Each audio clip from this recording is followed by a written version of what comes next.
the most elite magic academy on the continent, where every single student can bend mana with their bare hands. So why is the professor standing there, with his mouth open watching a spell get sliced in half? And why is the guy holding the sword, the one student in this entire building who physically cannot use magic? Stella Academy. Arcanion, the city of magic. Magic towers, magic knights, 5 academies, and this one sits above all of them. Every noble house on the continent fights to get a kid through that gate, and the ones who make it are geniuses before they even sit down. And then there's Bach Yusel, commoner, no family name worth saying out loud. Entered dead last out of 1,141 applicants, somehow ended up in Class S, and hasn't cast a single spell since he walked in. So today is defense magic practice, and the whole class is out on the field throwing up shields. The instructor is walking the line looking pleased with himself, because this year's freshmen are stacked and he knows it. Then he gets to the one kid standing completely still. Bake isn't practicing. Bake isn't holding a staff like anybody else holds a staff. Bro is just there. The instructor asks him what he thinks he's doing, and our boy basically says he's working on a different kind of defense. Wrong answer for that guy.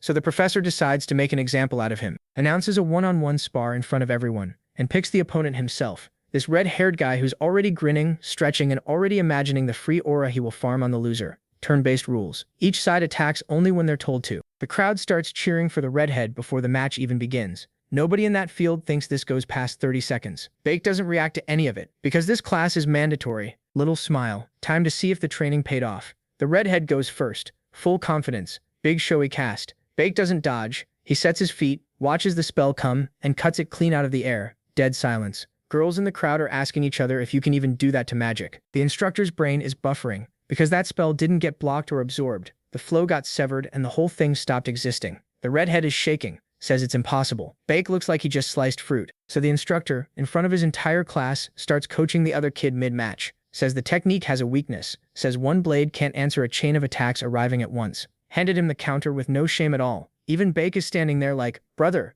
they're watching you. The redhead loads up everything he has. 11 stone projectiles, all at once, all at Bake. So he spins the blade so fast it turns into a wall and eats every single one. Then quietly admits to himself he stole that move from a video game. The redhead has nothing left, and rage is a hell of a drug, so he starts gathering mana for another attack out of turn, breaking the rules in front of the entire class, while the instructor conveniently looks somewhere else. That's when a voice cuts across the field. Jeremy Scarlvin, Crown Prince. He steps in and asks the instructor why Bake still hasn't been given permission to attack. The man has nowhere to hide. Permission granted, and the redhead is still standing there loaded up, still glowing. Bake is gone before the class can blink. The sword comes down through the guy's guard, through the spell he never got to finish, and the mana just dies in his hands. The students who were cheering 30 seconds ago are now asking each other what school this guy actually came from. Now hold on, because to understand how a guy with no magic ended up here, we need to rewind. 10 years ago, a dating sim dropped called Aetherworld, and inside it, there was one character everybody agreed was garbage. Bro couldn't store mana at all. In a world where magic is breathing, this character had some sort of a hole in him and energy dispersed, but he had one single skill, blink. Teleport 3 to 10 meters in a random direction, random distance, and after you use it you freeze for 2 full seconds. Almost nobody who picked him made it past the tutorial, but one guy did, Bake Yusel. 10 years on that character, and he mastered it so hard he controlled the direction, the distance, and figured out how to skip the freeze penalty entirely. And when the devs dropped a final boss nobody could beat, a dragon that cancels magic, which everyone online said had to be bugged, our boy looked at the worst character in the game and saw an opportunity. 10 years of muscle memory versus the strongest thing in the game. He wins. He's about to type GG in the community tab, absolutely glowing, when the system messages start stacking up. Wrong ending. 90% of Aetherworld destroyed. Please reach the true ending. Bro, what? He doesn't even get to be confused about it, because the screen goes white and his body hits the floor. He wakes up on cold ground with no idea where he is. Then he notices a mirror nearby, walks over to it, and to his surprise, he now looks exactly like his favorite character, the trashiest one of them all. Then suddenly, a system screen pops up, saying, Episode 1, Escape Your Pursuers. That is, as Bake remembers the prologue quest for this awful character. In his pocket, he finds an acceptance certificate for Stella Academy. Even though it's hard to believe, he finally accepts that he's inside Ethan World, in the body of his favorite character, the one nobody likes, the worst of them all. But this isn't the time to panic. He needs to think about that last red message telling him to reach the true ending. As far as Bake knows, the game never had a true ending, just multiple endings, so he figures maybe no one in the last 10 years ever managed to reach the real one. Still, now's not the time to focus on that, because if he remembers right after his character wakes up, the people chasing him break in. Outside, a group of unknown men is already approaching through the snow, so Bakey moves as fast as he can, thinking they're already here. And then this guy here with that beautiful face, my god, what a handsome man, spots a nearby cabin and orders his men to search it. That puts Beiki in a pretty bad spot, because he knows there's only so much he can do to avoid them, and there's no way he can fight them all. Before he can even decide what to do, another system screen appears and tells him he can use his teleport skill. That confuses Beiki, since the system is saying he can actually use that magic now. Like I said before, this trash character only has one skill, teleportation. His body suffers from mana leakage syndrome, so he can't store mana at all, and that's the very skill Beiki spent 10 years mastering. With that said, back to the present. Now Beiki really can use the ability himself. There it is, along with all its details. But he runs into a problem. How is he supposed to use it now when he used to rely on a mouse and keyboard? Still, there's no time to overthink it because the squad is already charging in, ready to take him out. That catches Beiki off guard since he didn't think they were that close already. Even without knowing how to use the skill, he has to try. Because whether he likes it or not, it's the only thing he's got. Now we cut to the squad chasing him. They're caught off guard when someone suddenly slips right past them. So one of them speeds up and goes after our Beiki. Meanwhile, Beiki runs for his life. He knows the men chasing him have magic boots, so they're faster than he is. That leaves him with only one way out: teleporting. Even though he still has no clue how to use it here. Still, he tells himself that part doesn't matter. He's used this skill countless times, so somehow it'll work. After 10 years with this terrible character, he at least knows the perfect timing for it. Right then, the squad is already closing in. That forces Beiki to move even faster. The worst part about teleporting is simple. If you mess up the distance, you slam into something and die on the spot. Before he can even finish explaining that to himself, he nearly runs out of breath trying to keep up and figure out how the skill works in real life. Then one of the men gets right behind him, ready to strike without warning. This is the moment. He has to use his skill now, so he activates jump. In an instant, he opens space between himself and the pursuer. Just like that, he's out of reach. Beiki is thrilled. He actually pulled it off. Quick note, I'm calling teleportation jump because it's shorter and I'm not saying teleport every 5 seconds. Anyway, back to it. A few of the men are stunned by what Beiki just did, but there's no time to freeze. Beiki knows the chase is still on. Before he can settle down, the men are already wondering how he's moving like that, while Beiki focuses on not making a single mistake. Right now, even one small error could kill him, so he tries to use the rough ground to his advantage. At this point in the game, nobody here can use flash, so they can't instantly catch him. As long as he keeps moving, he still has a shot. Almost nobody who picked this character even made it past the tutorial. And the tiny number who did still couldn't master jump's distance well enough to chain it over and over. Now he counts it down. 3, 2, 1, jump. Beiki carefully measures each move, pushing the skill as far as it can go. Even the chasing squad is shocked by how well he's using it. So they order the mages to move up front. And just like that, the mage unit steps in. That immediately grabs Beiki's attention. This is the second part of his character's brutal tutorial. He has to dodge the magic arrows flying at him by using jump. Back in the game, this part was easy because he could see their path on a screen. Doing it in first person is a whole different story. But before that can hit him, another system screen appears. His mana leak syndrome is active, along with its linked skills, Sixth Sense and Cognitive Acceleration. Those support skills kick in for Beiki right away. Just before the arrows can hit, they help him dodge every single shot coming his way. Then the last arrow comes straight for his neck. He braces himself and uses jump perfectly to escape the attack. Beiki resets his stance and narrowly avoids that heavy strike from the squad. He lets out a breath and realizes that was way too close, but he can't relax. He still has to escape. In his head, he knows what comes next. Part 3 of this awful tutorial. He has to cross a ravine using jump. The only way across is perfect control over the skill's distance. If he makes it, he'll reach a passing group of mages and finally get out. That would clear the tutorial. To pass this section, he has to cancel the skill within 0.1 seconds. Miss it and he dies. There are around 20 floating stones, so that 0.1 second timing has to be exact. Even while thinking whoever designed this tutorial had to be insane, he knows it can be done because he spent 10 years playing this character. The only problem is this: the squad is almost on him, so it's not just about using jump perfectly. If the skill doesn't kill him, the men behind him will. Beiki quickly judges the gap about 100 meters. Jump has a 3-second cooldown, and that isn't enough to cross safely, which means his only way to survive now is to stand his ground. He gets ready, realizing his best chance might be taking all of them down himself. With that in mind, Beiki shifts into position. Even he knows this is crazy, because this isn't just a game anymore, it's real. In the game, losing a fight was one thing. Here he's decided to wipe out the whole squad. Still, one thought crosses his mind. The idea of taking a life doesn't seem to shake him at all. And part of the reason he's doing this now is because he knows beating the whole squad will earn him something. That thought becomes his push to finish them all. So he pulls out his dagger, then he steps right in front of them. The squad rushes him as fast as they can. Beiki doesn't panic, he settles into his stance. One of the men charges straight at him with everything he's got, but at the exact moment Beiki uses his skill, the attacker is completely caught off guard. So is everyone else watching. Beiki isn't weak at all. He drops the guy with ease. That's the end of him. And in that moment, the guy who until yesterday was just a normal player grinding this trash character for years feels blood running over his fingers, and strangely, he doesn't feel guilty. After that, he drives the blade into the man's throat. He tells himself there's no room for guilt. This is survival, and if he wants to live, he has to kill them first. Then he kicks the corpse away. The body flies toward the others. Before they can react, Bache rushes in first and cuts through them at close range. Just when he thinks the next attack will be easier, a small doubt hits him. Why did everything suddenly go quiet? He looks back and realizes they haven't given up. They only stopped to cast magic. The mages finish preparing their spell under their leader's order, and fire. The attack races toward Bebunk and catches him off guard. With it nearly on top of him, he knows he has to use his skill right away. He spots the exact moment to move and activates Jump. A second later, the spell slams into the ground and explodes. The men already think they've won. They're sure there's no way Bebunk escaped that, but they forgot one thing. Bebunk is the main character here. A hit like that this early in the story isn't stopping him. And before they realize it, here he comes, flying back in to show everyone who's really in control. And to remind that guy he's just a side character. The moment the enemy notices, Bake uses Jump again. He moves so fast the man doesn't even notice when he's been cut. The others can only stare, confused about what just happened. Meanwhile, Bake keeps slicing through them one after another. No hesitation, even the squad leader is shocked. He sees his men dead while Bake is still standing. Bake is clearly exhausted, breathing hard, but even so, he thinks only 2 enemies are left. He knows he has to finish this before those last 2 reach him. One of them calls Baymeek strange, saying he's way too fast for a mage. Then he asks what kind of mage Baymeek really is.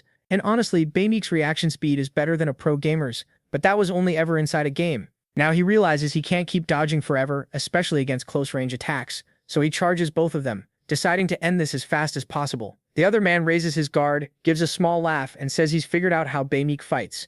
Watching Bayak move, he concludes that all he has is his skill and a dagger, so as long as he protects his vital spots, he's sure victory is his. Just as Bayak rushes him, the guy uses his skill right away. Then he yells for Bayak to come at him. Bayak takes the bait and gets ready to use his own skill. The moment that guy casts an ice wave at Bayak, he laughs. Sure, Bayak is done for. But Bage was never aiming at him. He went for the mage beside him and cuts him down in seconds. That leaves the other guy shocked. He can't believe it, asking how someone who was just running for his life could pull that off. Bage answers with total confidence. Smiling, he thanks the guy and says chasing him this whole time helped him sharpen his skills. That only makes the man even madder. He shouts that he'll finish Bage for good. But before he can finish talking, Bage moves.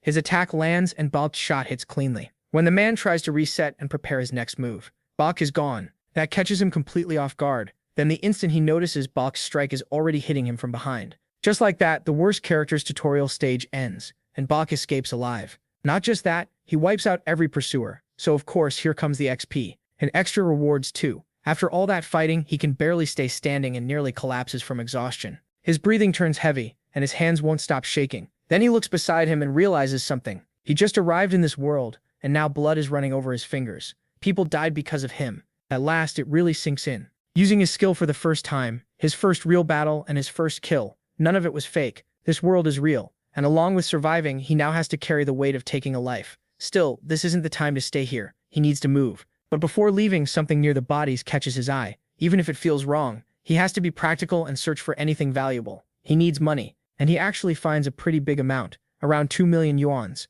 Even so, his biggest problem now is the same as before, crossing this huge mountain with his skill. So he heads to the summit, thinking it through. Then a voice suddenly cuts into his thoughts. Someone asks if anybody is there. Right in front of him, he spots a group calling out to him. He quickly realizes it's the tutorial mages. Not wanting to miss the chance, he shouts back that he's here and alive. From the other side, they ask if Ba can get across, and he says he'll find a way. After that, they tell him they'll wait for him. One of them points out it should be nearly impossible to cross that cliff unless he's a third-class knight. But then, to everyone's surprise, they watch Balk use his jumper skill to cross the gap. The whole group is left wide-eyed, while Balk just keeps jumping from spot to spot. His move leaves them stunned, and they start wondering what kind of skill that even is. Teleportation? That's the guess from a mysterious voice. A girl's voice, to be exact. After hearing that, Balk keeps showing everyone he's no joke. The others can only stare in disbelief. Then he notices 2 unfamiliar people farther back. For a second, he wonders if they're with the group. But that thought ends fast when he sees them preparing an attack aimed straight at him.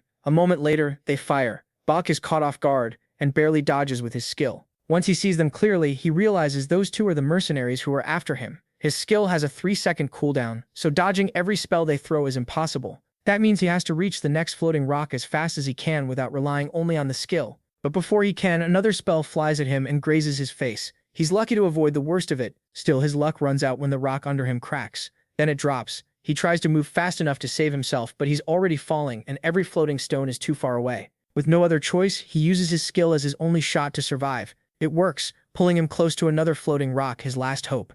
He manages to grab onto it. Hanging over the abyss, he lets out a shaky breath and tells himself he made it. Or maybe not. Another magic attack comes flying right at him. For a second, Baek thinks he's dead, but no, a huge bolt appears out of nowhere and blocks the hit like a shield. That sudden save keeps Baek from getting blasted off, and honestly, this whole moment looks amazing. He was one step from falling to his death, but someone really did save him. Now he wonders where that magic came from. At first it looked like ice, but it was clearly lightning. What shocks Baek most is how exact the spell was. Perfect aim, no wasted mana. He starts wondering who cast it. When he looks toward the mages, one girl stands out, a blue-haired girl with a cold look, holding her staff like she means business. The mercenaries panic right away, then run with their tails tucked between their legs. Thanks to that overpowered savior, Baek lives, even while hanging off the edge. A little later, once he's back on solid ground, he rejoins the group of mages and they welcome him. Soon, the girl who saved him gets his attention. Baek walks over to thank her for saving his life. She barely reacts, telling him there's no need to thank her,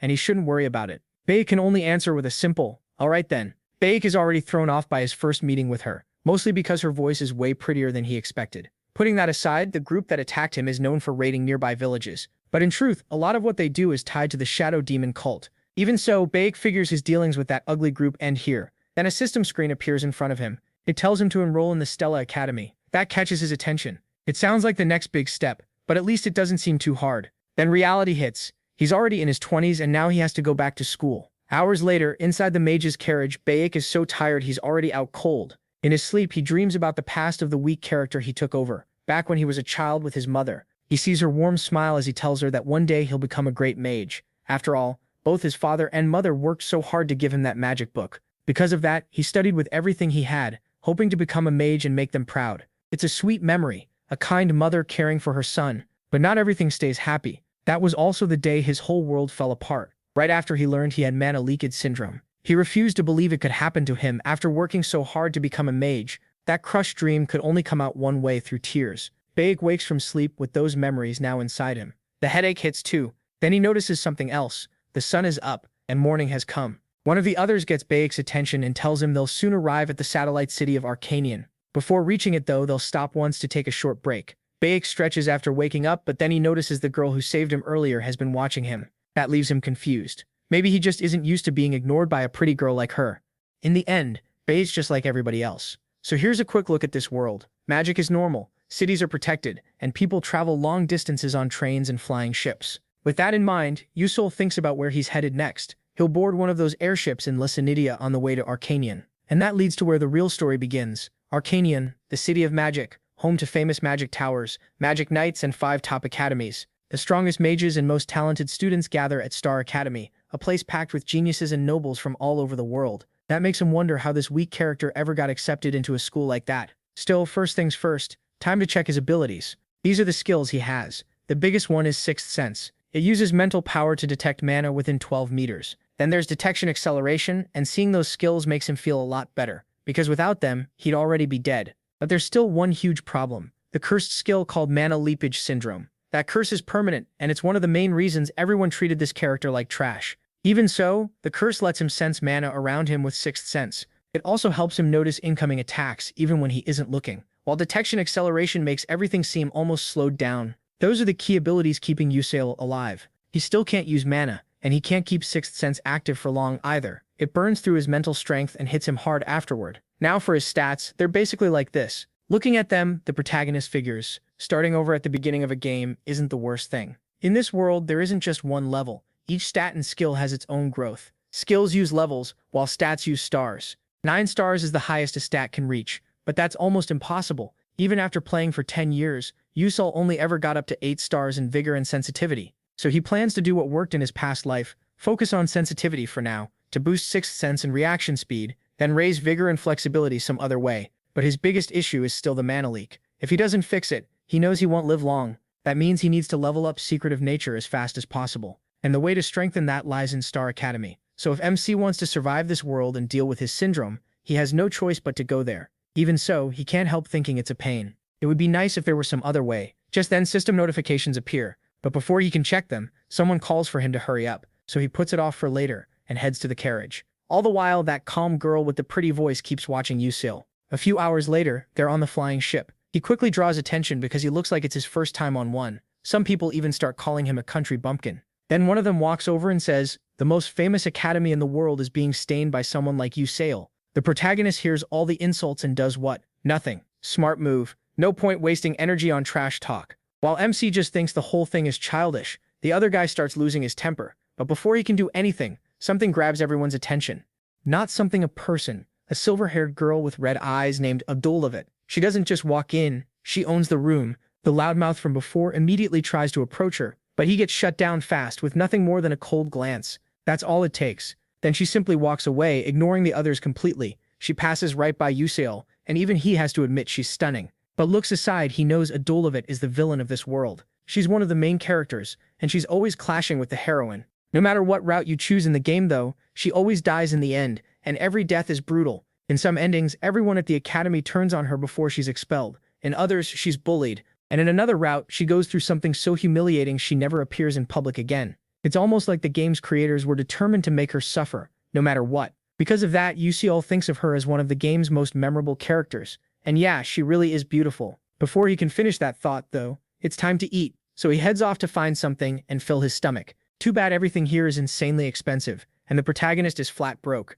But before he can get any food, a loud signal rings out, and everyone is told they'll reach the next stop in 1 minute. They're ordered to head to the first floor, because Arcanian is only 10 minutes away. It's finally happening. Feeling nervous but firm, Yusil tells himself this is his reality now, so he'll do what he has to do. Nice speech, but then reality hits again. Sure, he wants to do everything he can to reach the end of this world, but with a sigh, he wonders if he can really survive Star Academy. Worse than that, can he survive this world at all? Especially as the weakest character in the whole game? Right then, Yusil finds himself wishing he had something to help. That makes him remember the earlier notifications, so he finally checks them. It turns out the reward gives him 3 choices: a weakened version of his old game items, a downgraded skill he used before, or last but not least, experience. Now MC seriously thinks over which one he should take. After a bit, he leans toward choosing some items. But the system messages make a lot of options unavailable. He tries different ones, yet gets the same answer every time. That makes him wonder why everything is so heavily nerfed. The system says his narrative power isn't strong enough yet for those things to fully appear,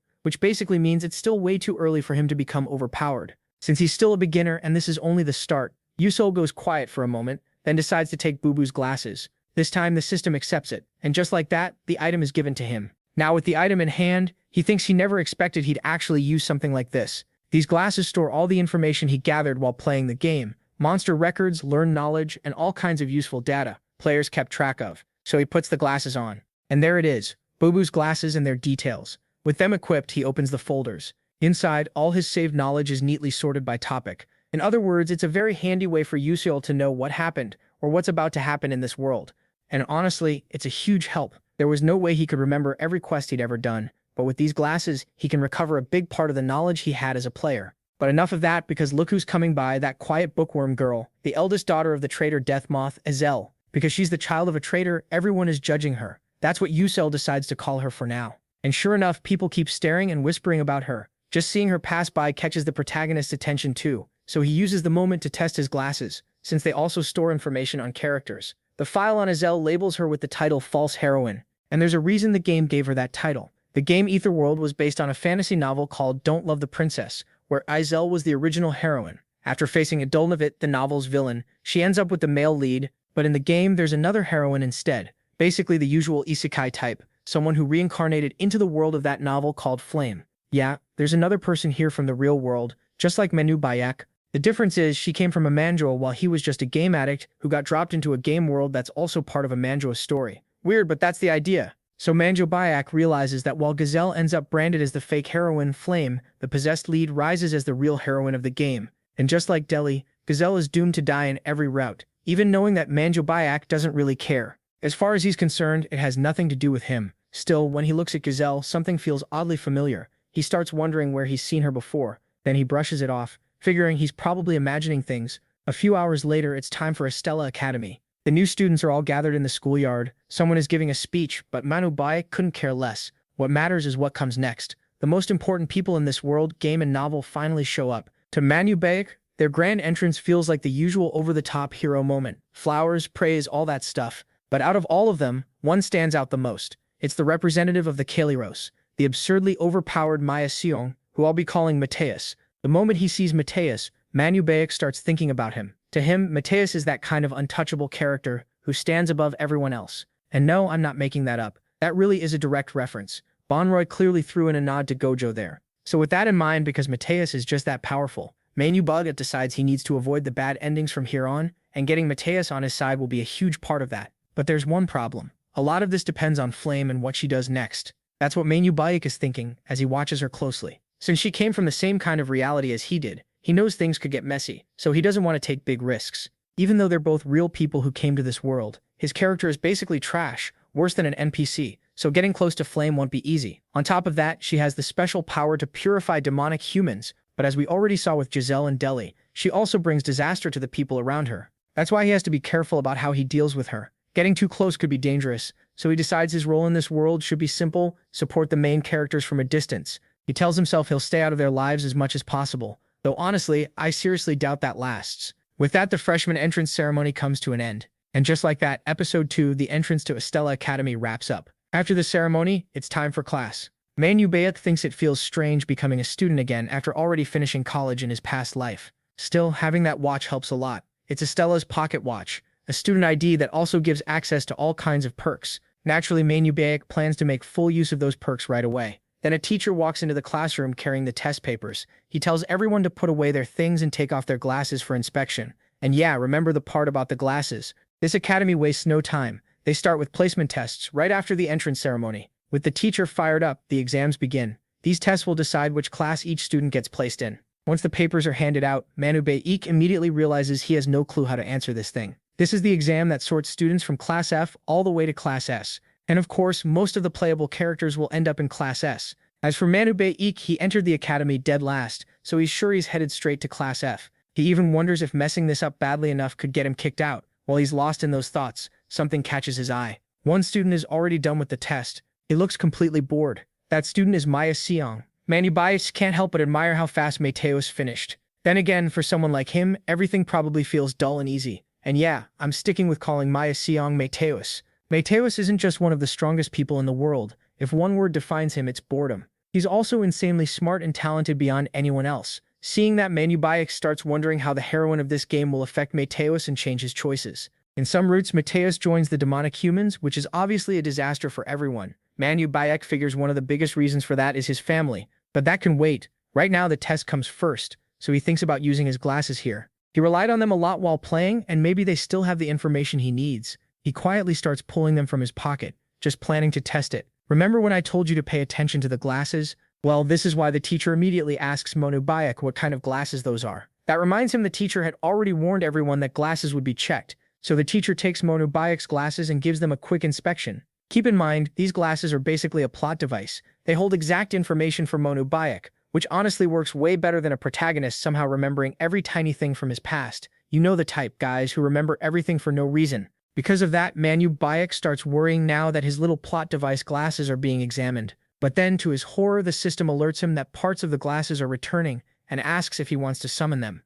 Obviously, no chance. The teacher then hands the glasses back and says there's nothing wrong with them, so moving on thanks to that narrative cheat. Seriously, I'd love a pair of glasses like that myself. Life would be way easier. ManhwaCapped gets excited, thinking this might be enough to carry him into Class S. Then he goes back to the test and time's up. So yeah, he may have his plot device tricks, but that doesn't mean the story is on his side. Just like that, his hopes of escaping Class F are gone. While the papers are being collected, ManhwaCapped realizes he only answered 3 questions. Then the teacher holding the exams notices something strange. He quickly heads over to ManhwaCapped and asks for the glasses again. ManhwaCapped is completely thrown off. The teacher studies the glasses once more, muttering to himself that this should be impossible. That draws a student's attention, and he orders someone to call another professor. Now with ManhwaCapped's glasses in hand, the other professor arrives, engineering magic professor Dr. Grian. After checking things over, he says ManhwaCapped answering those questions really is suspicious, but he didn't cheat. He flat out tells ManhwaCapped that he solved them with his own brain.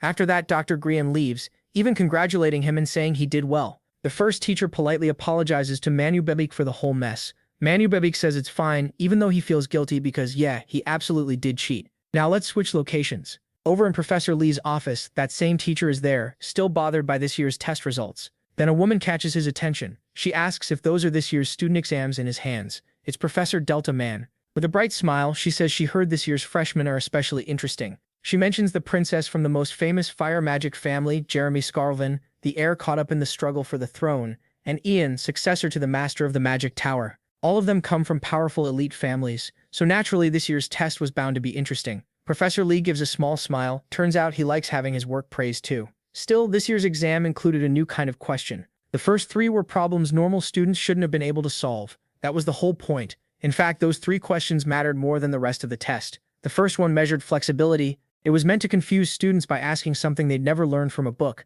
The age when magic was all about memory and theory is over. Now it's about battle, quick choices, and creative thinking. That's why those questions were made. Those questions were so hard that out of 1,141 students, 1,000 left them blank. Only a few answered them. Matali, Flame, who got into the academy on the principal's recommendation, and finally Banawik. The teacher thought the test would crush him, but he proved him wrong. Professor Lee thinks Matali and Flame are real geniuses, but Bake had no score worth noticing before this, so he never expected him to solve those questions. That's when the other teacher cuts in and asks why he's so focused on those exams. There's a lot going on here, so here's the short version. Bake answered all three special questions, and that changed everything. Because of that, Bake proved he was far more capable than anyone thought. He answered only the three hardest questions on the whole test and left everything else blank. So even though he wanted to stay unnoticed at this school, he solved three questions he barely even understood, all because of his glasses. Then he was shocked. His name had been placed in Class S. That class is the top class in the whole academy. Now Bake is stuck there, thinking this will only drag him closer to the main characters. In his mind, getting involved with people like that will only shorten his life in this world, so he decides to keep a low profile and avoid attention. He leaves, fully convinced that's what he's going to do. Of course, that plan is already falling apart, because someone becomes interested in Bake. With that, we move to another place. There, Bake gets slapped across the face. The hit comes from the fire mage Hong Ye. She yells at Bia for missing three questions on the exam. Then she says even insects answered those questions, which means Bia is worse than an insect. Bia just stands there, quiet, with a sad look and the slap mark still on her face. And the one saying all this is her own mother. Her mother demands to know what kind of state her daughter is in. She warns Bia not to end up like her, a woman chased out of her kingdom and now stuck in the miserable role of a teacher. She puts all that weight on Bia,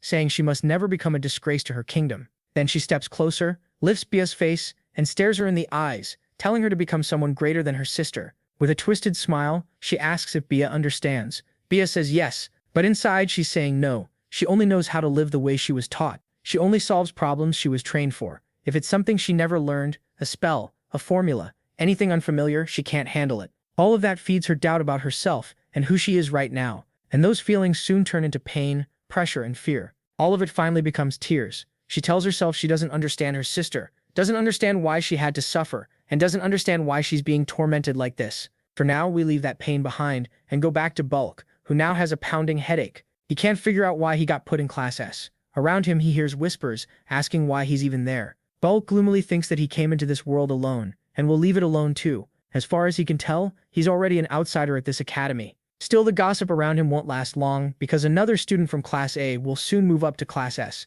But what really grabs his attention is how strange it feels to see, right in front of him, people who were just game characters until yesterday. In a few years, most of the students in this class will be famous all over the world, and around 5 of them may one day betray the magic world. Matale is one of them. And the one who might stop that, or help cause it, is Flame. Big thinks she has to keep that future from happening. Just then, the teacher enters the room. He walks up front and formally introduces himself to the class. He's the instructor for Class S, Professor Lee. Professor Lee says this year's class has many talented students, and one especially unusual one, Behik. And just like that, Behik's academy life begins, along with everyone else's. With that done, class is about to start. But before the lesson begins, someone arrives late. It's Baya, and the redness on her face and her swollen eyes are hard to miss. That makes Baya pause, because Baya being late doesn't feel normal. He watches her speak with the teacher from a distance while thinking something is definitely wrong. So he falls back on his usual trick and puts on his special glasses to check what's going on. Then the information appears, and the key part is this. Baya is a villain with fire magic who sometimes burns herself. She has a terrible mother, and her death is guaranteed. Seeing that, Baya thinks something about it can't be right, especially the part saying her death is certain. He remembers that because of Flame, Yusail and Baya are supposed to die, and sadly that really is the usual fate of a villain like Baya. Bayek even thinks he'd like to save her if he could, but he knows he's not in any position to help anyone, so all he can do is feel bad and watch Baya from afar. But that distance doesn't last long, because to his surprise, a certain girl walks straight over to Bayek. And yes, it's her. Bayek stops in front of him and stares at him coldly. Bayek is completely lost. Without a word, she sits down right next to him, which only makes things weirder. Bayek wonders what is happening, and starts thinking the story of this game may already be going off the rails. Then class resumes, and Professor Lee announces the staff succession ceremony, where students will receive the staves they'll use at the academy. He says Class S and Class A will attend together. Hearing that, Bayek gives a faint smile. He finds it annoying, but he's still looking forward to it. There are two major events at Star Academy. One is the familiar contract ceremony, and the other is the staff succession ceremony. Once everyone arrives, Professor Lee explains that the staves there range from low class to upper middle class, and he tells the students to get ready and choose. But Bayek knows that at this event, you don't choose the staff chooses you. In this world, a staff only answers someone worthy of it through resonance, so it comes to you, not the other way around. Bayek walks around, looking over the selection and wondering which one might suit him. Eventually, he notices a short staff and thinks it fits him best. Wands are usually used by knights who cast quick magic, while staves are for priests who focus power into a single strike with a longer cast time.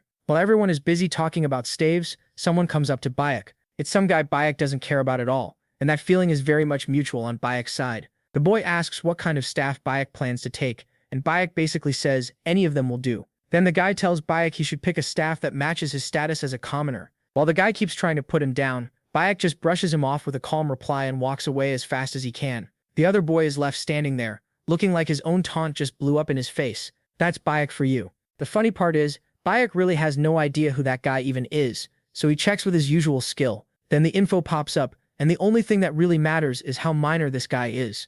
Bayek can only stare and wonder just how unimportant this poor extra really is. The guy says he's taking that staff, and Bayek doesn't bother stopping him. That one is Edmund Adalik's staff. It's a mid-high grade weapon, usually used by skilled magic fighters. Besides Edmund Adalik's staff, there's another mid-high grade one here too, but that one is only for display, not for students to choose. Then, following the professor's order, everyone starts trying the staffs. One student steps up first, then another gives it a shot, and then another one after that. Pretty soon everyone's taking turns. As the students talk about all the famous people who got amazing staffs before, this guy doesn't want to be left behind. So he walks up to Edmund Adalik's staff and stands right in front of it, while everyone watches. Then he reaches for the staff, rejected. Just like everyone expected, he fails. That's because this staff already has someone it belongs to. A moment later, someone else steps forward. He heads straight for the staff everyone's been talking about. And that person is none other than, yes, really, our guy Mateus, the one with the top-tier plot armor. While Mateus stands there, people start whispering again, wondering if even he, with all his talent, can really claim Edmund Adalik's staff. Then he reaches out, and without any struggle at all, the staff accepts him. No surprise there. Edmund Adalik's staff now has a new owner, and it's Mateus. That instantly grabs everyone's attention. Bayek can tell this proves to everyone just how gifted Mateus really is. But then, when Bayek notices something, he gets confused. For some reason, Mateus gives Bayek a small, friendly smile, and Bayek is just left thinking, what was that? Flame also gets a powerful staff, the Teravon staff. That was the one meant to be available here. But this is where the story can split. If Flame gets that staff, Mage becomes interested in her talent, and her route begins. If she doesn't, then a completely different route starts instead. That's why Bayek needs to make sure Flame gets that staff. So he keeps his eyes on her as she approaches a staff. Of course, it's Flame, the main heroine of this game. The staff is right in front of her. Bayek watches closely, wondering what she'll do next. It's kind of funny. Flame reincarnated into a character from her favorite novel, while Bayek ended up as a trash character in his favorite dating sim. If this ever gets an anime, it'd probably change everything and make it look like some other reincarnated protagonist story from Bayek's point of view. Anyway, back to the moment. While watching Flame, Bayek keeps silently cheering her on, telling her to hurry up and take the staff. Instead, Flame ignores it completely, which opens a different route. That leaves Bayek wondering if she just doesn't want that staff, and if she goes after a different one, things could get bad, so he starts to worry. He tenses up and gets ready to use his skill. Then he jumps in. In seconds, he's right next to Flame. That's one way to make an entrance. Flame is startled. He wasn't there a second ago, so she has no idea when he showed up. Bayek politely asks which staff she plans to choose, and she immediately asks why he wants to know. He says he just wants to help, but she only gives him a side glance and tells him to mind his own business. Then she turns away and leaves him there. Bayek can only stand there, feeling completely shut down. Still, something feels off. Flame is supposed to be kind and friendly with everyone, so he can't understand why she's being so cold. So he calls out to her again, saying one more time that he's only trying to help, but for some reason Flame keeps treating him harshly. Bayek keeps pushing, saying a few more things until she finally snaps and angrily asks what he could possibly know about staffs. Now Bayek is totally lost, wondering what he did wrong. He even starts thinking maybe she just doesn't like side characters. Still, He points out a certain staff and tells Flame she can wield it. It's the staff that's supposed to lead to the good route in the game, but while Beak is trying to explain, something happens. Something rushes straight toward him at crazy speed, and that something is the very staff meant for the friendly route with Mateus. It suddenly chooses its owner, and that owner is Beak. Fate completely played him. Beak panics, wondering how this thing ended up in his hand. As for Flame, that smile on her face says everything. Beak is cooked, and Beak just stands there in shock. After the event ends and everyone heads back to their dorms, Flame walks around the academy, hearing gossip from all sides about the commoner who got a mid-high rank wand. Some were also talking about a mage who uses teleportation magic, which in this world has a terrible reputation. Surrounded by all that talk, Flame feels strangely uneasy. Later in the academy study hall, she walks through the halls in silence, a little annoyed because all anyone talked about today was Beak. Even now, she still can't believe it really happened. She keeps asking herself how Beak managed to get Yvonne and who he really is. After all, Flame read this novel many times before coming to this world, and she never once saw a character named Beige Kiyasu. The novel said it was impossible to wield that wand, so she starts thinking to herself, maybe Beige was just trying way too hard to show off in front of her. And that misunderstanding only keeps growing. Still, she tells herself there's no point overthinking it. Then some other girls call out to her. A cheerful trio asks if she's on her way to study. Flame puts on a smile and chats with them for a bit. What stands out most is how often she speaks with a calm, mature attitude. That makes sense, since she was older before coming to this world. Then someone else catches her attention. It's Jackie. And honestly, Flame is being a little harsh here. Just because the girl dresses badly doesn't mean she has to think like that. Anyway, Flame says goodbye to the others and leaves, telling them they'll meet again later. As she walks down the hall, she suddenly bumps into someone. That person is a guy who brings a weird little tension into the moment. They talk for a bit, and then Jan notices something's wrong. He asks if something happened, since she doesn't seem like herself. That catches Flame off guard, and she wonders if he's actually worried about her. Even so, she says she's fine. Then he asks if she's going to study, and she says yes. Their different personalities make the conversation kind of funny, but then Jan stares at Flame for a moment, which makes her notice him more. Finally, he lightly touches her shoulder and gently says goodbye, telling her he'll see her later. After he leaves, Flame calls him cold, but before she can move on, something else catches her eye. Jackie from earlier is staring at Flame for some reason she can't understand. Flame calls out to her, and Jackie suddenly runs off. That leaves Flame confused. Then she reaches the extra study meeting. According to the novel, Flame knows that Gazelle and Bia are supposed to be part of this meeting. So as a fan of the story, she's excited to watch both the villainess and the heroine in action. She walks into the classroom and finds a pretty strange sight. A certain guy standing with Mateus and Gazelle. She realizes everyone is already here. With that, the meeting begins. Flame explains that this is a session for students who need to improve their grades. But one thing still keeps bothering her. Out of everyone in the room, what stands out most is Mateus acting weirdly friendly toward Bayek, which is honestly surprising. So she starts wondering if maybe, just maybe, it's only a coincidence. Still, Flame starts thinking Bayek is hiding something. Those 3 questions make it seem like he knew answering them right was all he needed to get into Class S. That leads her to one big thought. What if Bayek knew the secret behind those questions? If so, then from Flame's point of view, he's dangerous. With that, we cut to Bayek, who is basically begging to be saved from this awkward mess. Mateus is way too friendly with him, trying to learn more about him, while Bayek just keeps wondering why this guy is so interested in him. Honestly, if nobody is already shipping these two after this, I'd be shocked. Anyway, class starts. This lesson is about going over the placement test questions while the teacher talks through them, and one thing catches attention. Mateus knows Bayek got the lowest score in the ranking. Because of that, he wants to prove he's better than Bayek, so the class keeps reviewing the test questions. But then Mateus makes that face like he's about to do something, and he does. He asks Bayek whether his answer is right or not, with a bright, pushy smile on his face. Bayek has no clue what he's talking about. Glasses or not, he's just as lost as ever. He doesn't even know what those 3 questions are. Even so, he answers honestly. He simply says he doesn't know, and murmurs spread through the room. Mateus gets annoyed while Bayek is left confused. Then Bayek is caught off guard when Mateus asks again if he's doing it wrong. This time, Mateus snaps and tells him to come up and solve it himself.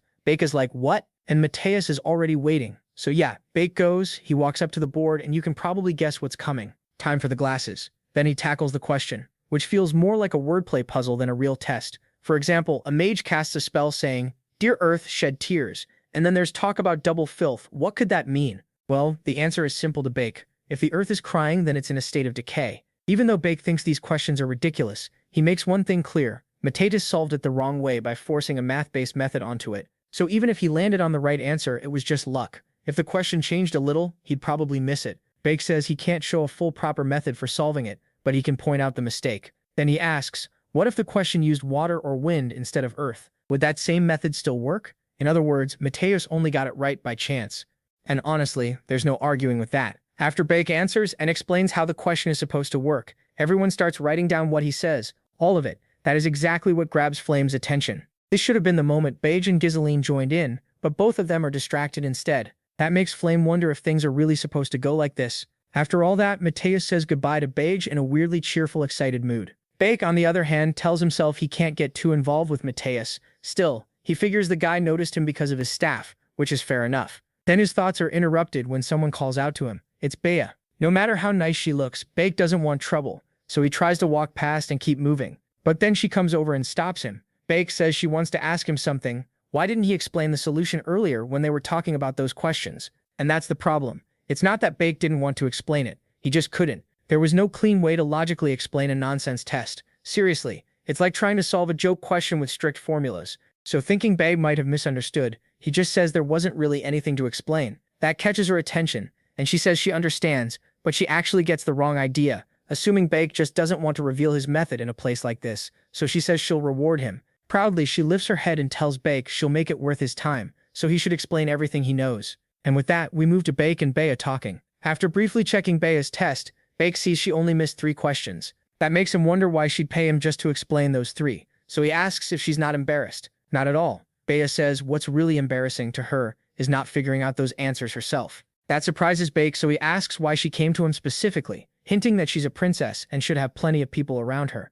But out of all 1,141 students, only 3 got those questions right. And here's the part everyone knew except Bake. Bake explains those were questions that weren't really meant to have answers. The only ones who answered them were Mateus, Flame, and Bake. So yeah, this was something literally everyone knew except Bake. That's when it finally hits him, why he was placed in Class S and also why Flame treated him so harshly. Bake doesn't know every detail about this world. He didn't even know about those strange questions. Flame is different. She read this novel over and over, so even without playing the game, she'd naturally understand this world and probably those answers too. And now Bake, a background extra who wasn't even mentioned in the novel, has appeared and messed up her plans.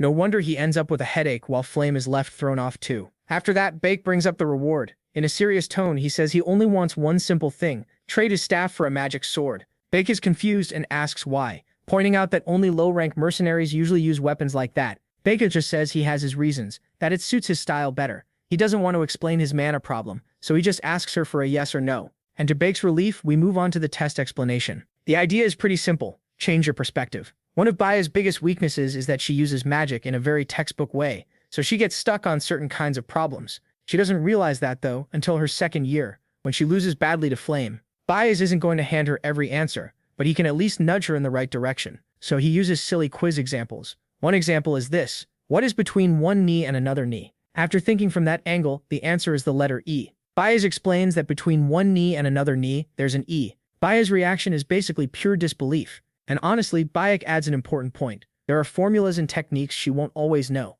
so she has to use creativity to solve things. Then he asks if creativity can be memorized, which catches Baya off guard. Of course, the answer is no. Bayek tells her that yes, she already knows many important spells and techniques, but for a mage, the most important thing is seeing beyond your limits. His words make it feel like a whole new world opens up for her. Magic can grow from even the smallest change, and while Baya is strong on technique, she's lacking in creativity. That said, Baya is more than a little bothered by what he says. Actually, she's very bothered. They talk a bit more, and even though Baya says she gets it all, Bayek himself doesn't fully understand the nonsense coming out of his own mouth. Then comes another dumb riddle. What time is it? After thinking it over, her answer is 8 o'clock because if not sounds like 8 basically. Then he asks, what's the best tea for hair loss? The tea is a hat. It might be funny to some, but Baya does not find any of this funny at all. Still, one good thing came out of this. We got to see Abeline's adorable reactions. Then comes another weird riddle. What did the clouds say to the ocean while it was raining? After a moment, the answer comes in, I'm feeling a little oceany. And yeah, clap, clap, clap.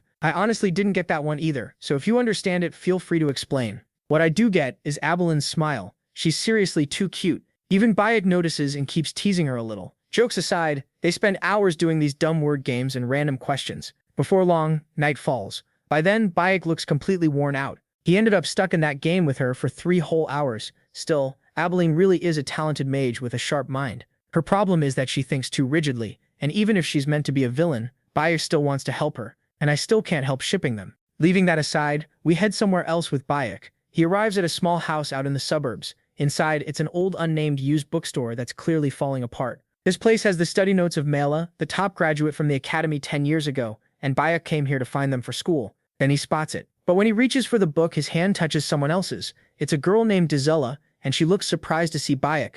She asks if he knows who she is. Of course he does. She's pretty well known. Dizella remembers him too. Just hearing his name was enough. She says she liked what he said during the meeting and thought it was disappointing that he couldn't finish.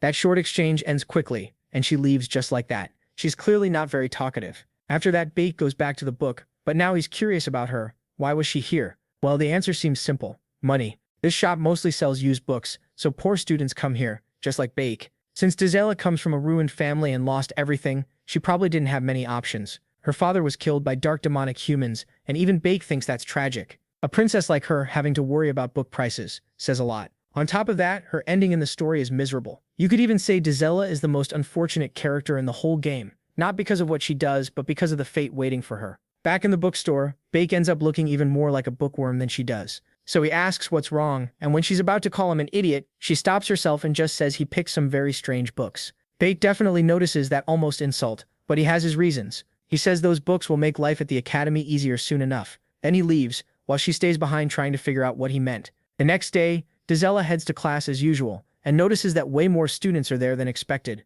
She takes a seat, then quietly worries. More students means more competition. After class, she's still uneasy, stressed about lessons and enrollment. Then another problem hits. She's hungry. She starts thinking about getting something to eat, but she's so broke that even that seems hard. Then something catches her eye. It's Bake. More specifically, the academy genius himself. Bake. She wonders what he's doing there, and soon notices he's in a class with barely any students. That stands out, because a class like that could easily get cancelled. But then she realizes what he's doing. He's taking classes where getting good grades is easy, so she concludes he planned all this to make academy life much easier for himself. A few hours later, we find Bake in another class, and for some reason Dizella is sitting right next to him. For now, let's focus on the lesson about the divine moons, beings that sleep for 1,000 years. Long ago, even when he was just a player, Bake only managed to find 5 of the 12 divine moons. He pulled that off by gathering info from other players, and no one found more than he did. There are 12 in total, and since they likely connect to the true ending, he needs to track them down again. Somewhere else, we move to another class.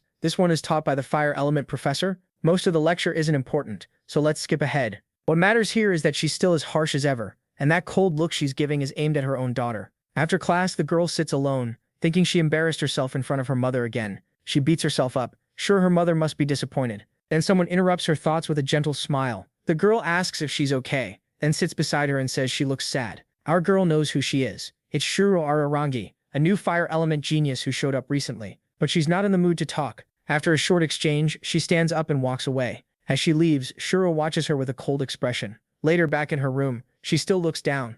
Then suddenly, someone gets her attention. It's Seno-Bayan. I'll just call her Bianca. After serving Abeline some snacks, Bianca brings up Bayan's staff and says that based on its quality, it should be as valuable as a high-level magic sword. But there's a catch. To Abeline's surprise, that staff constantly drains its user's mana. She asks if it's some kind of demonic magic tool, but Bianca says it's a little different. Then Abeline wonders how such a shabby staff could be ranked so high. Bianca explains that it was originally made to greatly boost the user's mana and power, but because it keeps draining mana just from being held, its rank dropped. That answer shocks her, because that cheap-looking staff is actually high rank. What really gives Abeline a headache is the fact that this staff is even at the academy. It was only meant for display, not actual use, but of course Bayan took it anyway. After hearing all that, the only thing she can say is that Bayan really is a strange and one-of-a-kind person. A few days pass and classes continue. This time, the big thing is that PvP combat starts today. The lesson is about aiming, shooting, and battle form basics. But for Bayan, it's just plain boring. You can see it clearly, even if he doesn't say a word.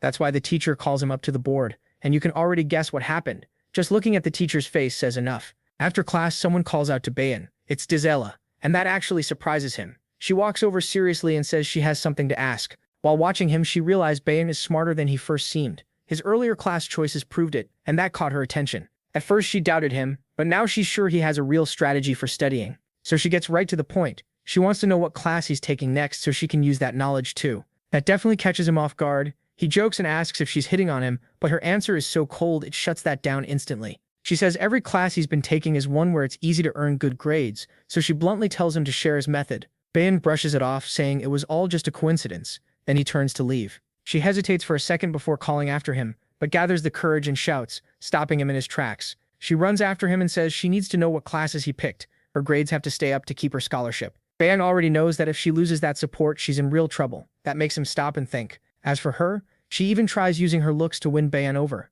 but it doesn't work, and that leads to this exchange. Still, pretty is pretty. She's not wrong about that. She's gorgeous, smart, and funny too. Honestly, she's the perfect kind of danger, way too easy to fall for. Then she brings up the ghost of the seventh tower, talking about an abandoned building in Taos. But then, that turns out to be a huge piece of information. With that, Flame has a chance to raise her affection with the main character. The reason Flame knows this is because Giselle mentioned it back in Chapter 9, and she was only supposed to tell the protagonist, so Bayan backs off. Since this is such important info that even an NPC like him shouldn't know, he plays it safe and says ghost stories in Taos sound way too scary for him.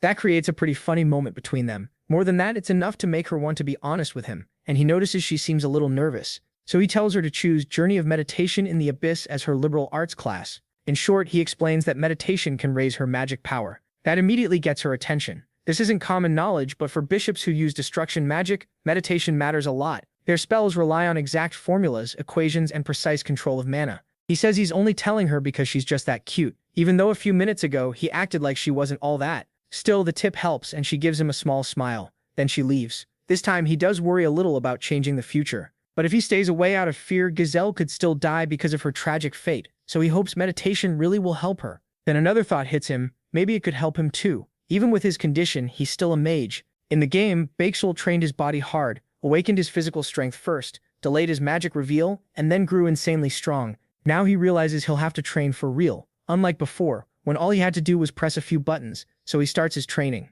Back in his room, he sits on the bed and gets ready to meditate. He takes a deep breath, focusing as hard as he can. Stats aren't the main thing here. First, he has to get used to this body. Even if Bake was treated like a trash character in the game, he was still a genius who awakened Sword Aura. He uses the fact that mana keeps flowing in and out of the body non-stop. In the story, no one noticed him, no one knew, but Bake's character was actually a gifted master swordsman. This is his only path forward, so he keeps concentrating. His breathing starts guiding the flow of mana. Slowly, it grows stronger. With each breath, he absorbs a little more, and step by step, he begins opening the door to a new world. The meditation goes on for a long time. Before he even notices, morning has come, and he's still deep in meditation. At last, he succeeds. Like someone finally accepting his own condition, he opens the door to that new world. His status window updates, his syndrome levels up, his teleport skill levels up too. Happy with the result, he thinks he's getting closer to his goal, reaching the true ending of this game. After Big succeeds in meditation and powers up his jump-around skills even more, we move to another place.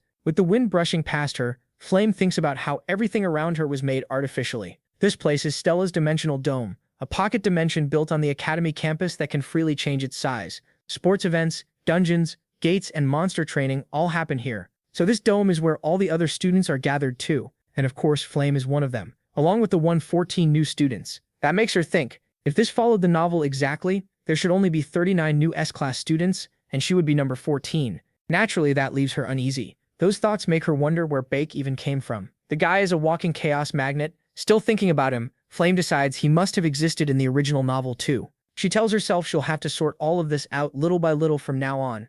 She's still worried, but this is her job. Flame is the only person in this world who knows the novel. In the end, she looks around and something catches her eye. Prince Jeremy Scarlvin, surrounded by NPCs. He's charming everyone like usual, handing out that perfect smile. Flame just watches. She remembers that in the novel, Jeremy Scarlvin was obsessed with Giselle. After getting rejected over and over, he eventually became a villain. Flame knows that even though Jeremy acts kind, everything he does is carefully planned, so she has to be careful around this future yandere. Prince, Jeremy Scarlvin notices her presence and gives a small laugh. Flame thinks the guy definitely has presence, but she still doesn't get why so many people suck up to him. Maybe it's the looks, the money, the status, the connections, probably all of it. In the end, Flame decides to leave his sight. She's sure she needs to be ready for the future. Meanwhile, Jeremy Scarlvin becomes slightly interested in her. After that, the staff announce that the new students will enter a simulated dungeon to test their skills. The simulation will include traps and monsters. Defeating a level 1 monster gives 4 points, a level 2 monster gives 8, and whoever grabs the stick in his hand gets 20 points. He adds that the top 5 freshmen will get small rewards, while anyone who ends with 0 points will lose points on their report. They can make teams, but the score gets split. After all the extra explaining, the professor leaves. Then suddenly thick roots burst out of the ground, changing the whole area into a giant forest. Flame quickly realizes it matches the Jack and the Beanstalk setting. With that, everyone starts the mission. Flame plans to go alone, but Jackie stops and asks if she's really doing the mission solo. Flame knows teaming up has benefits, but she wants more points, so she turns Jackie down. Jackie answers with a pretty sarcastic comment, then both of them head off. Before Flame can go far, something about Jackie catches her attention. Flame starts thinking Jackie might be copying her. Quick pause here, it really feels like Jackie is copying Flame to get attention, and that might be what pushes her into becoming a villain later. An hour after the event starts, Flame is already getting tired and wonders when the test will end. Suddenly plants attack her. She reacts fast and throws up a mana barrier blocking the attack. She realizes it's not just monsters she has to worry about out here. So far, Flame has earned 18 points, and that pushes her to keep going for more. In the thick brush, she senses someone nearby. She wonders if a monster is close, but to her surprise, it's Bake, and he's alone just like her. He turned down every team offer he got. What is this guy thinking? That's what runs through her head as she looks at him, especially after noticing he already has a stick worth 18 points. She decides this is her chance. Without hesitation, Flame casts a spell. They're about 15 meters apart. She aims true and fires a bullet of light straight at Bake. But Bake is still the king of hopping around, and he dodges it. Bake then thinks he almost died right there. Without his mana syndrome, he would have been in serious trouble. Now he starts planning carefully. His goal in this event is 5th place, just enough to win the electric roots. That reward boosts health and strength. He doesn't want to take huge risks, especially since the top 4 spots are basically locked already. While he's thinking, a group of students shows up, led by one of Jeremy Scarlvin's pawns. This guy here already has 3 sticks. He basically demands their points. Bake refuses. Our guy Bake is about to throw hands. He knows the fight will be rough without the 3 jumps from his skill, but he still has one trick left. It's the stick he's carrying. So Bake offers the stick to the other students. The group leader gets greedy the moment Bake offers up the stick, but his smile vanishes fast. Bake suddenly appears right in front of him and smashes through his magic barrier with one hit. Before the others can do anything, Bake is already on them, snatching their sticks with a smug little grin like he's having the time of his life. The students instantly start yelling at him to give them back, but all he says is, "Not my problem." Before the real fight starts, here's the short version of how he broke that barrier so easily. That wooden item is basically broken, super tough, and it hits like a magic tool. If Bake were a normal mage, using magic would be easier. But because mana messed him up, he has to fight with tools like this instead. Anyway, now that Bake has stolen the sticks, those guys try to strike back, but this is Bake we're talking about. So now it's time for the beatdown. Our guy goes in and tears through the whole group, proving exactly why he's Bake. He slips behind one of them and slams the stick into his face. The blow is so hard it sends the guy flying back. That sets off one hit after another, and the whole group starts dropping. In the end, it's basically Bake versus everyone, and Bake is the only one still standing. He beats them down with ease and claims every one of those sticks for himself. With the loot in hand, he mocks the poor NPC-like students and jumps away again. Behind him, the others are still shouting after getting completely wrecked by Bake, but someone else nearby has been watching the whole thing, and now she's interested. Bake is feeling pretty great after hitting the jackpot with all those sticks, when suddenly something strange catches his attention, and he wonders what that feeling is. Then he realizes an attack is rushing straight at him, out of nowhere. It crashes into the ground, and the impact triggers a huge explosion. Bake barely avoids it with his jump skill, then stares at the scorched area ahead, knowing he almost got cooked. Through the smoke, the caster finally reveals herself. She steps forward and locks onto Bake. It's a red-haired girl named Bega, and she asks why he didn't take every last stick. Confused, Bake asks why she even cares, and then it hits him. She wanted him to gather them all so she could steal them from him later. She even boasts about being royalty, and calls him out to fight. Just taking his stick wouldn't be enough for her pride. She wants to beat him first, then make it hers. With that, the fight between Bake and Bake begins, and she's already thinking today's the day she crushes him. She wastes no time and fires her magic at him. The attack comes fast, but Bake barely dodges. Still, this won't be easy. Bake's fire magic is no joke, and another attack is already on the way. Bake realizes that even if he dodges with his skill, the spell's range could still trap him in the crossfire. Then at that exact moment, a sudden sound grabs his attention. He instantly jumps toward it with his movement skill, and Bake's magic crashes into the spot where he had just been, burning through the area but missing him completely. He knows he got lucky that time, and while looking at Bia, he can tell this fight won't be simple. Next time, even if he gets close, the flames around her will ignite the moment he steps in. Bia knows that from fighting fire mages over and over back when he was still a player. And now Bia is clearly stronger than any fire user Biak expected to face. She doesn't hesitate and sends another wave of attacks at him. As the spells rush over, Biak admits to himself she's seriously strong, and without the space he's using to move around, he'd already be burned alive. Still, with the wooden sticks in his hands, Biak hardens his expression and decides he won't give them up that easily, and he definitely won't just stand there. Then Bia's attack hits and sets off another huge blast. Biak dodges again and keeps running through the battlefield. But one thing becomes clear to him in that moment. I can hear it. That's what he thinks as he watches the magic flying toward him.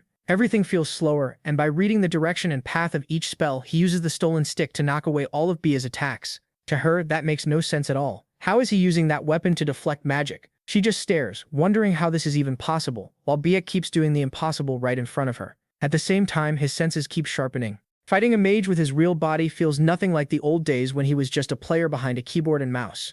Now it's vivid. He can feel the flow of mana itself, almost like he could grab it with his own hands. That strange sixth sense feels as natural as sight or hearing. Even after seeing all that, Bia stays frozen for a moment, still unable to believe what she's watching. And even though frustration starts building inside her, she doesn't back down. Instead, Bia decides she'll use an even stronger spell, one Bia won't be able to avoid. Bia also makes up his mind. He knows he can't stay on defense forever, so he'll have to use those magic sticks now and somehow break Bia's barrier. And then he moves. He circles around Bia while her body stays wrapped in protective flames like an armor of fire. She's locked down in the center, and Bia keeps moving around her fast. This is the moment he's been waiting for. Using his jump skill, he closes the gap little by little until he's only inches away. That alone catches her off guard, so she reacts as fast as she can and activates Light Crash. It's a close-range spell that explodes the instant it goes off. But Bia has dealt with this kind of magic many times before. He times his movement perfectly and slips out of the blast radius with just enough distance and momentum. Then he throws himself forward and brings the stick down hard on Bia's magic barrier.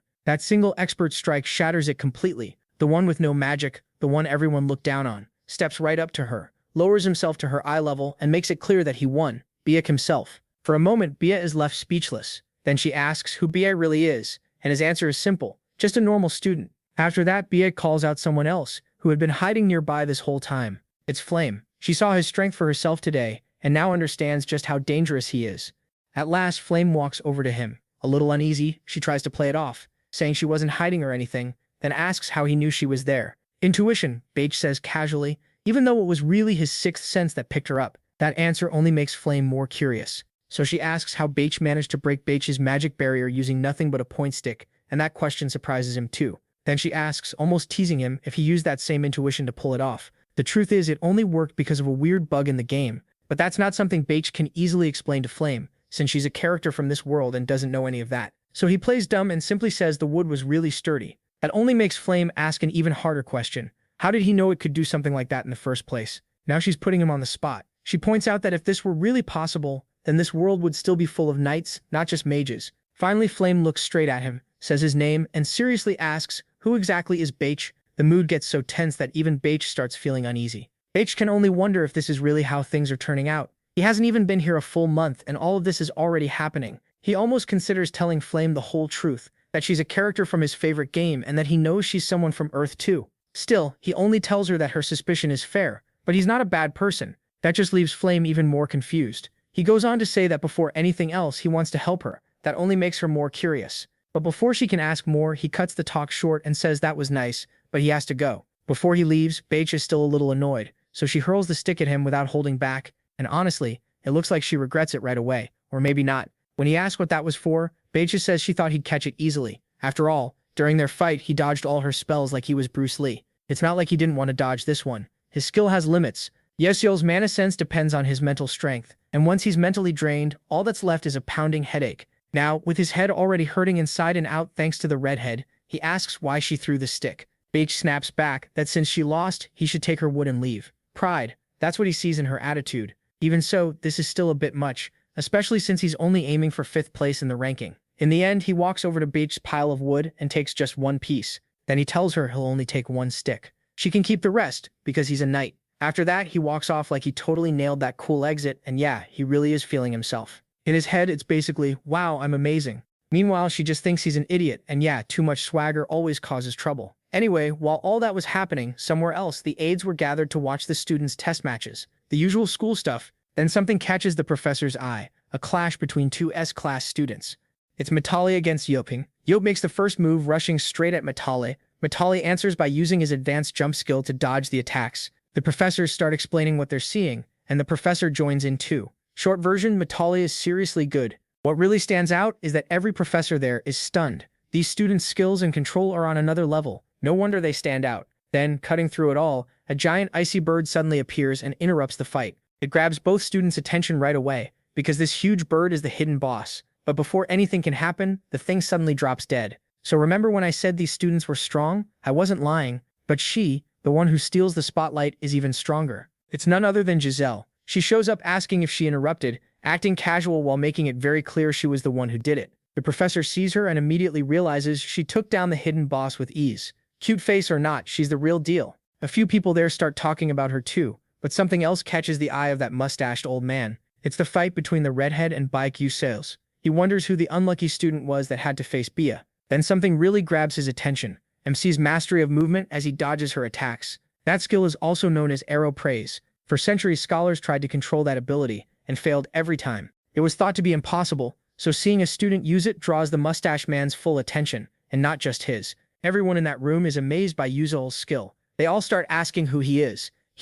That's the answer they get. He's simply someone who specializes in that technique. That alone gets everyone interested. The mustached man asks why Yuzel seems to be playing around in battle, why he isn't using other kinds of magic, and why he doesn't seem to be fighting seriously. Then a young guy speaks up and says the protagonist actually has been serious from the very start. It's age, and he says MC's been locked in the whole time. He adds with a smile that he is very interesting. The way he fights reminds him of an old knight from long ago. The cavalry were knights who still use swords in a world ruled by magic. Since ancient times, heroes fought evil to protect the world, and many of them carried swords. But according to the professor, sword fighting is basically outdated now, which is why Yuzel using simple sticks like a blade is such a shock. On top of that, if the young man's guess is right, then the head of the greatest magic academy in the world, a 9th-class mage and one of the 10 great mages, if even he sees Yuzel that way, then this could mean something big. The first event ends, and later in the S-class area, Yul is off training again. He's irritated by his lack of mana. Out of the 141 students who joined the event,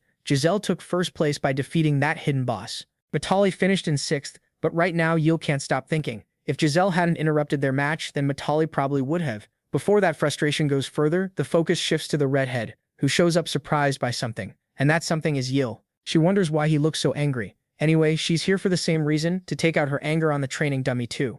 And yeah, saying she's upset is an understatement. As she starts going off, that flashy display catches Yul's attention. She's still mad because she only got 3rd place thanks to UCL's sticks. Even if her mother was somewhat satisfied, it still bothers her. So she blasts the training dummy again. Watching this, Yul starts wondering what happened. Still, unlike before, he notices her magic is more precise now. Looks like the protagonist's training is actually working, and honestly even she knows it. She just doesn't want to admit it. But the lessons she got from UCL really did help. He may be a low-status commoner with terrible grades and an awful personality, but Baya has to admit he's the only one who can fix her flaws. Yep, it's happening. Still, even with that, she's annoyed by everything. Then someone suddenly calls out to her. It's Bianca. She came to say the staff Bia ordered for UCL is finished, and asks if she should deliver it to him. Bianca says yes. As Bianca is about to leave, Bianca stops her and, working up some courage, says she'll bring it to MC herself. Later, somewhere else, Bianca carries UCL's new staff in her hands and goes looking for him, wondering what he's doing near the professor's room.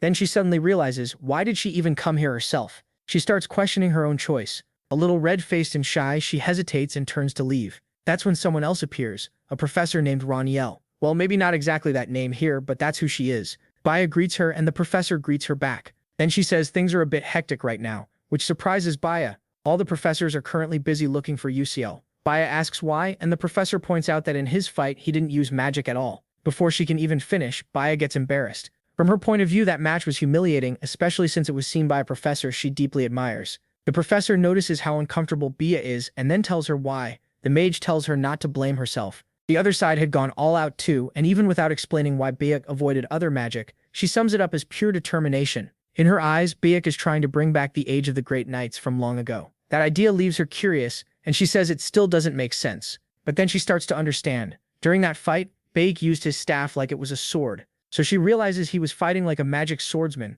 and maybe that's what he really wants to be. She points out that this is a magic school, and refusing to use magic will only get him punished. Still, the mage says this is the path Biak chose. Then she asks her straight up, doesn't that make him admirable? Even after mastering flash magic, Biak is still pushing himself even harder. Those words hit her hard. After saying that, the mage leaves, and she's left there alone. By the end of the day, she keeps thinking about him, wondering who could even become a knight in this era. But Biak has already made up his mind. He wants to become a knight with all his heart. Thinking about that only stirs her up more. Then all of a sudden, Biak shows up. He's chewing on something. It's the prize he got for placing 5th. He asks what she's doing there. She freezes up right away. She looks way too flustered to hide it. Trying to play it cool, she says she didn't come because of him. Biak calmly answers that he never even said she did. That only makes her more embarrassed. Still acting shy, she hands Bake his new staff, and he thanks her. But something quickly grabs his attention. In his hands, the sword is intangible. He's thrilled, and realizes asking for her help was the right call. Then he even asks if he can keep the box too. He wants to sell it.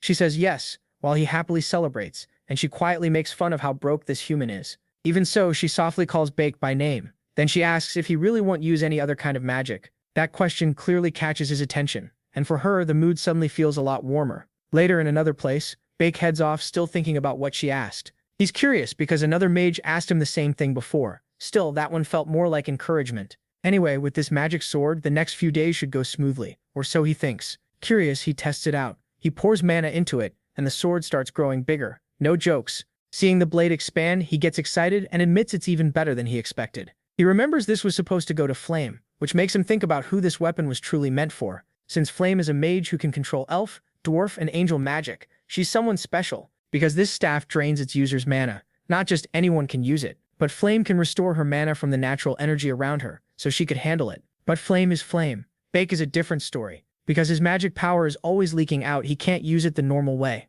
In other words, the amount of mana he can gather through his breathing decides how strong this staff becomes. Then he opens his status window. Looking over his stats, he notices his mana leakage has reached level 2. That alone makes him happy, since the 5th place prize turned out to be really useful. Now that he has this weapon, gaining experience should be much easier. So he throws himself into training with his new sword, knowing he's going to stay very busy from here on out. After Bake spends hours and hours training, working to become a monster with the sword, a few days go by and the day finally comes for the new students to gather for a practical magic test. A mage tells everyone to ready their staffs. He's the Academy's defense magic instructor. Just as ordered, the students begin practicing shield magic. Watching them, the instructor thinks this year's new class is full of talent, and he's glad to see it. But one person soon catches his eye. It's Bake standing there doing nothing, which makes the instructor wonder if this is the student the other teachers were talking about. A plain 5th rank wand user who somehow synced with a high mid-rank magic staff. The instructor finds Bake a little annoying already, so he asks why he's just standing there instead of training his defense magic.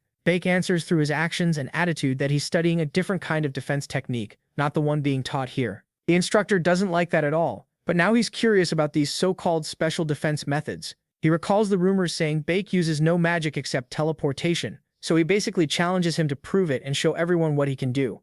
So he tells Bake he'll be sparring one-on-one with another student, then points him out. It's this red-haired guy the teacher calls forward, and he looks exactly like the type who thinks he's about to crush Bake, when really, he's the one about to get humbled. Now the duel begins. Bake, king of the sword, against the red-haired student. The redhead is full of confidence, while Bake stays as calm as ever. The crowd starts cheering for the red-haired student. Bake barely cares about any of it. For him, this is the perfect chance. Since this class is required, and he'd fail it if he couldn't use magic, this duel gives him a shot to earn points another way. Thinking it over, he quickly figures out what this setup is really about, and why this fight is happening in the first place. A sly grin spreads across his face. It's time to throw down and show the results of all that training. And with that, the match begins. The red-haired student wastes no time and makes the first move with full confidence. He attacks first. Bake shifts into stance, ready to strike. Right when the spell is about to hit him, he cuts clean through it. And it's a beautiful slash too. Like a magic-canceling blade, Bake uses the edge of his sword to erase the redhead's spell. The instructor is left speechless, unable to understand what just happened. Jeremy Scarlvin, though, seems like he might get it. Meanwhile, the red-haired student starts shaking, saying this is impossible. But Bake stands there totally unfazed, like cutting that spell was as easy as slicing fruit. Some of the girls watching start asking if it's even possible to cut magic with a sword. As the explanation comes together, the instructor realizes Bake didn't just slice the spell, he actually nullified it. In this world, all magic is built on flow, and if you can see that flow of mana, you can cut it. That's what makes Bake so shocking, and now the instructor is left wondering if he really has that ability. Meanwhile, Bake is thrilled. The sword turned out even better than he hoped, and with it, he can cut through 1 to 3-star magic. That's only possible because of all his training, and for now, that should be enough. That's what he tells himself as he gets ready to fight again, fully sure he'll win. Of course, the red-haired guy is furious now. The redhead is even madder now, because he knows he can't lose. This whole match was meant to crush Bake, so the instructor speaks up and admits Bake's defense is impressive, but says it still has a weakness. In his eyes, Bake's technique isn't all that useful. He goes on to say that if a whole chain of attacks comes at once, there's no way Bake can block them all. It was basically a dirty hint, handed right to the redhead. The tip was so obvious that even Bake wondered if the guy had no shame at all. Before he could think much more about it, the redhead had already prepared a large spell with tons of attacks, making it painfully clear he got help from the instructor. He's full of confidence now. Sure, Bake is finished. Then he unleashes the barrage. All of it rushes straight at Bake. There are 11 stone projectiles flying at him. Bake quickly realizes he can't just cut through that many, and teleporting away won't work either. So he spins his sword as fast as he can, turning it into a shield. It's the only option he has.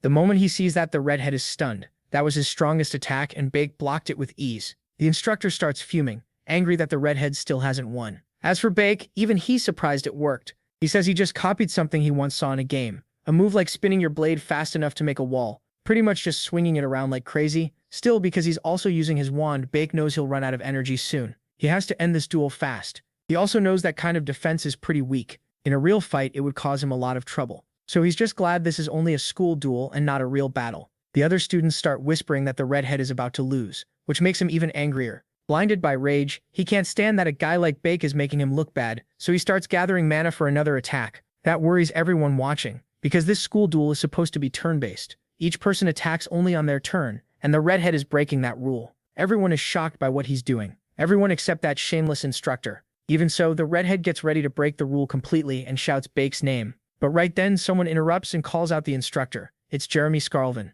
He steps in with a faint little smile and directly asks why Bake still hasn't been given permission to attack. That puts the instructor in a very awkward spot and exposes his failure. With no way out, he finally gives Bake the order to attack. And that's all it takes. One quick move and the redhead is done. Since this is just practice class, that means Bake wins. The other students are shocked by his victory too, and now they're seriously impressed. Jeremy Scarlvin just keeps that small smile aimed at Bake. Sometime later, a girl stands there looking clearly uneasy. Around her, people are shouting, begging for forgiveness. That same redhead is lying there in a pool of blood, and the one who beat him down is Jeremy Scarlvin. In the end, Jeremy turns to the girl, calling her Vera, to get her attention and calmly says her friend looks badly hurt, so she should take care of him. Then he leaves, making Vera stay behind to deal with the mess. She's left deeply uncomfortable by the way he said it. In this empire, magical skill decides everything, and Jeremy Scarlvin became crown prince at just 12 by surpassing all his brothers. So when he called the redhead a friend instead of a servant, it meant the redhead's family had been thrown out of imperial politics for good. That leaves Vera thinking hard, because now Jeremy Scarlvin has noticed someone else too. Bake, whose school life is about to get much harder. But that's a story for another time. For now, we move to the next day, and now it's time for an alchemy class. Bake is still the talk of the school, because now everyone knows he wants to become a knight. That annoys her a lot. No matter where she goes, all she hears about is Bake, and for some reason, it really gets under her skin. Yeah, that kind of tension feels like the start of a romance. Soon, the alchemy teacher gets everyone's attention and addresses the class. She explains that alchemy needs exact measurements, perfect timing, and strict heat control. This is Professor Mitre, the alchemy instructor. Today, the class will be making a fatigue recovery potion that she developed herself. Then we cut back to Flame, who clearly isn't happy. This is not her best subject. Watching the lesson, she thinks again that alchemy is a hard class she wanted to avoid. And for good reason, the professor never hesitates to shame students who are bad at it. From what Flame knows, this professor will become a necromancer in the future and bring chaos. That's why Flame has to keep coming to this class, whether she wants to or not. Then someone else grabs attention with loud laughter. And of course, that someone is Bake, acting like some mad scientist. At first, Flame thought Bake only came to this class to chase girls, Gisela especially. But seeing him now, she realizes he's actually having fun. Anyway, this is what she's thinking, and what happens next. After finishing her alchemy work, Flame feels relieved. She's just glad she got her potion done quickly. With her own potion complete, she looks for Gisela and wonders what she's doing. Soon she spots her, hard at work. At first, Flame is glad to see things seem to be going well, but then she notices something is wrong. In the original story, Gisela finds Mila's notebook on magical machinery. Using that notebook, she creates an improved version of the fatigue recovery potion from this class. So why did she make an ordinary one instead? That immediately makes Flame curious. Then she hears more people talking about Bake, wondering why he changed the ingredients in his potion. Cutting to him, Bake tells the professor his version is simply better, which leads to a small argument between student and teacher. That's when Flame finally understands what's happening. The higher-level potion Gisela was supposed to make was actually made by Bake instead. And honestly, this part is worth pointing out. It's funny in other stories, a smart side character avoids the main plot but still gets dragged in by other people. He gets involved anyway,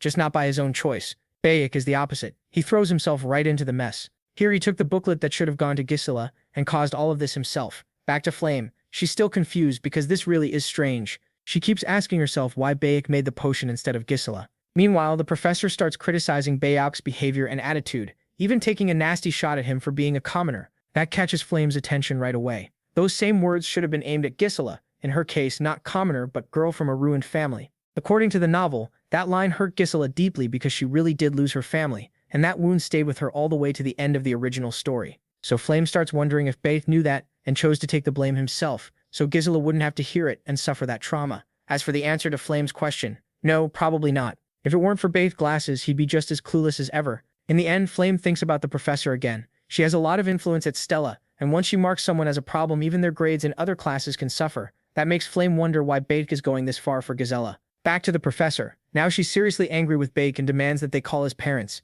Bake can only answer that he doesn't even have parents. He's an orphan. And yeah, he really is slow, because only now does he remember the ending of this situation. This whole mess. He stops caring about holding back. The teacher is left awkward after hearing he's an orphan, and that's exactly what he's counting on. From this point on, he just says it straight. Then a few weeks passed, and the arguments between Bake and that teacher kept going. In the end, through his glasses, he checks the teacher's information, her name, corruption level, and other details too. She shakes with rage while he thinks everything is going as planned. In episode 8, the Nasty Teacher's episode, she fails to control her dark feelings and becomes one of the game's villains. Once her dark corruption passes 90, she'll turn into that monster. Right now, her corruption is at 21. He still has no proof that she's using dark magic, so he can't report her. His only move for now is to keep pushing her until it goes past 50. With normal corruption, you can still stop it before the full change happens. But this teacher made the contract by choice, so the seed of dark magic is already growing inside her. Now it can't be undone. Episode 4 hasn't even started yet, but since this teacher is a strong boss,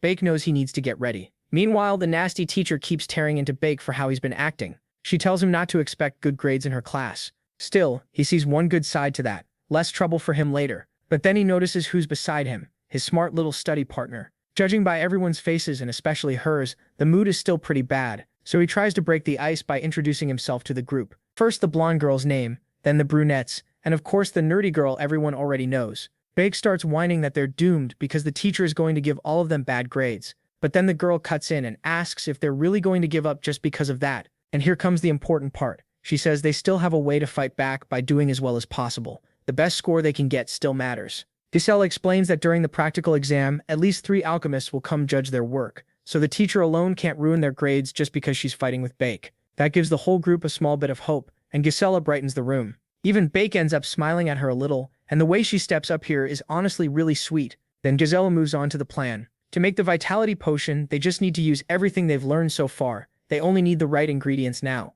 Bake immediately gets ready to go collect them, especially the fireman lizard tail. Watching him, Giselle gets a little curious. He really does seem confident, and Bake is already fired up, thinking he'll go straight to the source and grab the lizard tail himself. After some time passes that night, a certain student visits the nasty teacher. She tells the student to hand out the note she's holding to every alchemy group, every group except group 12, Bake's group. She passes the paper over with a satisfied smile. The Academy's alchemy practical will be judged in front of professional alchemists, and one serious mistake could destroy a student's future. That's exactly what the teacher wants. Swap the ingredients and make it look like Bake's group made a terrible mistake with the potion. The next day comes, and at the training field, Flame is there again when someone calls out to her. It's that same student from before, handing her the note with the new ingredients. Before leaving, he tells Flame to keep it secret and not tell any other student. According to him, she'll understand why, and she does. She immediately thinks of Bak, lets out a small sigh, and wonders why they think she'd really stay quiet after seeing this. So the potion recipe really was changed. But then something crosses Flame's mind. If Bak truly knows something about the original story, then he should be able to stop an incident like this. In that case, he should bring Atrix spider shells, the new ingredient needed for the changed potion. She lightly crumples the paper, thinking this is the perfect chance to test him. She wants to know if he really understands more about this world than he should. Then we cut to Bak after he uses the Academy's teleport hall. The trip leaves him a little dizzy. A voice calls out to him, and a kind receptionist welcomes Bak to the city of Derby with a warm smile. He says he's not a real student yet, just an Academy cadet. But she answers that even a cadet deserves to be treated like an official Academy mage. And honestly, wearing Stella Academy's uniform is a big deal. It draws attention from everyone standing around the platform. Some chatter, some jealousy. Before he leaves, the receptionist tells Bayek to come find her if he needs anything, and he thanks her politely. He's thrilled. Being treated like an official mage anywhere is amazing, and the teleport hall usually costs a diadem, while he gets to use it for free. Because of that, Bayek spent whole weekends using it to visit big cities. Soon after looking around, he realizes he's found the place he was searching for. His target is the Fire-Man Lizard, a level 2 danger beast. It's stronger and tougher than normal animals, has magic resistance, and moves fast, so you need at least a class 2 spell to catch it. Back when he was a player, Balk handled this thing without much trouble, so he's sure he can deal with it again. Then he senses something nearby moving at high speed. He goes on alert, pulls out his sword, and knows it's time. The creature rushes at Balk from behind. His instincts kick in right away. With a single strike, he hits the charging lizard cleanly, and it drops to the ground. One down, he tells himself. Then more lizards appear coming out of the forest. Bach sees the group and decides it's time to move. He charges in anyway, yelling that he'll collect his ingredients by force if he has to. Sometime later, Gazelle is shocked by what she sees. Bach actually brought back fresh ingredients for the group. A little embarrassed, she thanks him and tells everyone they should get moving. Bach agrees, happy that things are finally going well. Gazelle says all they need to do now is make the potion. She gets everyone moving, and the group's mood becomes way lighter than it was at the start. Then the nasty teacher arrives with the visiting alchemists. She tells the class that today's lesson is a practical exam, watched by professional alchemists, and that doing well could really help their future. She says it all with a sly smile while explaining today's task, something Beckett's group had no idea about. That makes Gazelle question the teacher about the ingredients for the potion. The teacher answers that she changed the potion ahead of time and already informed everyone earlier. Then she asks the other students if they already knew, making the whole room turn ugly. Bake realizes that's how this teacher plans to play it. If it only hurt him, that'd be one thing, but dragging his whole group down is different. A bad grade would hit all of them. He starts wondering if this was part of the original story too, and then he notices Flame glancing at him. She quickly looks away, which only makes him more curious. That makes Flame even more confused. If he knows the original story, why didn't he stop this from happening? Back with the group, the professor turns to Gazelle and asks if she was the one who brought those ingredients. She reminds her that alchemists are supposed to search for the truth, then scolds her for mixing up something this basic. Just as she's about to declare that their group will fail the test, Bake cuts in, catching her off guard by asking if all they need to do is make the potion. He boosts Gazelle's confidence and says he'll make it work, even with the wrong ingredients. The professor goes still when Bake says he'll finish the potion with these substitutes, and do it better than she expects. He says it with full confidence, like he's about to prove everyone wrong right here. Even with Bake fired up, one of the alchemists stays doubtful, and the professor starts thinking it through. The original formula for this restorative potion uses the shell of an anirecap spider as its main ingredient. So in her mind, there's no way Bake can copy that result with a tail ingredient instead. Still, she tells him to go ahead, sure he won't pull it off. Then she gives the group 1 hour to finish the potion. On Bake's side, his teammates still think this is impossible and nearly give up on the spot. But with a calm smile, he tells them they just need to do their part and trust him. Even if their first reaction looks like a no, it turns into a clear yes. They start believing he might really pull off a miracle. Bake's confidence spreads fast and the group finally gets moving. But before that, here's a quick bit of context about alchemy in this world. Back when he was a player, alchemy was the system Bake liked most. He was basically a recipe nerd from the easiest mixes to the hardest ones. Among all those recipes, there was one potion formula he still remembered, the one tied to this test. So he moves ahead even though this recipe was only supposed to show up later, as something Professor Majera would claim as her own invention. Bake gives the team a quick explanation. They can use the blood from the tail to make the same potion. He even goes into the technical side a little, mentioning a tribe whose lifespan increased from using that tail blood. So one teammate takes charge of processing that ingredient. Another jumps in too, not wanting to just stand around, and says she'll handle her part. From there, the group gets to work. Seeing it all come together, Bake gives a small, satisfied smile. Majera, on the other hand, doesn't look happy at all, because now there's a finished potion right in front of her. Bake presents it plainly. It's Talon Type B. The other alchemists step in to inspect Bake's potion. They check it over in stunned silence. And yes, it really is the completed Talon potion. The whole group lights up with happiness. Majera quickly snatches the potion from Bake's hands, saying she'll examine it herself. And she ends up proving him right. Bake shuts her down again, leaving her completely shaken. She's clearly rattled by the whole thing. Then, just when it seems like she might still try to give his group a low score, the grade is A. The alchemists announce it out loud, stunning Majera. An A for Bake's group. Nothing but smiles. Yeah, it's a little much, but those happy faces deserve the spotlight. While everyone else is celebrating, one person is definitely not happy about this. Her hatred only gets more real now, and it's all aimed at Bake's group. Of course, her corruption progress keeps rising little by little. Bake, with his glasses on, completely turned the tables on Professor Majera. She came in planning to humiliate him, and ended up embarrassing herself instead. After that, some time passes. Now at the training field, Flame grumbles that going back to studying like this is rough. A group of girls notices her and tries to cheer up the red-haired girl nearby. Flame recognizes her right away. The reason for her frustration is simple. Bake has been doing better than her in training. That makes Flame think about Bake's sudden improvement, and she starts wondering if Bake had something to do with it. It feels strange, especially from the very start. As far as Flame knows, the Tearing Bee potion Bake made was actually something Yahello was supposed to create in the near future, until Majera stole it and took all the credit. That leads Flame to wonder how Bake could know how to make a potion that never even appeared in the novel. So she starts narrowing it down.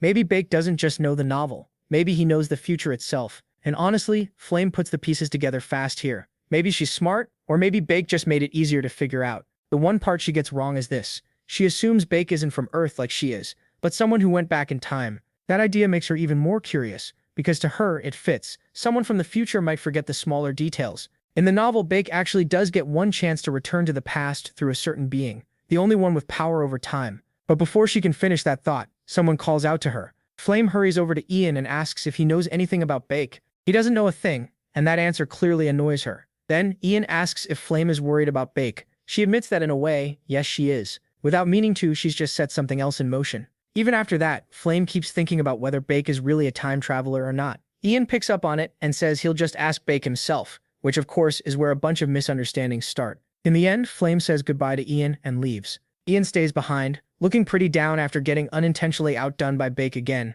The next day, Bake is taking it easy and having breakfast like nothing happened. He lets out a small sigh while thinking about what to do next. Right now, Professor Majera's corruption level is at 31. That means in about 3 months, something bad is likely to happen. The possible targets are Jackie, Flame's so-called friend, Beyond Laria's fierce fire magic rival, and Ian, the heir to the Tui family. Out of all of them, Ian would be the worst case. If dark corruption reaches him, things could go very badly. That's what Bake thinks as he stands up.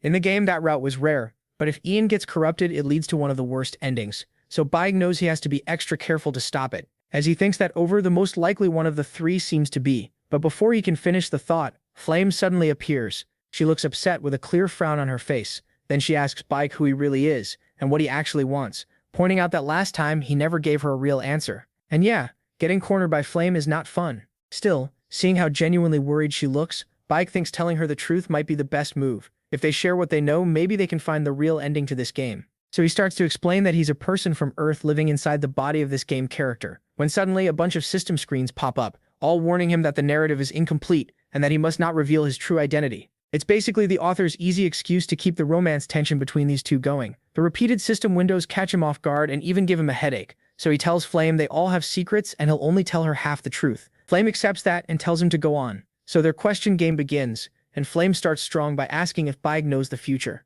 Bake immediately realizes she went straight for the biggest question, so he answers carefully. If she's asking that, then maybe she knows the future too. And with that, he turns it back on her and asks what her goal is. Flame answers that she doesn't want the world to end because it's in danger. Now that they understand each other, Flame asks her next question. She bluntly asks why he acts the way he does. That was her real question, not about something else, but why he behaves like this. Betas isn't sure how to answer, so he decides to keep it vague. He tells Flame that he acts this way because this is the best way he knows how to act here. Even while saying it, he wonders if that answer is enough. Then Flame suddenly snaps. Shaking, she yells for Betas not to lie to her, and asks how someone could be this kind. She's upset because she can't believe he'd do all this with no hidden reason, so she demands to know what he really wants. But unlike Flame, Betas doesn't have some big clear goal. So far, he just wants to see this game's true ending. His favorite game, so he honestly doesn't know how to answer her. In the end, he gives Flame an answer she never expected. He says he only wants to live. That's his goal. Nothing more. After hearing that, Flame apologizes for being rude, which of course leaves Betas confused. Then she simply walks away, crying. Betas is left there in total panic, wondering what just happened. As Flame leaves, Ian shows up. He immediately gets Betas' attention. Ian asks what he did to Flame and why she ran off in tears. At that moment, Betas realizes he's in trouble, especially since Ian is completely into Flame. So he quickly puts on a calm smile and says it's not what Ian thinks, just a misunderstanding, and tells him not to worry. And surprisingly, Ian actually calms down. He even apologizes to Betas too. After that, he leaves. Betas watches him go, thinking the whole thing was weird. Ian is usually cold and careful, so seeing him act that emotional is rare. Anyway, night falls, and in her room, this girl is having trouble focusing on her studies. She keeps thinking back to when she went to ask Betas something herself. She had asked about the potion and whether he was the one who came up with that mix. His vague answer only surprised her more. For a long time, she believed she was a genius. She truly thought that if she kept going like this, one day she could beat her. I always believed that, but those words don't comfort her anymore. Now she thinks that if things stay this way, she'll never be able to avenge her father. Her father, Gazelle's father, was branded a traitor and killed for it. The ones behind it were the filthy Libeta family, and she burns with rage, swearing to get revenge on all of them. Still, now isn't the time, so she forces herself to stay calm. She tells herself she'll work harder than ever from now on, then goes back to studying as the night deepens. With that, we move to Flame, who also can't sleep. There's only one thing on her mind, Betas, of course. She remembers him saying he has no real goal, and to her, that proves he really is a time traveler. In the original novel, Mateus was told he could turn back time, but in exchange, most of his memories would be lost.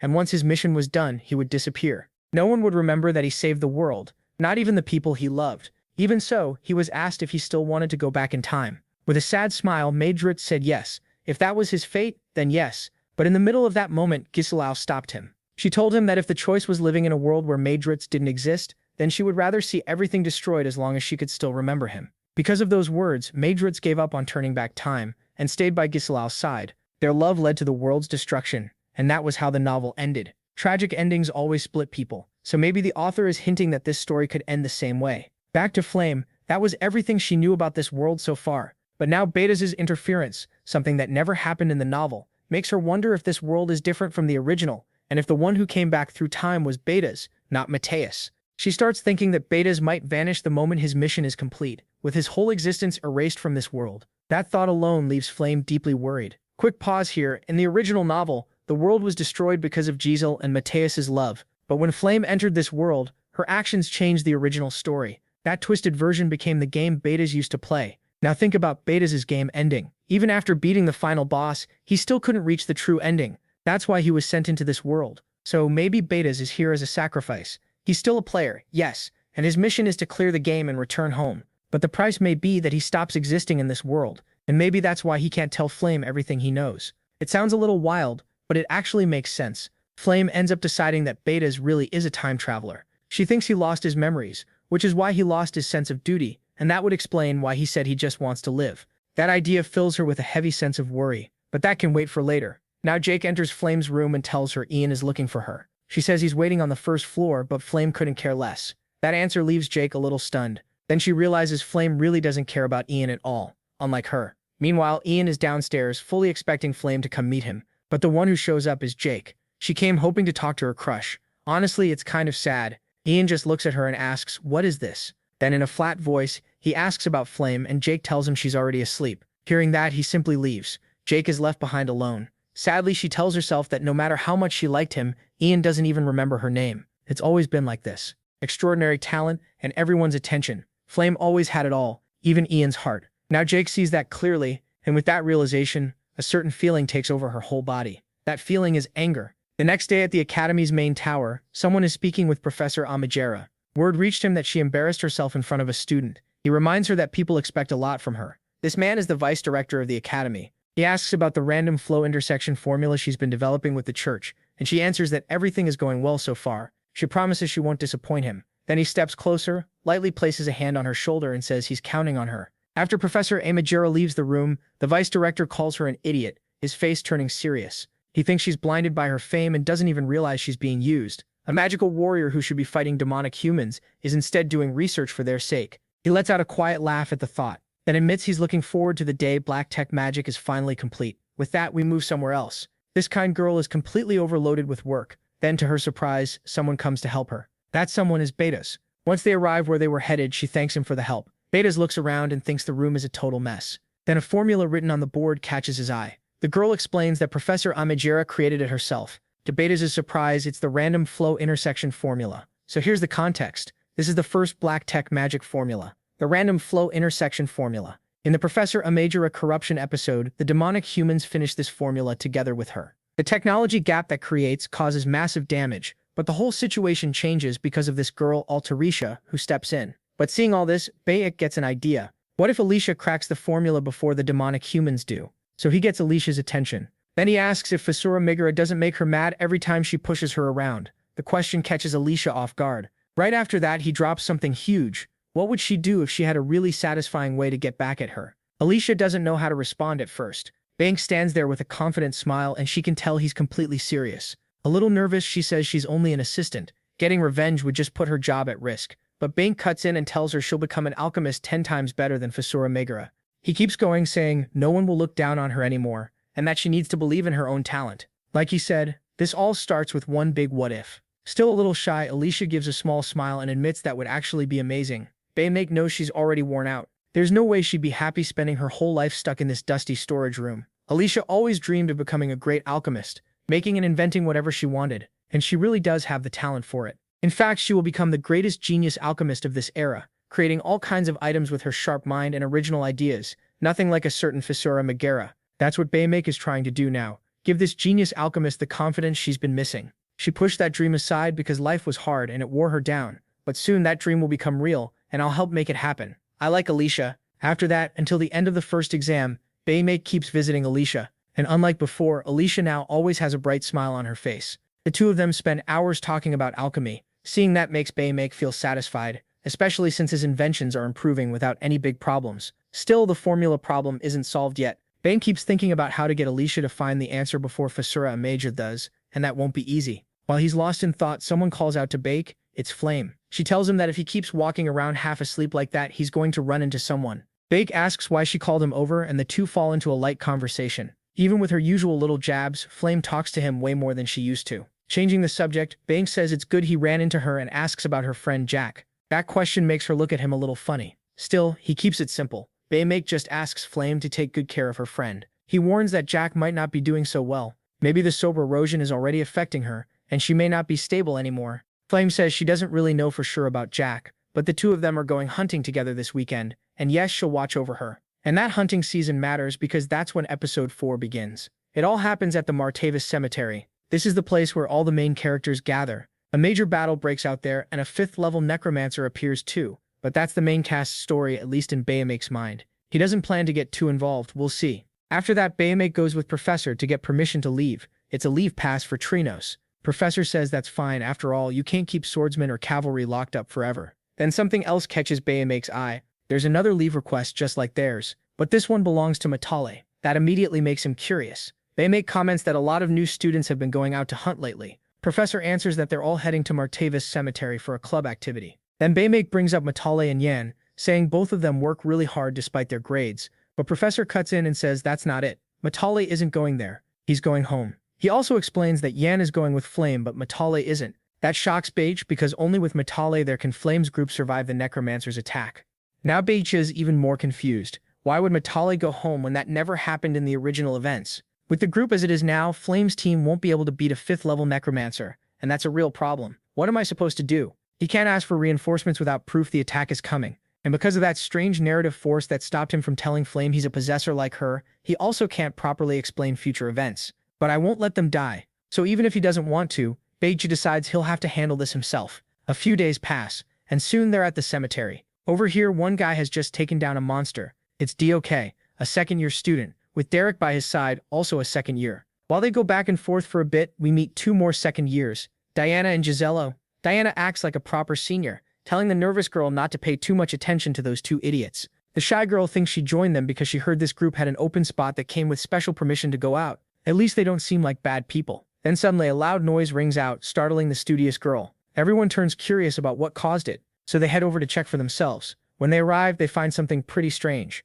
A full-on fight is about to break out. It's Flame versus Bion. Place your bets. Jokes aside, they're arguing for spoiler-related reasons. But right now, both are claiming they were the one who defeated the predator fish. Seeing all that, Giselle quickly decides to stay out of it. No way is she getting dragged into this mess. It doesn't help that Beige is the sister of the guy who took her daughter from her own father, so Giselle really wants no part of any of this. At this point, she just wants to leave as fast as possible. But before that can happen, Derek tries to step into the argument, and both girls immediately tell him to shut up and get lost. Absolute divas. And yeah, this fight doesn't look close to ending, but a sudden noise distracts them. A horde of undead starts crawling out of the ground right then and there. Meanwhile, somewhere else, Beige is picking up one reward after another. He's already taken down several predator fish all by himself. As he moves through the area searching for something specific, he finally finds what he was looking for, this gravestone. Beige doesn't have some broken skill like Matale to wipe out an army of skeletons in one shot, and he doesn't have overwhelming power either. So if he wants to survive, there's only one way. Fight smart, like a gamer.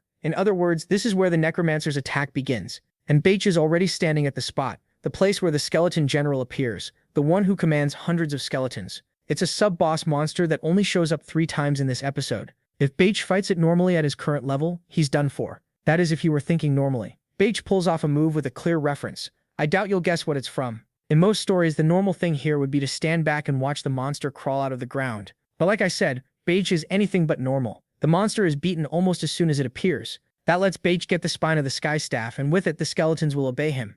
So with that settled, it's time for him to move. Back with the girls. In the middle of the attack, things are going badly. Flame knows the situation, but something is clearly off, and that missing piece is Matale, who isn't here. She can't help wondering why she's the one in this place instead of Matale. That leaves her seriously worried they may have to face the necromancer alone with this current group. Then Yan says he already sent a distress signal to the academy with his pocket watch, and tells Flame they just need to hold on until help arrives. Doke and Diana back him up, telling everyone to stay strong because reinforcements will be here soon. They urge the group on, even if they can't beat the necromancer, they all need to make it out alive. Beyond gives the softest little sarcastic remark, asking if they really think this will be easy. She reminds them this is a graveyard. The longer they stay, the more skeletons will keep coming. Like it or not, that's the situation. So her answer is simple: fall back and return to base. Meanwhile, Jackie is starting to get overwhelmed. When a skeleton charges straight at her, a sudden attack cuts in and saves her. It's Neely, checking if she's okay. Then Gazelle says the necromancer came ready for this fight. She warns the group there's a good chance he made a mana vessel. That's a method where a necromancer keeps pouring mana into storage over time. Even a necromancer has limits, so if he summoned skeletons normally at this level, he'd struggle to call more than a dozen. That's what Giselle figures, and seeing this many skeletons in front of them, the answer feels obvious. As the skeletons start gathering around them, Senpai realizes this had to be planned from the start. Whoever set this up may want to kill them all and turn them into magic skeletons. With the pressure of being vice leader on him, Derek thinks he has to do something. He decides to use his strongest magic and wipe out every skeleton at once. But then, right in the middle of casting, something goes wrong, catching Flame and Gazelle completely off guard. Bjorn shouts that if it blows up, everyone will get hit. And then the whole group is knocked out by the attack. Only Flame is still standing. Even so, she's already at her limit after everything that happened. Things look terrible. Her mana is almost gone, and she has no time to recover it. On top of that, all those enemies are still right in front of her. She starts losing hope, thinking this might be where at that moment, all the skeletons rush toward her. And just before they can strike, suddenly every one of them stops. Flame is stunned, wondering why, and the reason soon becomes clear. Among the skeletons, they can see someone familiar. It's none other than Bake, showing up like a hero at the last second to save everyone. Flame can't believe he made it here. Then she notices the staff in his hand, and that shocks her even more. The skeleton general is far stronger than a normal skeleton. It should have been guarded by elite skeletons, so she can't figure out how Bake managed to capture something like that alone. She can hardly believe it, but thanks to him, she's still alive. After the immediate danger passes and everyone recovers a little, Dok Chilguang Senpai thanks him. Giselle, still curious, asks Beige how he got the head of a skeleton general. He brushes it off with a dumb little joke instead. Really, he just knows he can't explain how he did it, which only leaves her even more confused. Changing the subject, he says they need a plan fast. If the necromancer stops relying on the skeleton general and starts controlling the others himself, they're done for. Daoke asks if he has any idea. Bake says the necromancer already controls the area around their base, so escaping now is impossible. That leaves only one way through this. They have to take down the main body once and for all. And of course that won't be easy. Still, Bake says necromancers may be dangerous because of their skills, but their real bodies are weak. If they want to get out alive, this is their only shot. Right now, the necromancer's guard force is 1 skeleton general, 6 elite skeletons, and 50 regular ones. Beidou knows that number will only keep growing with time, so their chance is now if he can convince them. But all of a sudden, 2 voices speak up at once. They tell him it can be done. It's Flame and Beijin. Things looked hopeless not long ago, but now both of them agree with Beijin. Because of that, Senpai tells him with real confidence that if they fight beside Beijin, they can beat the necromancer. And now we meet the necromancer himself. Saoba Haibi Hyuk. Haibi tells himself that if he turns these academy students into skeletons, the Black Alliance will never look down on him again. He's been storing mana for a full year and has 700 sleeping skeletons ready. After this, no one will dare mock him again, or so he thinks, grinning to himself. Then suddenly he feels a break in his control. His general has been captured. Before he can react, a surprise attack flies right at him. He manages to block it, but even his wall of skeletons starts breaking apart. That shocks him. His 4th level magic is actually cracking. Furious, he yells that he won't let the bastard who attacked him get away. Then a second strike comes at him. A huge fire attack slams into him head-on, and it comes from none other than Bion. It still isn't enough to finish him, but now he's in serious trouble. He never expected attacks to reach him here. Seeing 4 students from Estella, he realizes they really are academy students after all. Still, he refuses to fall behind. At his command, the skeleton army answers. A massive wave of skeletons rises from the ground right away, but forcing that summon hurts him too, causing internal damage.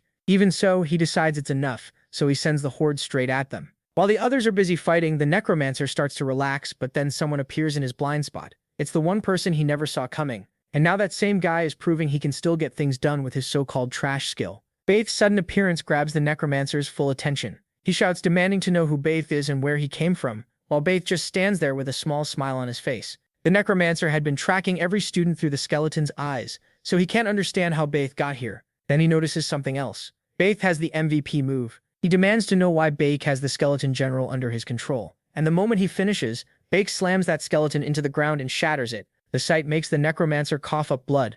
He's truly shocked. He underestimated Beige and now he's staring right at the one who ruined everything. As for Beige, he's just wondering what this mess even is, because none of this was supposed to happen. Dake and the others were supposed to handle the skeleton general and come help him after. But with this many skeletons, they can barely move. So now he wonders if he really has to fight the necromancer solo. He lets out a small sigh and tells himself there's only one way out of this. Then something catches his eye. The necromancer may look fine, but Beige realizes he's not actually in great shape either. After forcing that giant summon, he must have hurt himself too. In other words, this is the moment Beige realizes. Back with the girls, we focus on Beige who knows this is bad. They need to wipe out these skeletons fast and go help Beige. Then someone else gets her attention. The red-haired girl says they have a huge problem. She tells Beijin, to her shock, that Beige is fighting the necromancer alone. Right then, a huge burst of mana erupts in the area. That fills her with worry for Beige, and she thinks she'll never forgive it if he goes down here. Back to Beige, a sudden wall of bones rises in front of him. To dodge the necromancer's attack, he quickly uses his movement skill. But then another attack comes at him, forcing him to use the skill again to get away unharmed. That lets him close the distance, which clearly surprises the necromancer. In panic, the necromancer fires off another attack. But Beige was ready. He even brought the glue. It's the perfect counter for bone attacks, because it melts the bones down. That throws the necromancer into a panic, and he starts screaming curses at Beige. Then he uses Bone Pierce. But once again, Beige slips past it, and in seconds he's behind him. He's just about to finish the guy off. Then a hidden bone attack the necromancer set up in advance erupts from the ground and hits Beige. That impact sends him back a good distance. The necromancer bursts out laughing, mocking how confident Beige looked just a second ago. Beige, though, is starting to feel the strain. Even weakened, the man in front of him is still a 5th-level necromancer.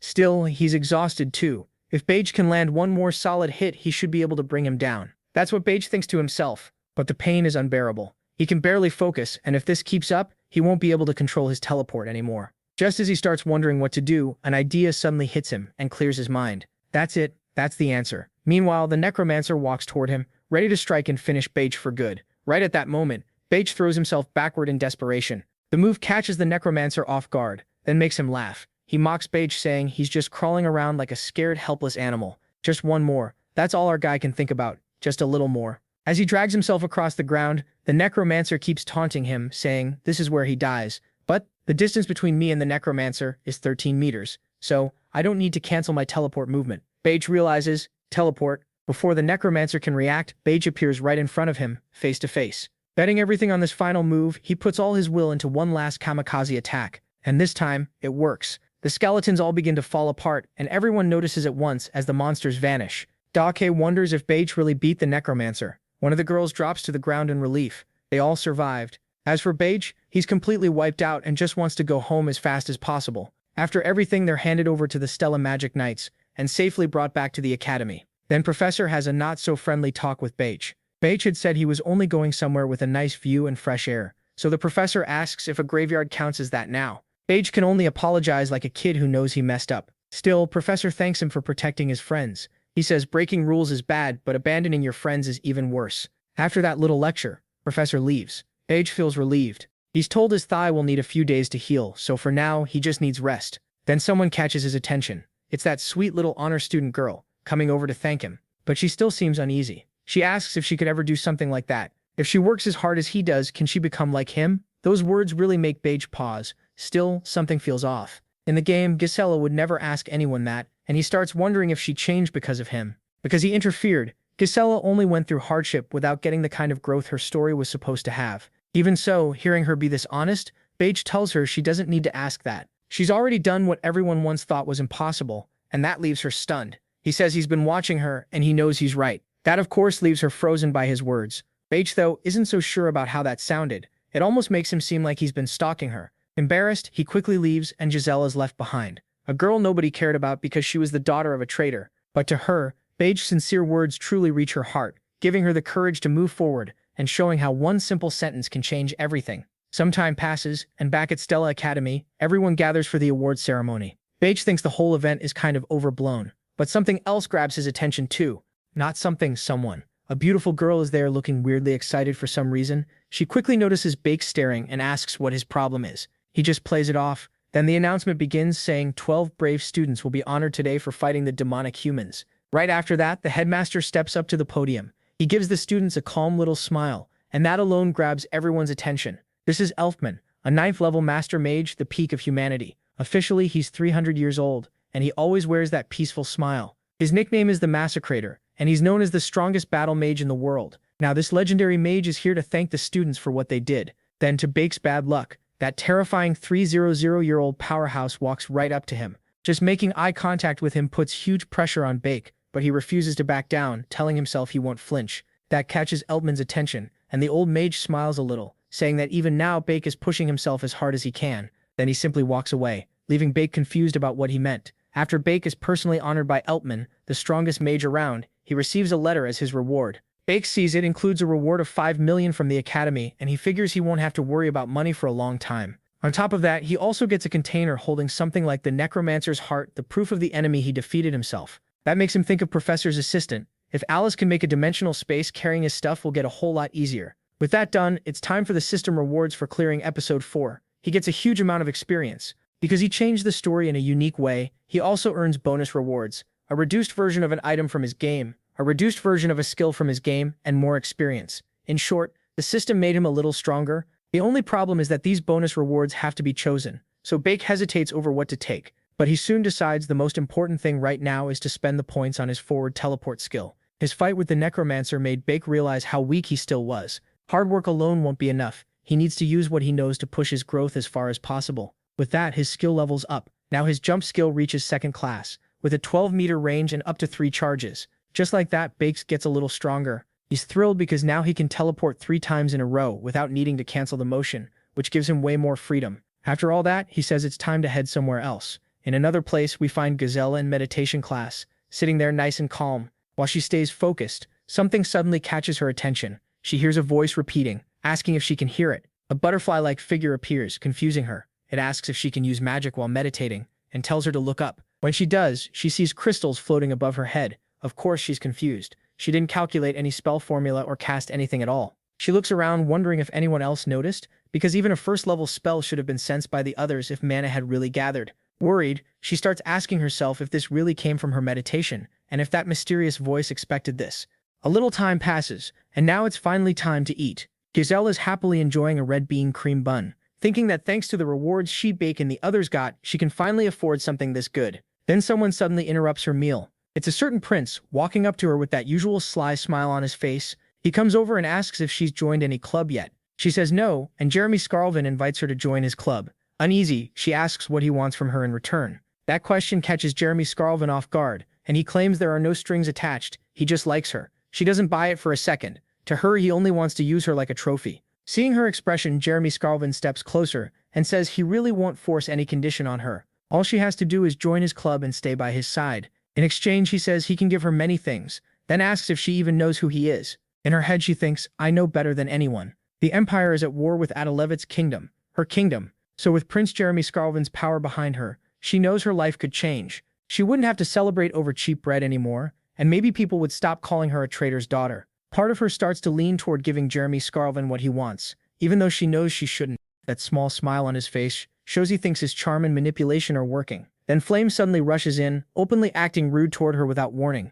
Jeremy Scarlvin is left stunned by Flame's sudden move, and before Gazelle can react, Flame slaps her. Flame starts shouting, calling Gazelle out while poor Gazelle just stands there red-faced, still caught off guard. Flame says they were supposed to be together, and now this hussy is trying to seduce another guy because she thought Gazelle liked her. Then Flame grabs Tanya by the arm and says they need to talk, while Gazelle is left more confused than ever. The two of them walk off, moving away from Jeremy Scarlvin. Watching them leave, he puts on a cruel little smile. As for the girls, Gazelle is still confused while Flame bluntly says it's over. Honestly, Flame's way of doing things is wild. She slapped Gazelle, dragged her away, and somehow still expects thanks. Meanwhile, Gazelle is just standing there in total shock. Flame explains that if Gazelle had rejected that prince directly, he would have made her life miserable forever. After blowing in and out like a storm, Flame finally leaves, apologizing for the slap, while Gazelle is still trying to process any of this. Still, for all her rough methods, Flame did help, and that leaves her worried. She wonders if she did the right thing. In the original story, Gazelle joins Jeremy Scarlvin's club and gets completely ruined by him. Flame never meant to interfere with the plot, but watching Bake take action pushed her to step in. This was never part of her plan, and in this world, one mistake can cost you your life. Even so, she couldn't stop herself from being afraid, after changing something this important. And this is Jeremy Scarlvin they're dealing with. She just hopes he didn't see through the lie she used to protect Giselle. Flame helps in her own way, harsh but kind at heart. Now we cut to Jeremy Scarlvin. While sipping tea, he thinks about Flame and says she's adorable. So adorable that she even told him a little lie just to get away from him.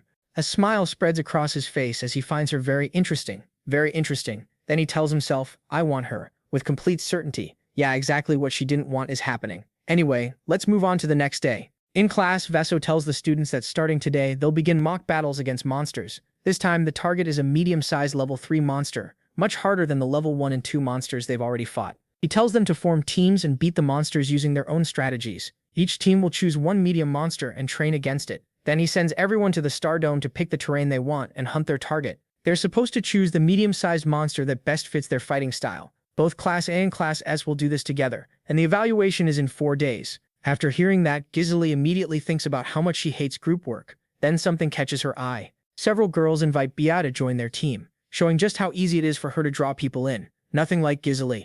Giselle can only wonder how Bia makes it look so natural. To her, the difference between them is obvious. Bia is always surrounded by people who care about her, while Giselle is not. That hurts because before Bia's kingdom destroyed her family, the people around Giselle used to treat her the same way too.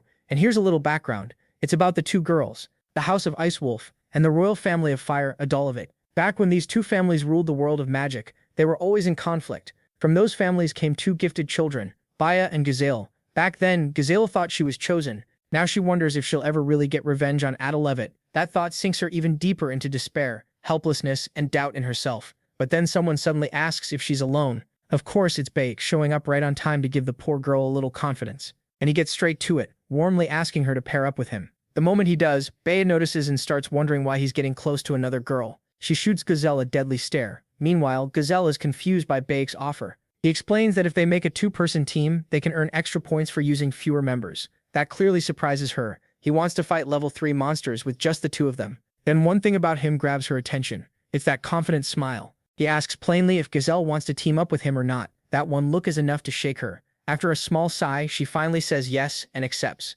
With that settled, Bate says he'll register their pair and heads off. So Giselle is left standing there by herself. Then someone else walks up to her, and Giselle is shocked that this person came to talk to her directly. It's Bia, of course, coming over to call Giselle out for getting close to her guy. Jokes aside, Giselle gets nervous the instant Bia appears. Bia leans in and tells her to behave herself. She even insults her, saying she looks like a pig wearing a pearl necklace. Easy to forget, but yeah, Bia really does have a villain side. Giselle at least has no doubt about that. After landing those sharp words, Bia turns and leaves, and poor Giselle shrinks back into herself again. Remember when I said Bia was jealous over Bite Wolf? She definitely is, especially when you see how happy Giselle looks after pairing up with him. Bia thinks about Giselle. She can join any group she wants, side with anyone she wants, team up with whoever she wants, but Bake is off limits. And while that's going on, there's still one more person nearby. Mateus looks surprised when someone calls out to him. That someone is Bia, still upset, and Mateus asks if something happened. Instead of answering, she asks whether he's already formed a team. He tells her no, so she asks if he wants to team up with her. Mateus answers with a bit of irony, asking if that's really necessary. Honestly, it kind of seems like Bia just wants to make Bake jealous by coming over to Mateus. After bringing up Bake's team to Mateus, Bia makes her real point. They want to take on a special mid-sized monster. As she says that, both of them keep their eyes on Bake standing with Giselle. Then Bia asks Mateus one more time if he wants to team up with her. And of course, with Bake involved, a lot of people suddenly care about this. Mateus agrees. He tells her he's wanted to face Bake for a long time. Bia answers with a sly smile and says she's counting on him. Looking toward them, she thinks about Bake and Giselle and promises herself she'll beat them this time. So yeah, Bia hides her jealousy behind this whole "I just want to beat Bake" excuse. 4 days pass as everyone gets ready. Then the monster combat simulation begins. We cut to a group of students with the professor facing a huge monster. In the end, the professor tells them to get started. And just like that, every team heads out to fight its assigned monster. While that's going on, Flame stretches a little, feeling confident after all her training. She knows taking down a special monster for bonus points or fighting a large one is still too much for her. But if she can beat a mid-level threat alone, she'll get the highest score. Normally, it takes 5 mages of similar level working together to handle a monster like that. Still, with the right element, enough experience, and good timing, someone can beat a monster much stronger than expected. The problem is, Flame uses light magic, so she doesn't have much of an attribute advantage. That makes this harder for her. Even so, when she looks at Giselle and sees she's doing fine, Flame can't help thinking Giselle will do well in this simulation. In the original story, Bia kept Giselle from teaming up with anyone, so she ended up with the worst score possible. But speaking of that, here comes Bake. Flame starts thinking that if Gisela stays by Bake's side, maybe things will turn out differently this time. Just then, a noise pulls Flame's attention away. A team is being praised for defeating its monsters. Right after that, Team 17 gets called up for the test, and that's Flame's team. She gives a quick, confident answer. Then she heads to her test area, passing near the other pairs. As she goes by Bake, she tries to act as cool and graceful as possible, but showing off too much usually backfires. Sure enough, she suddenly trips and nearly crashes face first into the ground. But Bake steps in at the last second and catches her before she can fall. He lets out a small sigh after saving her. Flame gasps a little, caught off guard by it. Then she shyly thanks him for helping her. Bake points out her shoelaces, and from the way Flame reacts, it really feels like Jack untied them on purpose to make her fall. Putting that aside, once her laces are tied again, it's time to begin, and now it's her turn. Flame is taking the test alone. That shocks the others, and they all start wondering how she's supposed to face such a huge monster by herself. They point out that this beast doesn't have any clear weakness, so she can't just beat it with an opposite element. Then the monster charges straight at Flame. That instantly grabs everyone's attention, especially the people worried about her. Flame makes her move and uses Whisper of Petals carried by the wind. In her head, this is the moment to shine, and it works. Her spell traps the monster in place. Right after that, she casts another spell, Material Transmutation. It strengthens the branches from her first magic, tightening the bind around the beast. But she's not done yet. Now it's time to finish this. So she starts charging a much bigger spell, striking a dramatic pose while she does it. Suddenly, the monster breaks free from Flame's magic and rushes at her as fast as it can, and just when it looks ready to slam into her, her spell activates and blasts straight into the monster's mouth. That's Flame showing her skill again, pulling off a clean win. The monster drops right in front of her. Flame completely shuts it down. After that, she lets out a tired breath, relieved it's finally over, while everyone else stares in shock at what she just did. But before Flame can leave, someone calls out to her. She turns and looks genuinely stunned, almost like she can't believe what she's seeing. The reason is simple, it's Barek's group. And standing with him is Mateus, while Baer is right there too, still burning with jealousy over Barek. That strange team surprises everyone, but Flame is even more confused, wondering why those two are working together. As far as she knows, Mateus and Bia shouldn't have any real connection at all. Meanwhile, that jealousy-powered team stands face-to-face with a giant sea monster. Flame quickly judges the matchup. This isn't a normal monster, and Bia and Mateus are working with fire, earth, and lightning. But their enemy is a water-type demonic fish with resistance to fire, and it can even fly. In other words, it's the perfect bad matchup for them. Even so, they're aiming not just for a special mid-sized monster, but for the highest score possible despite the attribute disadvantage. Then the winged fish starts to rise into the air in front of them. It climbs higher and higher, making it clear this fight won't be easy. Brielle says it's time to move and gets into position. But then everyone notices something odd about their formation. Mateus, a close-range mage, is standing behind Bia. Mateus gives a small laugh. Then, without warning, he makes his move and dashes forward at top speed. A moment later, his magic launches him into the air. He's fully confident and ready to attack. Some of the watching students admit the jump was impressive, but they still doubt it'll be enough to reach the flying monster. Others point out he can't keep jumping in midair, so they start wondering what his plan really is. Mateus answers with action. Using magic, he creates a stone platform. He lands on it and gets another boost from below with fire magic. Just like that, the plan comes together. Backed by Bia's fire magic, he launches even farther sideways, all while channeling more power. Then he uses a giant earth element leap and lands a brutal hit. The flying fish gets smashed down to the ground at full speed. Right after that, Mateus starts casting another spell. A series of rocks rises up and traps the dark fish monster. Still, it doesn't last long. The beast breaks out without much trouble. Back on the ground, Mateus says that was expected, then grins and mutters that it's already too late, because Bia's spell is ready. And then it happens. Bia steps in, surrounded by flames, striking a flashy pose before attacking. Her magic slams hard into the winged fish. At the same time, Mateus moves in beside her and starts channeling lightning magic. With that sly smile on his face, he blasts the monster with an electric strike, combining his attack with Bia's. Thanks to that teamwork and strategy, they bring down the flying monster. Everyone is stunned by how strong that jealousy-fueled duo turned out to be. They walk away like it was nothing, leaving everyone else thinking the two of them are seriously brilliant. Baya wears a small satisfied smile and thinks of one person. Of course, Bayek. Looking his way, she tells herself that no matter what he chooses now, he won't beat her. She keeps watching his team and thinks that this time she won.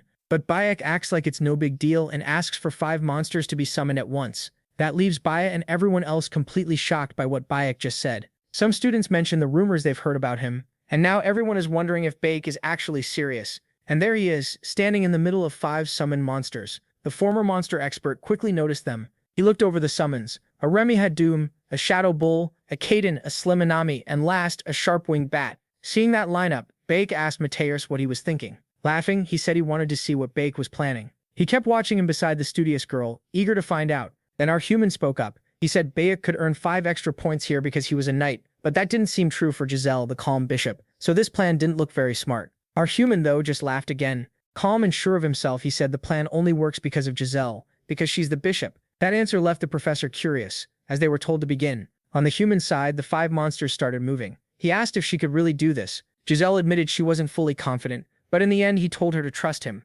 because he trusted her. That caught her off guard. She thought to herself that Beige really was unbelievable. That brought back a memory from one night, when they had gone somewhere together and she was lost in thought. Back then, Beige noticed right away. She asked why he had picked her for his team, saying someone like him could have chosen someone more useful. For a moment he stayed quiet after hearing that. Then he admitted there were amazing people around them. Baya was better in raw magic power and Flame was far better at control. But to Giselle's surprise, he still said that out of all of them she was the best to him. With a warm smile he told her she just needed a little more faith in herself. After saying that, he simply urged her to keep moving. Those words truly stayed with her. And now, even with her hand shaking on her staff, she was sure of one thing. She still didn't fully understand back, but he had chosen her for a reason. So for his sake she would show everyone what she could do.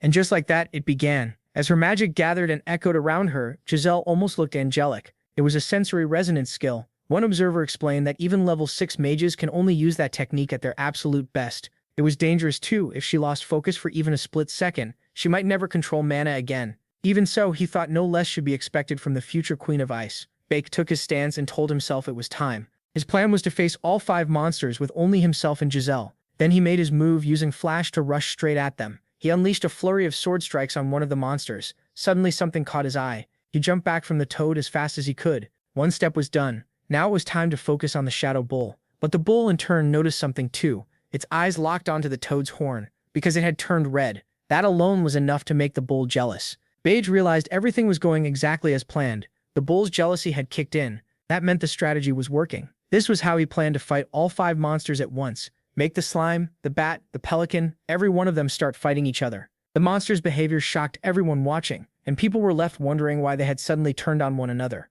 That was exactly what Bayek wanted. He had created a situation where the monsters hurt each other, a strategy like using your enemies against themselves, straight out of Sun Tzu. The more experienced players in A Little World had long started asking how a small party could beat a whole group of monsters. The answer they found was simple. Use each monster's traits against it. First, Bake needed to wound the toad. That pain would trigger a red light in its horn. The bull would get angry and charge the toad out of jealousy. Once enraged, it would blast sand from its body in every direction. And when that happened, the sand would touch the slime, making it produce a huge amount of water to stop itself from drying out. Watching the water build up around them, Bake knew it was all working. He looked ahead confidently. Now it was time for the next step. With all that water around, the pelicans started screeching far louder than before. And to finish the setup, those cries stirred up the giant bat. The bat attacked the pelican, which struck back at the slime, and the slime hit the pelican again, until it turned into a full brawl. That plan caught the attention of several professors watching nearby. The monster expert admitted he had never thought of something like this before.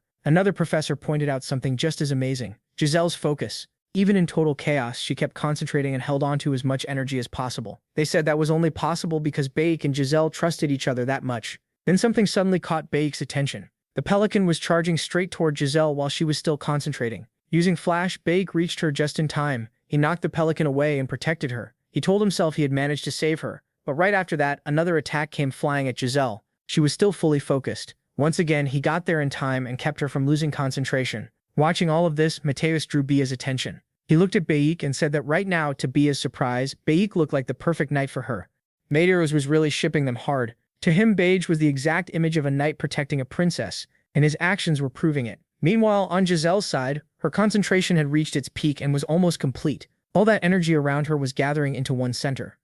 She slowly opened her eyes. At that moment, Giselle awakened her crystal flower. A huge frozen crystal flower bloomed around her, covering the field in ice crystals. That beautiful, breathtaking magic left everyone there stunned. They could only stare at the flower as it kept growing, with Giselle at its center. Everyone described it with one simple word: majestic. Then the flower slowly began to break apart. Giselle firmly called for it to shatter. And just like that, a massive burst of mana exploded across the field. It hit every monster caught in the middle. In a single second, with one attack, Giselle brought them all down. But it still wasn't over. To everyone's shock, the monsters got back up when they thought the battle had ended. Some people started saying it was a shame her first strike hadn't been enough. But Giselle wasn't done. She calmly gathered another spell in one hand, ready to finish it. She called out, "Pulverize." Her magic spread over the whole battlefield and locked onto every monster. Then another huge explosion erupted, with Giselle at its core, and this time the monsters were completely defeated. Standing before the result of that massive attack, Giselle could only stare in shock, thinking, "I did that?" She could hardly believe her magic was enough to do something like this.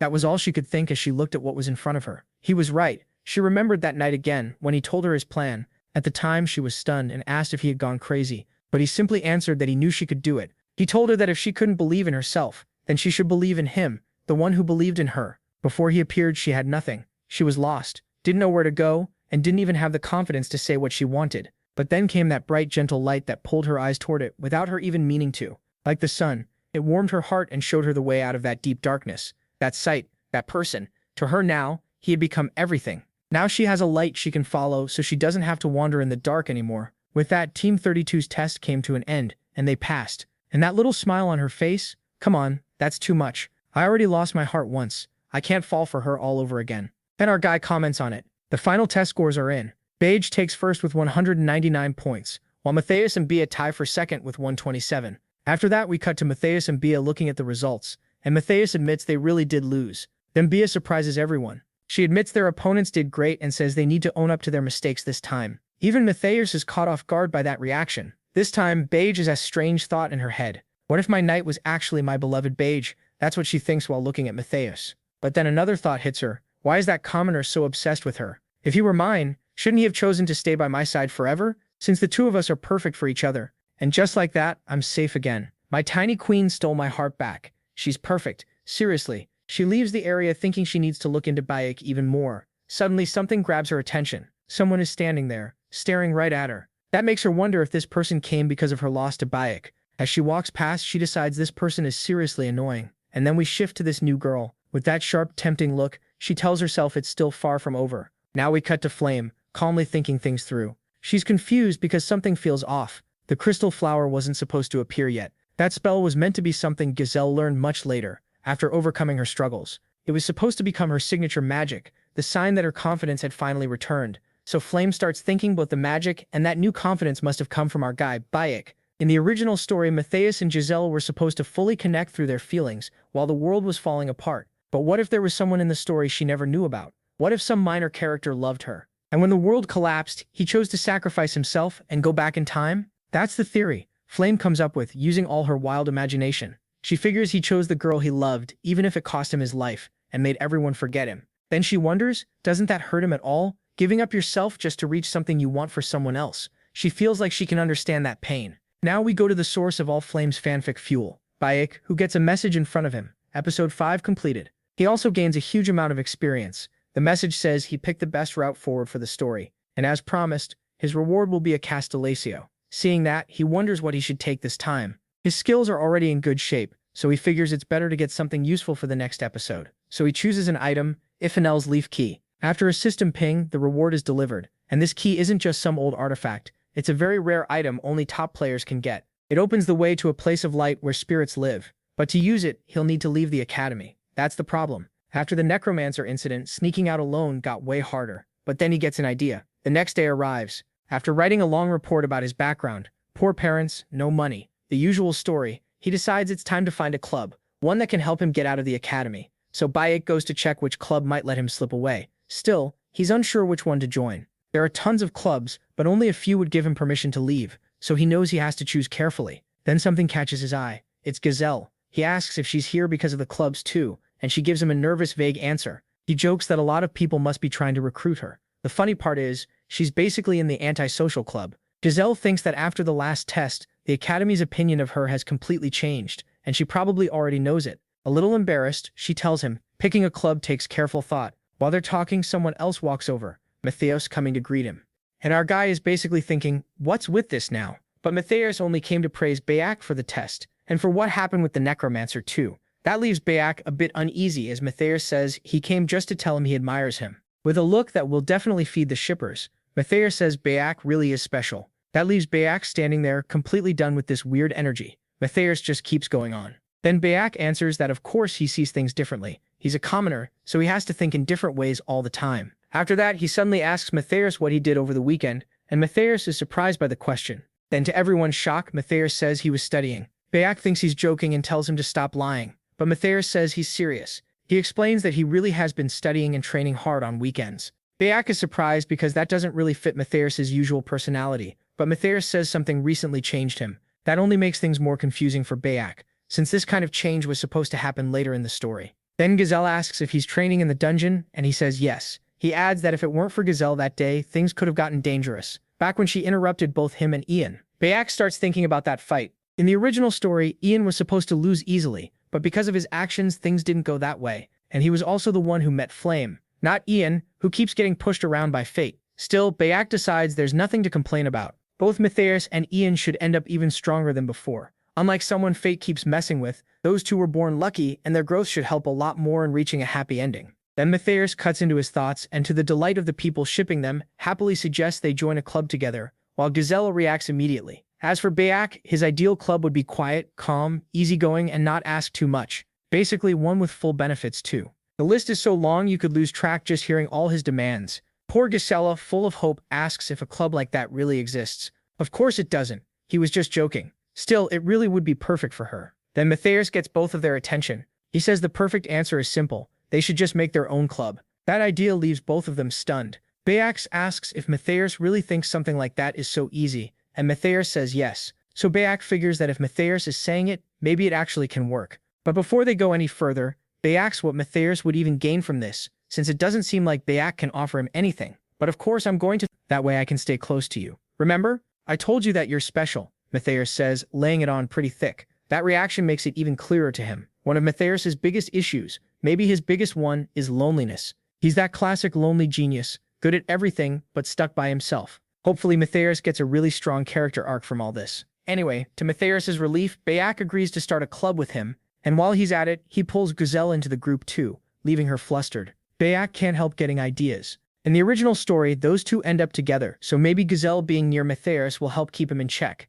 So what kind of club are they going to make? An adventure club. Honestly, it's perfect. Baek gets to go out, Gazelle gets good food, and Matthias won't be stuck alone. But there's a catch. Gazelle points out they need a faculty advisor and a minimum number of members. Matthias confidently says he can handle the member problem. The hard part will be getting an advisor and the approval seals the club needs. That surprises Baek, so he asks why. As far as he knows, Matthias should have no trouble dealing with teachers. Matthias makes it clear he thinks most of them are useless. Maybe not in those exact words, but that's the idea. Then he heads off, saying he'll take care of the club's approval stamps. Baek knows those seals aren't easy to get, but with Matthias involved, there's probably only one person he'd go to. And in the academy's first tower, we move to the vice principal's office. He's clearly surprised to see this visitor. Of course, that visitor is Matthias. He casually says it's been a while, and even calls the academy's vice principal Grandpa. So what happens next? Will Baek manage to slip away and grow even stronger? Will Gazelle get the fun food trip she wants? For now, we still don't have those answers. But one thing is certain, we've reached the final chapter for now, and that's also where Season 1 of the manhwa ends. So now we have to wait a bit for Season 2. And here's a message from the illustrator. A sweet little note. Back then, Matthias went to the vice principal with his club proposal, looking way too pleased with himself while the old man played nice. Still, the vice principal was wondering what this brat was doing here, clearly annoyed by Matthias from the start. Matthias placed the club proposal on the desk. With a big smile, he said it was the club application form and told him to stamp it. The vice principal reached for it and said he needed to check whether it met the requirements first. But Matthias stopped him. He told him not to bother reading it and to just stamp the paper. Then he gave him a sharp look like he was daring him to refuse. The vice principal swallowed his pride, knowing he couldn't turn him down. Looking at Matthias, he reminded himself that this was that man's heir, someone he couldn't openly oppose. And when power talks, people with common sense obey. So he stamped it. In the end, Matthias left the academy office while the vice principal watched him go. Once the door closed, he lowered his head slightly. With a bitter look, he thought Matthias was just like his father, arrogant and unbearable. As he sat back down, he told himself this wouldn't last forever. Someday he'd kill that arrogant boy himself. Sometime later, after classes, we find Jackie. She's upset, staring at her papers and blaming herself. She thinks she should have shown a better side of herself, that nerves ruined everything, and that she could have done better than Flame. And right then, Flame walks over and praises Jackie's presentation from earlier. With a warm smile, she tells her not to worry about what the professor said, because she actually did really well. But Jackie isn't having it. She brushes her off and walks away. That leaves Flame standing there awkwardly. Then Baek walks up to Flame and says it's not a big deal. He asks if she's close to any professors, because he wants to start a club and needs someone to speak to one for him. Flame asks why he can't do it himself. He admits that since she's well-liked and he definitely isn't, things probably won't go well if he tries talking to them. She points out that the teachers already don't like Beige much. He talks back, sleeps in class, and it's honestly a miracle he hasn't gotten a formal warning yet. The complaints keep coming, and just as she's about to call him annoying, something clicks in her head. She asks if he used to be close with Assistant Professor Ernest. A few minutes later, while walking down the hall, Beige realizes assistant professors can also serve as club advisors. He'd been so focused on the game's main story that he never even thought about it. Then something catches his eye. He spots a professor coming out of a room right in front of him. There's something suspicious about that smile on her face. After she leaves, he heads into that room, Alice's office, with a cheerful grin. But when he gets inside, he finds Alice completely shaken. For some reason, she looks devastated and is barely holding back tears. She quickly wipes her eyes and asks why he's here, while Beige asks what happened. She struggles to explain. Beige glances at the scattered papers on the floor, then asks what happened to the thesis she'd been working on. Her hand is trembling. Trying to hide how she feels, she says she handed it to Professor Madria. The conference is coming soon, and Madria plans to present the thesis as if it were hers, while telling Alice she should be grateful for the chance. Alice keeps talking, saying she should be happy and accept it, while Beige listens. Then he steps closer and tells her the truth. She was robbed. He asks if her name will at least appear on the thesis she wrote by herself. Alice says it's fine, and calls it a kind of learning experience. Beige immediately realizes this is definitely not the time to ask her to be his club advisor. Looking at the board, he tells himself Professor Madria will solve the formula soon enough. But before that, he wants Alice to finish it herself. So he gets her attention and brings up something else. The problem she was working on with him before. That makes her ask if he means the random sequence convergence technique. She explains that it's a problem that's gone unsolved for 300 years, but she feels like if she solves one part of it, she might finally see the path forward. Then Beige catches her off guard by saying he can solve that part. Shocked, she asks what he just said. Does he really know how? He says yes, but only by chance, so he doesn't fully understand it himself. He walks to the board and starts writing. Watching this leaves Alice stunned. After finishing, he tells her things will be different for her. Alice quickly recognizes the formula and starts explaining how it connects to a major coefficient theory. While she excitedly talks through it, Beige quietly smiles to himself, watching how focused she is. As he leaves her office, he thinks about how Alice really is a genius. Unlike him who only copied something he saw in a game, she's someone who could truly change humanity's future. His role here is done. Now he just has to trust her talent. After that, with Alice's help, he successfully founded the Delicious Restaurant Club. And as club leader, he received a pass that lets him leave the academy. It may have raised a few suspicions, but in the end, getting that free pass was a good thing.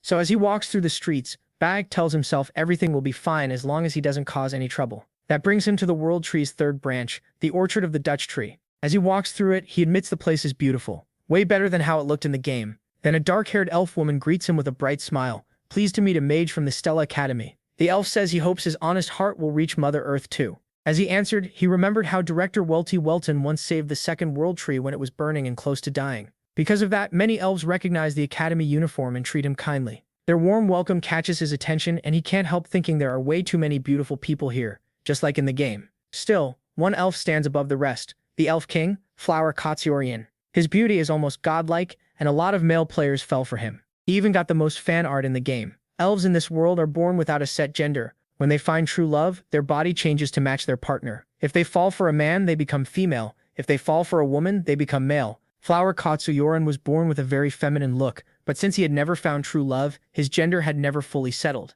But in the game, after falling for Flame, he became completely male. As he walked through the forest, he remembered there wasn't a single route where Flower Katsuyoran chose to become a woman. That crushed a lot of male players. And honestly, our guy was a big fan of the Elf King too. After thinking that over, he smiles and says he's finally found it. He now stands in front of the hidden dungeon, the Garden of the Divinity Iphanel. Bayek had already raised his skills to the 6th stage, so he should be ready for the episode ahead. He opens the system and says he's going to take the grass key and Iphanel. Holding the key, he says it's a good thing he can use this even earlier than he expected. There's also that dungeon portal tied to this same key. Then the system warns him, once he enters, anyone else with this key will know the dungeon has been opened too. He remembers seeing that message in the game, but it never led to any special event between players. So in the end, he opens the dungeon anyway. Sure, nothing will happen as the system announces that the gate to the Garden of the Divinity has opened. In the Elven Kingdom, at the birthplace of the Celestial Spirit Tree, someone lies in bed, still half asleep, then slowly gets up. They step away from the bed and open the window. That person is none other than the Elf King himself, Florisurum,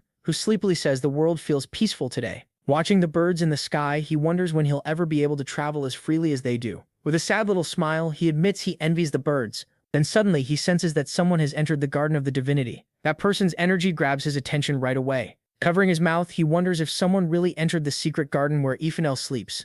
No one should be able to get in there, so who is it? A chill runs through him, and he tells himself this is bad timing.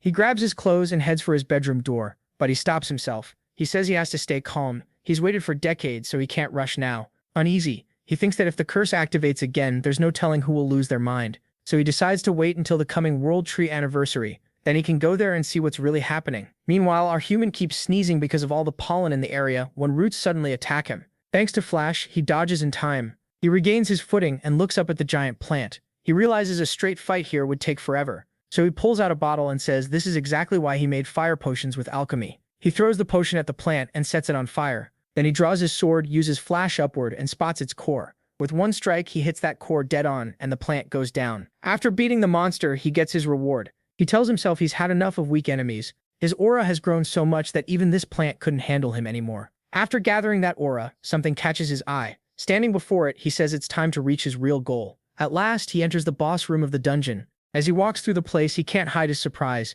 His eyes land on a statue, and he says that must be the divinity, Yahello, one of the world's most mysterious beings. Divinities are pure souls that trained for hundreds of years, reached enlightenment, and became something new. Even in this game, there aren't many of them, but he quickly realizes the one in front of him isn't a complete divinity. Before the woman before him could fully become one, her heart was stolen, leaving her trapped forever in stone. He lets out a small breath and steps closer. Right then, the gravity in the room grows heavier. He thinks about the crushing mana pressure. Even dead, a divinity is still a divinity. But he can't give up now. He pushes himself with everything he has, just to stay standing. With great effort, he moves closer to the statue. Once he gets near, he drops to his knees and starts breathing hard. Then the system surprises him. The trait experience for mana leakage syndrome has increased, and because of that, he takes a long breath and realizes he can finally breathe normally here. The system also tells him his stats have gone up. This place is a natural training ground left behind by the divinity. It's one of the chances mages in this game were desperate to find a mana vein. Training here gives results 100 times better than normal,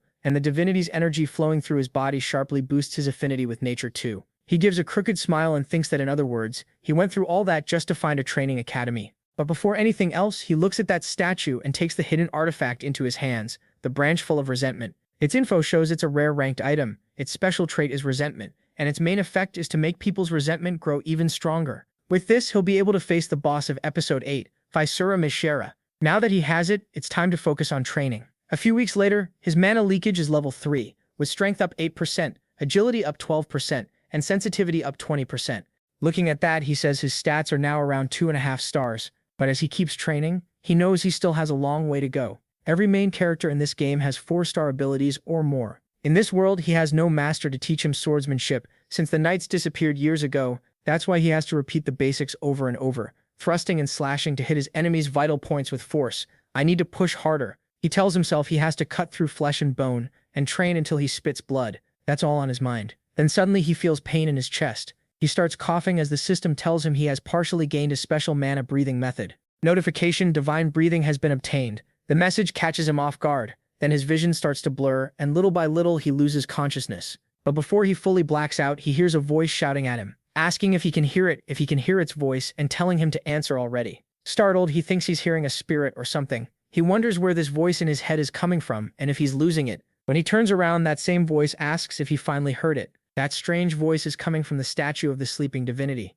Completely confused, he wonders if a divinity really just spoke to him. Half panicked, he blurts out that he's talking to a corpse. She instantly snaps back that she's not dead, calling him an idiot human. She says she's been talking to him this whole time. He just couldn't hear her. Then she adds that he must have become a being like her for a moment, since he just breathed the same way she does. That makes him remember the message he got a few seconds earlier about gaining a skill. That skill is divine breathing. It lets the user connect with nature, greatly increases the flow of mana through the blood, and lasts up to 15 seconds, but it also causes divine erosion. Looking over the skill, he realizes it's insanely strong despite the short time limit. It can instantly raise his physical stats to a 4-star level. The only real downside is the penalty: essence erosion. That basically means he could lose his human body. A person's essence is held together by mana, and for someone with mana leakage syndrome, that erosion could cost him his life for good. He understands this is the kind of skill that shortens his lifespan, the more he uses it. Still, he can't dwell on that now. He forces himself to think positively. No matter what, he just gained a skill he can use in deadly situations.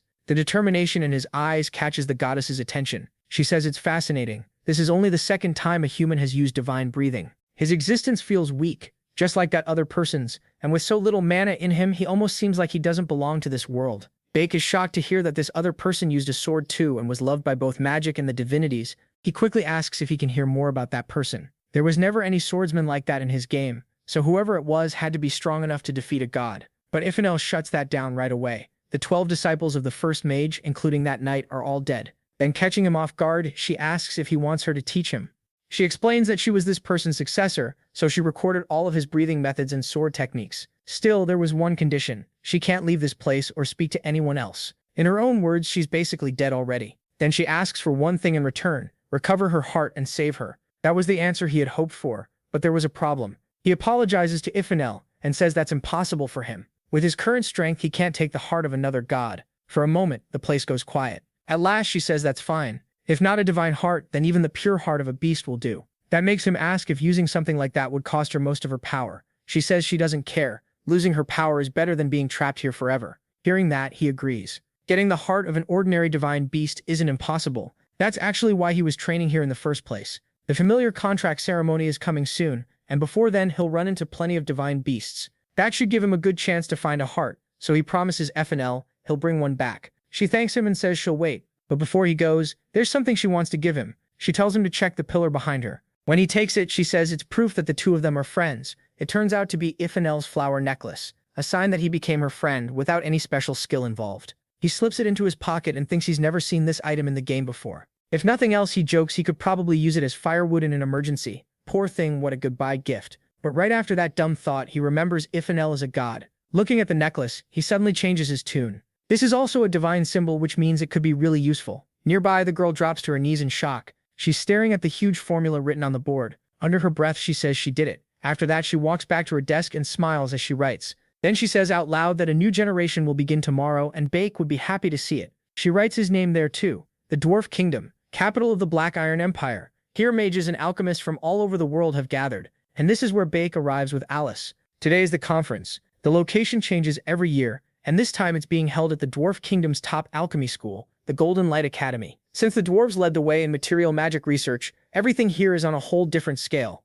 On top of that, the greatest alchemist of all, the golden alchemist Kuhn Cordain, is joining the conference too. Bake realizes that means this is the perfect chance to reveal Alice's research. Then she pulls him out of his thoughts. Alice is clearly nervous. She says this research is what Majera spent her whole life on, and he can't tell if Alice is too nice or just foolish for worrying about that woman, so he tells her not to stress about it. With a small smile, he reminds her she isn't stealing Majera's work. To give her more confidence, he says it straight. Alice is simply more talented than Majera. That helps a little. She thanks him, and the two head inside.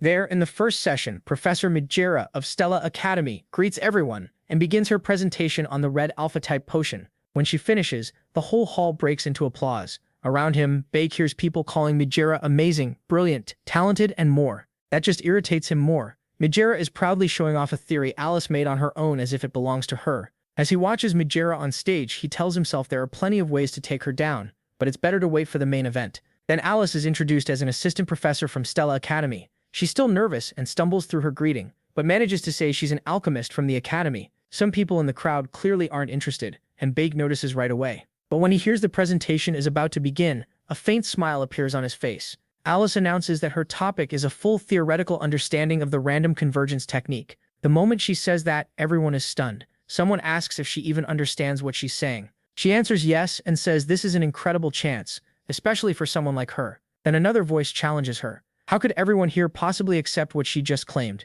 Her hand trembles a little, but she answers firmly. They'll accept it the same way alchemists accept anything, through proof. That shocks part of the crowd. People argue that random convergence makes no sense, and that mixing magic engineering with alchemy is impossible from the start. In the middle of all that noise, one person has stayed silent until now, the Golden Alchemist himself. He calls for quiet and says declaring something impossible just because many people failed isn't alchemical at all. Then he adds that he can hardly wait. He wants to hear what this young alchemist has to say. That lifts Alice's spirits, and he tells her to present the truth she discovered. Her cheeks turn a little pink. But before she can continue, someone suddenly shouts that they object. It's Majera. Before the presentation goes on, she says she wants to question its authenticity. Cordain asks what she means by that. Majera puts on a nasty look and accuses Alice of plagiarism. That claim catches Alice and the entire hall completely off guard. Cordain bursts out laughing and says things just got interesting. He warns Majera that if she can't prove Alice plagiarized, she knows what will happen to her. Majera answers that of course she knows. She walks onto the stage and says there are 5 main riddles in the random convergence technique.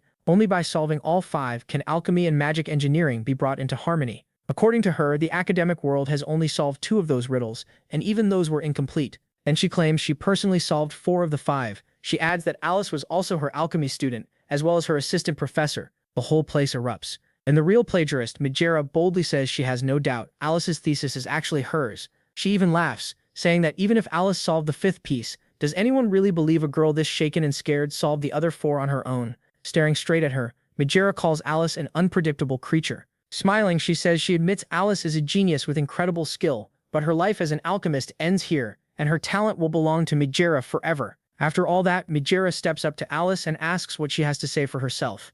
Alice's throat tightens. She knew something like this might happen, but now her mind goes blank and she doesn't know what to do. Then Bake's words come back to her. If something is too hard to do alone, ask for help. Still nervous, she raises her hand and tells everyone she'd like to call someone to the stage to support her. Cordain asks who that person is. She says it's the co-author of this thesis. With trembling hands, she points him out. Looking toward the back, she calls for her student, our human Bake. Of course, he's caught off guard. He had no idea she'd list him as a co-author and wonders if Alice really did that. As he walks to the stage, people start whispering about what a student this young could possibly change. Cordain, meanwhile, looks even more interested. He watches Bake and says he's excited to see what happens next. Mishera turns to look at him. He looks back at Mishera, then calmly walks right past her. On the way, he moves close enough to use his item on her. The system immediately notifies him that the special effect of the resentment-filled branch has activated, targeting Mishera. She clicks her tongue and calls him rude. He answers with a faint smirk, thinking it worked. Then he stops before the crowd and says that first he'd like to understand Mishera's point of view.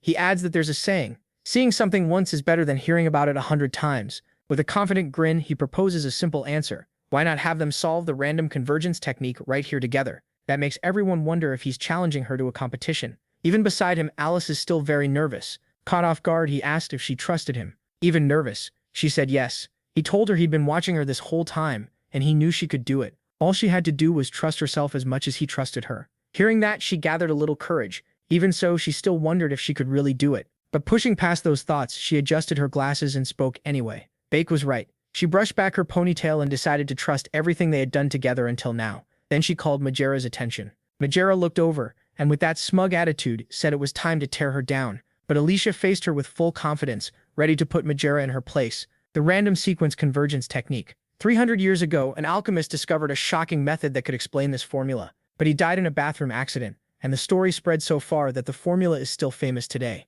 I was about to make a joke about dying in a bathroom, but honestly, sorry for killing the mood. I have a close friend whose father died like that. So seriously, when you use the bathroom, please don't climb on top of the toilet. There's an important artery that runs from your lower body down your leg, and if it's cut, it can be really dangerous. So yeah, be careful. Even using a toilet has a right way. Anyway, back to the story. Since then, countless alchemists had tried to solve the formula. None of them succeeded, and eventually people stopped trying. That's why it came to be seen as impossible. Someone watching all this with interest was Captain Kame, from the Great New Moon Tower's 13th Assault Assassin Unit. Beside him was Vice Captain Hygiene McCoran, a dark-haired woman who asked what was so interesting here, since she was almost falling asleep from boredom. The two stayed hidden as she wondered if Majera really was the shadow demon human. Looking toward the stage, she thought this whole mission had been a failure. Kame, though, stayed silent. That made her let out a small sigh and ask if he really believed that old man's words. Then something suddenly caught her attention. She looked back at the stage and felt the whole hall's mood had changed. Quarter's eyes went wide, staring at the formulas. He said they were similar, but solved in slightly different ways. Kame could tell Alicia's analysis and answer were much clearer and simpler than Majera's, and there was even a small difference in their final results. After that, they moved on to the second dilemma. A lot of people were stunned. They pointed out that this problem usually took around 200 lines to solve, but Alicia did it in just 12. Majera, on the other hand, had been watching everything up to this point with a faint smile, telling herself the real challenge was only starting now. Now they were tackling the third dilemma, and people wondered if they could actually solve it. This was a problem that had never been solved before. Quarter jumped from his seat in shock, asking if it had really been solved. He said that even if Majera solved it too, Alicia's answer was still better. Majera burned with jealousy, wondering how Alicia had done it. As everyone's eyes turned to Alicia, Bake wore a quiet, proud smile. Up to now, past alchemists had treated the 5 dilemmas as separate problems. Alicia just thought about them differently. She saw all 5 riddles as connected, and solved them in one sweep. That was the clear difference between her and Majera, even though both had made it this far. That was when the gap between them really began to show. Majera started trembling, trying to figure out how this section was supposed to end. She looked at the board and realized there was no more space, so she shouted for someone to bring another blackboard. But before the yelling could continue, a voice rang through the hall. "I'm finished." Majera froze and glanced over. Alicia stood there calm and sure of herself. Just like that moment in the game, she declared that everyone here was now witnessing the complete theoretical understanding of the random sequence convergence technique. The whole hall erupted, shouting that this was insane, that they were watching history. As the cheers poured in, Alicia smiled brightly. Then she looked at our human and silently thanked him, thinking none of this would have happened without him. But suddenly someone else drew her attention. It was Majera, wrapped in a strange aura, repeating Alicia's name over and over. That dark energy spread across the stage. Furious, she demanded to know how long Alicia planned to keep mocking her. She claimed Alicia had only changed the thesis she stole, and was still pretending it was hers while smiling like that. Right away, our human stepped in front of Alicia. At the same time, he realized Majera was going through shadow demonification, and much faster than he expected. Still, that worked in his favor. If she turned into a shadow demon human in front of everyone, that would help a lot. With envy all over her face, Majera called out to Alicia again. Alicia was still shaking, but this time her courage finally broke through. She shouted at the top of her lungs, telling Majera to stop it and accept reality. She said her thesis was far better, that Majera's version wasn't efficient at all, and asked how many more times she planned to steal her work just to feel satisfied. That last line grabbed the whole crowd's attention. As she kept speaking, she forced out everything she had been holding in. She even yelled that Majera was way dumber than her. Bake, the knights, and even Majera herself were all shocked. Then Corden burst out laughing, saying this was incredible, and he had never had this much fun before. Majera was stunned to hear that. Looking at her own hand, she wondered what was happening. Something was wrong with her. But then the rage came flooding back. She charged toward Alicia, asking how she dared. But before she could get close, someone else stepped in front of her. Our human told her to stop and look around at the mood in the hall. That made her notice all those eyes on her, Corden and everyone else. That's when she completely snapped, screaming that Alicia was the one who stole her thesis. Corden ordered the guards to throw Majera out. As they dragged her away, she kept yelling that no, none of this was her fault. Once she was taken out of the hall, Alicia dropped to her knees and let out a long breath. Then a hand reached out to her, someone there to support her. It was our human. He called to her and said she did a great job today. That caught her off guard and left her a little flustered. But soon she broke into a huge smile and told Bayek, yes. Sometime later we saw those two again. As Hazen said, it had just been a false alarm. Kane agreed. He had expected some kind of sign, but the sensor that detects shadow demonic erosion showed nothing. Hazen added that the New Moon Tower's psychometry cane wasn't perfect when it came to detecting erosion anyway. Then she changed the subject, looked toward our human, and asked if that ordinary student really was the co-author of the thesis. She lifted a finger and said our human was actually pretty handsome, making Kane ask if she had investigated him. She said yes, she had just received a report. It said his hometown was destroyed by demon humans before he came to Stella. He's a commoner. His grades are awful in most subjects, and yet he's in Class S. On top of that, even while attending the greatest magic academy in the world, he doesn't use magic. He stands out in a lot of ways, and he even asked to have his name removed from today's paper. Hearing that, Kane said he understood and that he would remember him. But before he could finish, something else caught his attention. He looked toward Bake, and Bake was staring right back at him. There was something strange in his eyes, but a moment later Bake looked away and went back to talking with everyone else. Now Kane wondered if Bake had really just met his gaze, but Hazen said that was impossible. She told him there was no way Bake could have pierced both her stealth magic and her shadow shield formation that easily. He had to be mistaken. Kane stayed quiet. After hearing that, with one last look at our human, he left the hall, saying their job here was done. Later, in another place, inside a carriage, Majera sat there biting back her jealousy, saying that if not for Bake, she never would have suffered that humiliation. Before she could finish, the person in front of her cut in. With a cold look, he said Majera had just caused a huge mess. She went pale when she realized she had nearly ruined everything. He warned her that it had been very dangerous, and she was lucky the suppression worked. If her emotions had gone any further and she lost control, all their plans would have collapsed.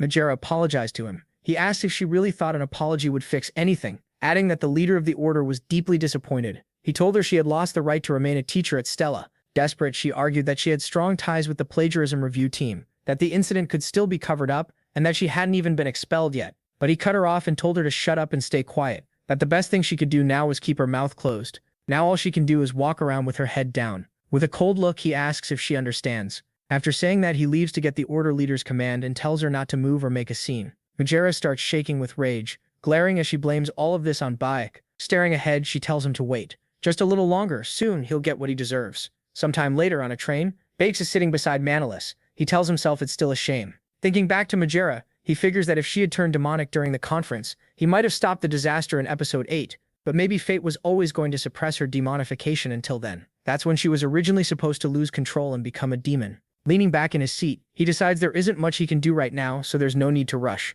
The conference ended safely, and he also planted more resentment in her. Still, one thing keeps bothering him. He remembers that night, when he saw the Tower Knights. That face sticks in his mind, and he's sure it was Kane, a small elite magic unit, the top dark magic squad of the Great New Moon Tower. They're experts at hunting demonized humans, shadow users, and mages. And their highest-ranking captain, one of the deadliest killers among them all, is Kane himself. Baek admits that without his sixth sense, he never would have noticed they were there or guessed why dangerous people like that had come to watch Majera. Anyway, while Manhwa slowly wakes up, still half out of it, he thinks it would be great if they could build a good connection with those knights. When they arrive, someone asks if they can spare a moment. That catches them off guard. They turn and see an elegant man. With a warm smile, he introduces himself as Melian, president of the Star Clouds Trading Company. As the game goes on, the world gets bigger, and more characters appear as flame grows up. One of them is Melian, known as the Heart of the Sun Plains. Thanks to his Golden Rule of Destiny skill, he's the richest man in the world. Even though he's in his 50s and has a daughter, he's wildly popular with both the women who played the game and the women in this world.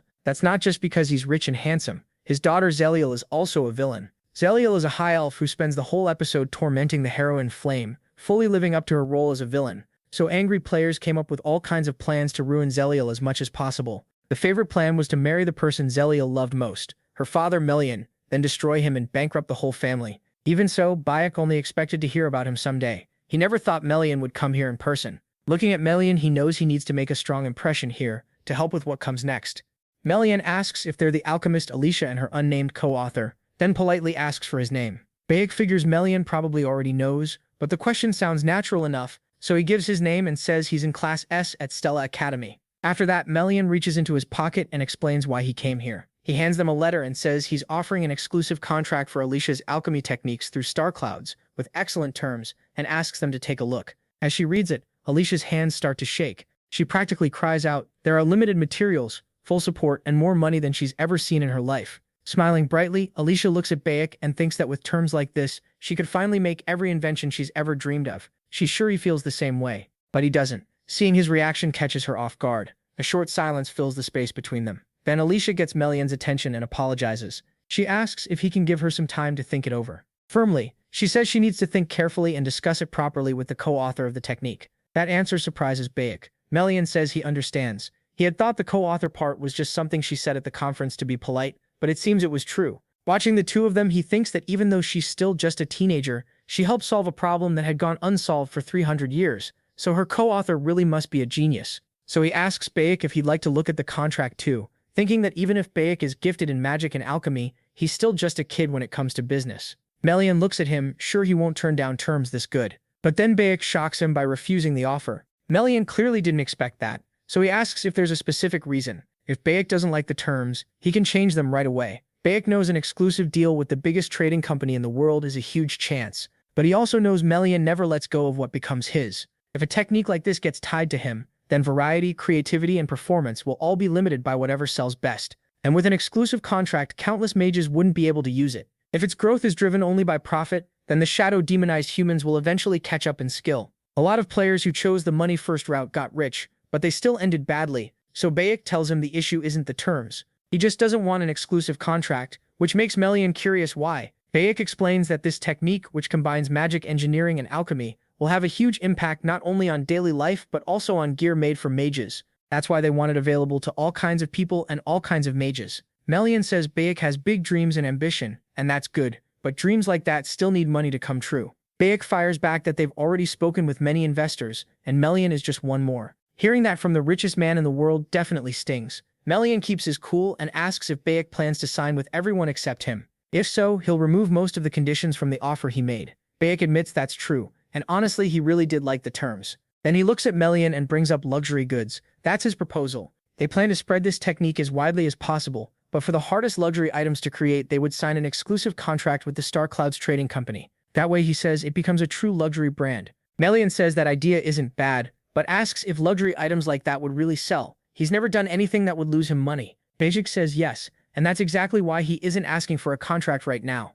Confidently, he says that in half a year he'll hold a presentation for investors. That surprises Melian even more, when Bayek says Melian will like what he sees and will sign an exclusive contract with them. Melian dips his head slightly and mutters, My. Amused, he says they've really planned this all out. Then he gives them a messenger paper along with his contact details. If they write on it and send it off, it will reach him for sure. After that, he stands and tells them he's leaving now, then walks away and leaves the two behind. After he goes, Bake acts like the whole talk had him completely nervous. That catches Alicia by surprise when she realizes he was actually that tense. And just like that, it works. Alicia gives a small smile and wonders how Bake can be so amazing. In the end, Bake thinks one more problem has been handled, and when he gets back, he wants to visit a nice restaurant with his club members. The conference ended well, and classes at the academy go on as usual. During class, he hears that Majera will be on leave for an unknown amount of time, and he suspects they're hiding the fact that she disappeared. Normally, if Majera fully awakens, she causes terrible damage at the school. But after everything that's happened, Bake has no idea how that event might change now.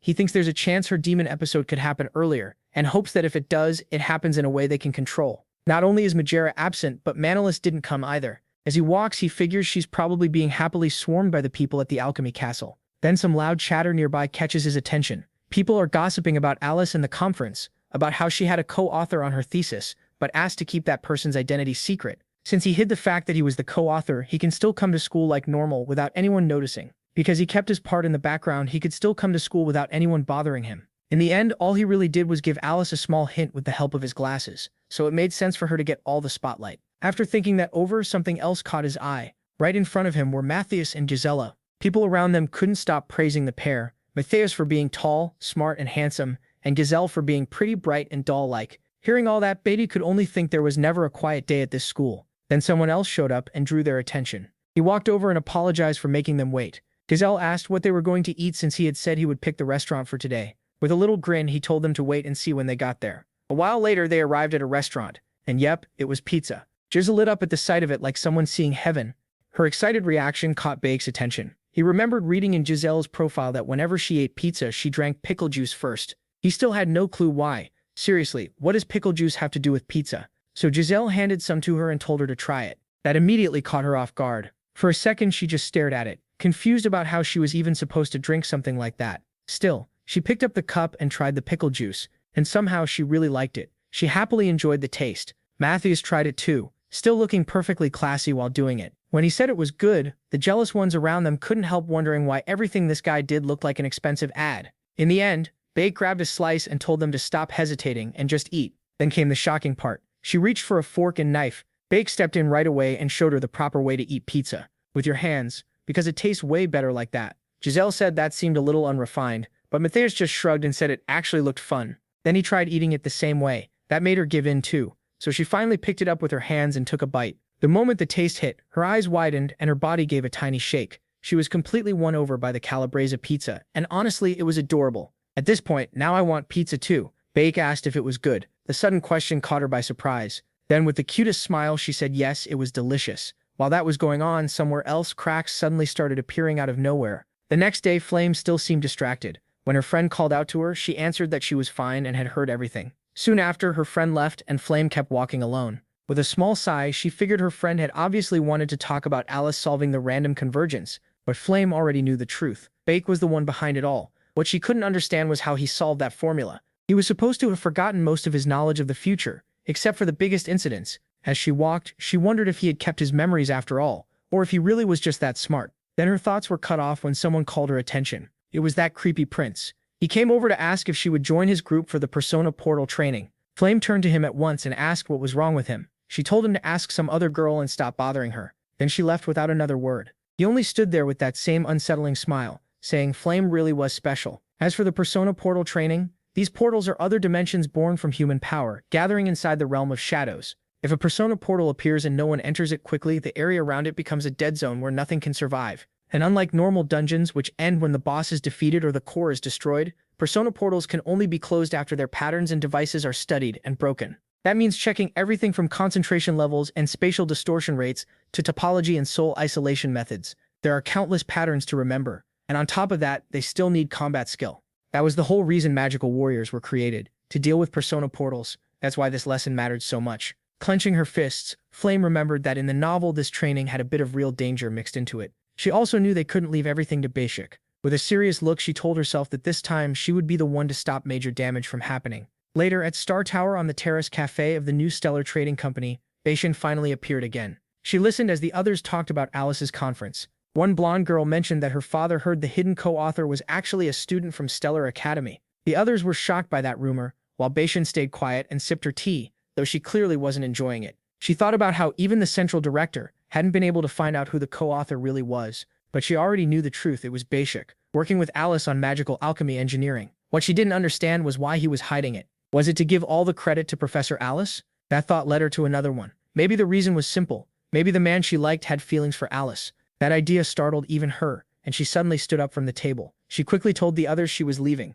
The girls were left wondering what had gotten into their princess. Meanwhile, Beishin's face turned bright red just from imagining the person she liked falling for someone else. Elsewhere, someone walked up to her and called out. It was her sister, the dark-haired princess Hong Sinha. With a small smile, Sinha told Beishin to call her sister, but as a legitimate daughter and a half-sister, the two were more like rivals than family, and Beishin hated her with all her heart. So she asked what Sinha was doing here, while the other girl just stepped closer with a light laugh. Still smiling, Sinha said she came because she wanted to ask her little sister about an interesting commoner among this year's new students. That caught Beishin off guard. Sinha went on saying this commoner was learning chivalry and sword techniques that had already vanished from the world. Seeing Beishin's reaction, she teased that her little sister seemed interested in that knight too. Then she added that a knight who gives up everything for the one he protects sounds like every princess's dream, and asked Beishin to introduce her to that Beishik. Beishin clenched her fists. Then she turned and left, telling Sinha to do it herself. Touching her face, Sinha muttered that Beishin hadn't always been like this. She guessed this change must have happened after Beishin's older sister died.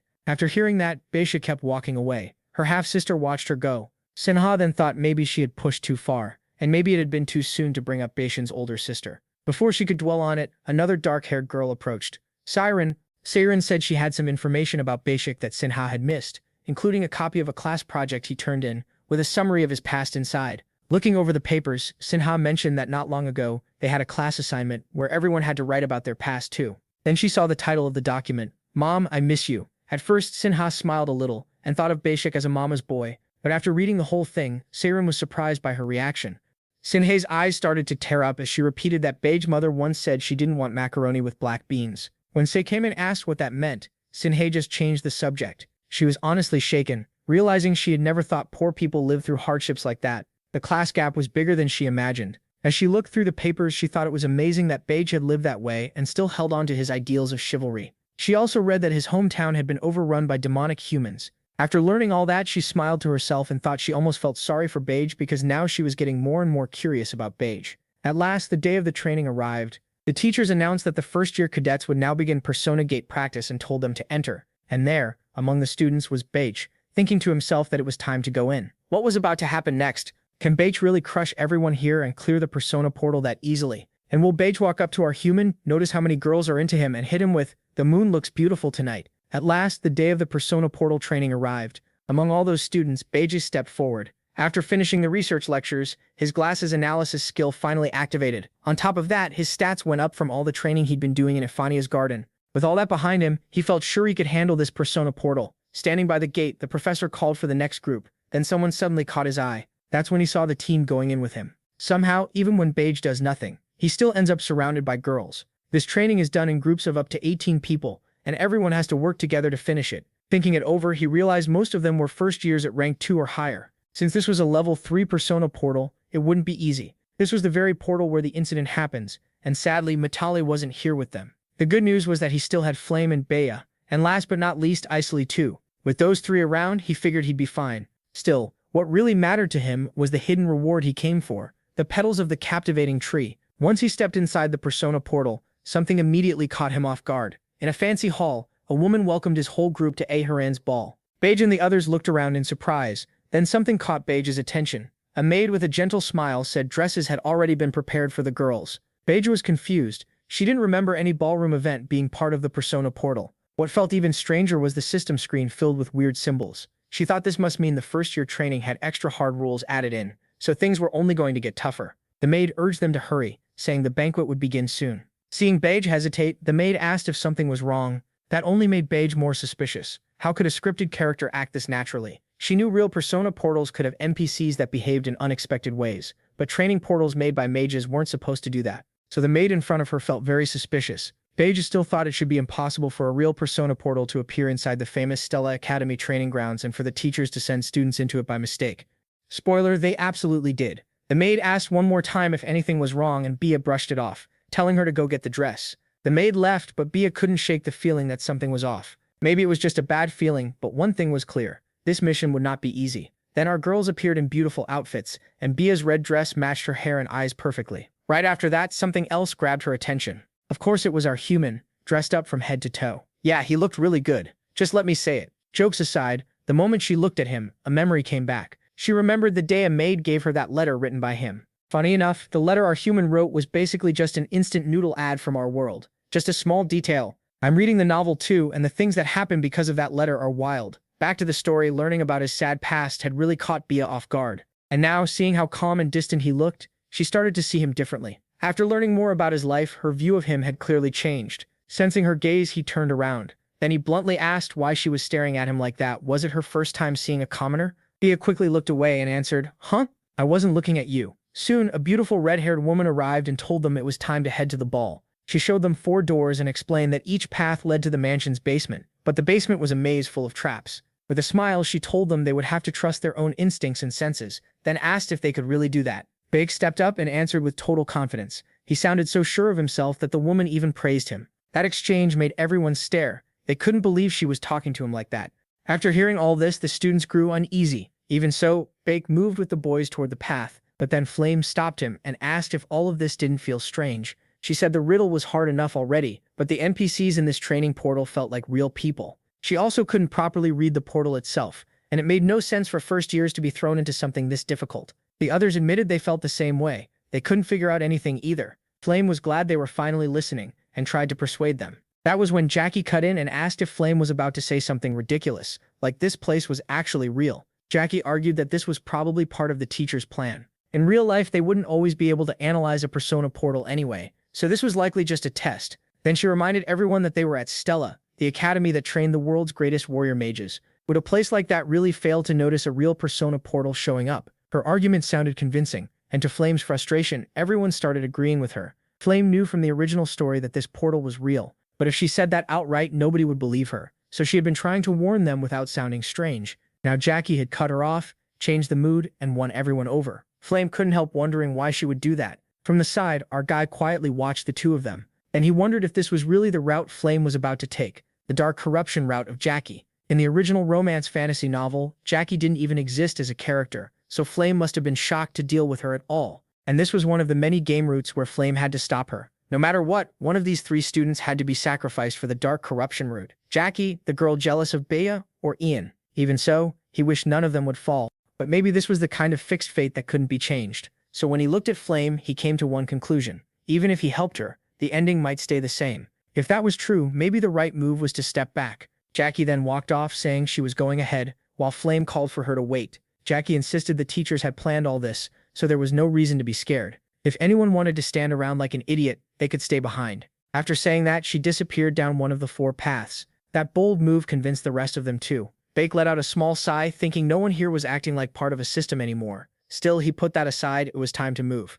Except before he could enter, something else stopped him. When he asked why they were following him, everyone basically answered the same way. They all knew he was dependable. That made him sigh again, already acting like the boss. He even called them young apprentices. After that, he entered the path with them, telling himself none of this really mattered that much in the end. Sometime later, he was surprised to find himself in a very strange hallway. There, he spotted Bea standing with 2 other girls and realized everyone had already arrived. Bake was startled too. She looked around, wondering where everyone else had gone. Bryke, though, thought this was expected. The setup was clearly made so they couldn't all enter together. The 18 students, including him, had been split across 4 paths, with 4 people in each group. He was sure Celian and Flame had ended up together right now. What he didn't expect was being placed in the same group as Bia. Soon, she noticed him looking. Both of them quickly looked away, and he figured this was actually for the best. At least she wasn't with Celian. Then he stopped in front of the girls and told them to wait. In front of them, the mannequins were lined up in strange poses. Then Bia noticed something else. There was a door waiting at the back of the room.